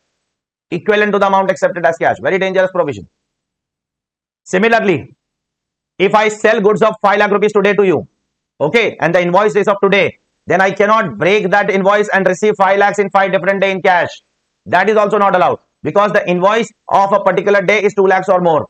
So if I sell some goods of 5 lakh rupees to you today and I make an invoice of today, and if you make me payment of 1 lakh rupees cash tomorrow, then next day 1 lakh, then next day 1 lakh, then next day 1 lakh, then next day 1 lakh, all of them in cash, I am not supposed to accept that. I will be violated under this section. There will be violation of this section, that is 269 ST. Okay, and there will be a penalty under 271 DA. Similarly, I am not supposed to accept money from you of 2 lakh or more in cash or bearer check or account or normal cross check. I have to receive in account pay, check, account pay, draft, etc. If I am receiving that money for some wedding, ceremony, function or events, check over here. Check over here. Now, for certain categories of people, they have excluded this provision. For certain people, this provision is not applicable. Restriction not applicable. Any receipt by government. Government can receive as much cash as they want. Bank can receive as much cash as they want. Post office can receive as much cash as they want. Cooperative bank can receive as much cash as they want. And transaction nature referred to in 269 SS, you can receive as per the 269 SS provision. So these are the people, and such other person as may be notified by central government. Now, such other person as may be notified by central government means what? The government has to notify few people. Yes, government has notified few more people who can accept cash. Any person can go to bank or post office or cooperative bank and withdraw cash. There is no restriction in that. You can withdraw more than 2 lakh also. Cash can be received by business correspondent on behalf of banking company. These are the same points which we have seen earlier also, if you remember. 194N. Cash can be received by white label ATM operator, as I have said you earlier also. Cash can be received from an agent of an issuer of a prepaid instrument of RBI. It is allowed. Cash can be received by credit card issuing companies. You can pay the bill of credit card in cash. It's allowed. Cash can be received for income which is not includable in section 1017A. What is not included in 1017A is the award given by government to certain people. If the government is giving you some award, you can receive the cash award as much as you want. There is no restriction of 2 lakh or less. There is no restriction. So these are the people who have been notified. Who are notified? You can go to the bank and withdraw the cash. Bank can give cash to business correspondent. White label ATM operator can accept cash. Any agent can accept cash in case of issuer of prepaid instrument of RBI. Any credit card companies can accept cash, and it can also be accepted by person who is receiving some award from the government, which is exempt under 1017A. Now, for NBFC, there is a special notification which the government has put over here. So for NBFC, the government has said that the NBFC can accept the EMIs in cash if they want to do so. They can accept the EMI in cash, and for them, every transaction will be considered as a separate transaction. What will happen, otherwise? Suppose if I take a loan of 1 crore rupees from an NBFC, and if I make payment of, say, 1 lakh rupees every month in cash to NBFC. So what the government will say, the transaction is of 1 crore. So you should not accept 1 lakh also in cash every day, because cumulatively over the time it will be 2 lakhs or more. So for NBFC, every repayment is a separate transaction. For NBFC, every repayment is a separate transaction. So for every transaction, for every EMI, they can accept up less than 2 lakh rupees in cash. They will not be accumulating all the transactions in value. It will not be done for NBFC. Okay, I hope it is clear to all of you. Next. There are certain people to whom cash is allowed and there is no disallowance which can happen to cash. That is, if you purchase anything from what? Agriculture producers. That is from cultivator or agriculture to trader. If the cultivators or agriculturers are selling to traders, then the traders can make the payment in cash. Disallowance under 48.3 will not be attracted. Suppose I am a trader, I am buying some goods from what? I am buying some goods from agriculturist, from agricultural or cultivators in cash. So I can buy those goods in cash from them. There is no harm. My expenditure will not be disallowed. I am not supposed to quote any kind of PAN. Quoting of PAN is exempted for me. And third but not least, that is, they can also sell me in cash as much as they want. There is no harm in that. They can sell me cash to the extent they want it. Okay, that is allowed to them. Next, the penalty will be, as I have told you, will be how much? To the extent of the amount of cash received. You are not supposed to receive cash. If you receive cash of 2 lakh or more, other than the exempted people can receive as much cash as they want. Other people, they cannot accept cash. If they receive, then Joint Commissioner will impose a penalty of what? Equivalent to cash received. Now, during COVID, the government has given some relaxation. Between 1st April 2021 to 31st March 2021, a very dangerous period in this country. That is the second wave. At that point of time, if you are making any payment of cash to the hospital or to dispensary for treatment of your family member or any other person, then you can pay the cash to hospital and hospital will accept the cash for these 2 months. For these 2 months, the relaxation was there. You have to give the Aadhaar and PAN card, etc. of the patient and of the person who is making the payment. You have to give certain proof IDs, etc. to them as mentioned over here. So this relaxation was only given for 2 months to hospitals. They can accept cash if they want. Okay, only for COVID treatment, not for cancer treatment, not for diabetes treatment, not for blood pressure treatment, not for other treatment, not for brain tumor treatment. It is only for what? Only for COVID treatment, not for other treatments. Okay. And last but not least, here the government has put a restriction on businesses house that they have to implement certain mode of acceptance of payment if the turnover in the last year is more than 50 crore rupees. So if I am doing a business and if my last year's turnover is more than 50 crore rupees, then I have to implement certain modes prescribed by the government of India. Which are those modes? That is debit card powered by RuPay, that is UPI, Bhim UPI, and UPI QR code, Bhim UPI QR code. These are the modes which I have to maintain in my business. If I do not maintain these modes in my business, the government will start to take 5,000 rupees penalty every day till the time I install these mode of payment in my business. I need to have these mode of payment of acceptance. When a customer comes and give me this mode of payment, I need to have this. Till the time it is not there, they will impose penalty of 5,000 rupees for every day. Now there is some relaxation given to the assessee that provision of 269 SU shall not apply to a specified person having only B2B transaction if at least 95% of the aggregate amount received is for mode other than cash. So if I am doing B2B transaction, not B2C, B2B means business to business, and my 95% of the receipt is my check or by credit card or by debit card, etc., it is not by cash, then in that case this provision is not applicable. This provision is not applicable. I may escape keeping these modes of payments in my business. Okay, so it has been a long revision now, so I will try to stop here. More than 50% of the syllabus is revised so far. I will try to revise the remaining 40 to 45% syllabus, whatever is left, as soon as possible. But my request to you all is, if you guys are really enjoying the lectures, I want your comment below. I want your comment below that what is your experience of revising the subject. This is just a revision. This is not a complete batch. A complete batch is the 10 times more detail as compared to what I am saying in the revision video. It is 10 times. I am not over exaggerating. It is literally 10 times more detailing than what I am saying in the revision video. But this is just a synopsis of what we do in the entire batch of around 230 to 240 hours in CA final regular batches. So my regular batches are also starting for May 23 and November 23 from 21st of August. If your friends are there, you can recommend them about our lectures. If you like my lectures, you can recommend them. I definitely assure you that they will not be disheartened or disappointed. They will be absolutely happy with the content which they will get in our syllabus, in our teaching, in our coaching. So my request to you all is to spread this video to as many people as you can. And I want your comments below. That will boost my confidence. That will increase my morale. That will give me more energy to record the lectures with greater content, with greater energy, greater clarity, so on and so forth. Okay, so I don't want to further extend this session. At this moment, I am stopping this session. From the next session onwards, we will start with the revision of another important topic, that is capital gains. Okay, so take care all of you. I hope you all are doing good. Bye all of you.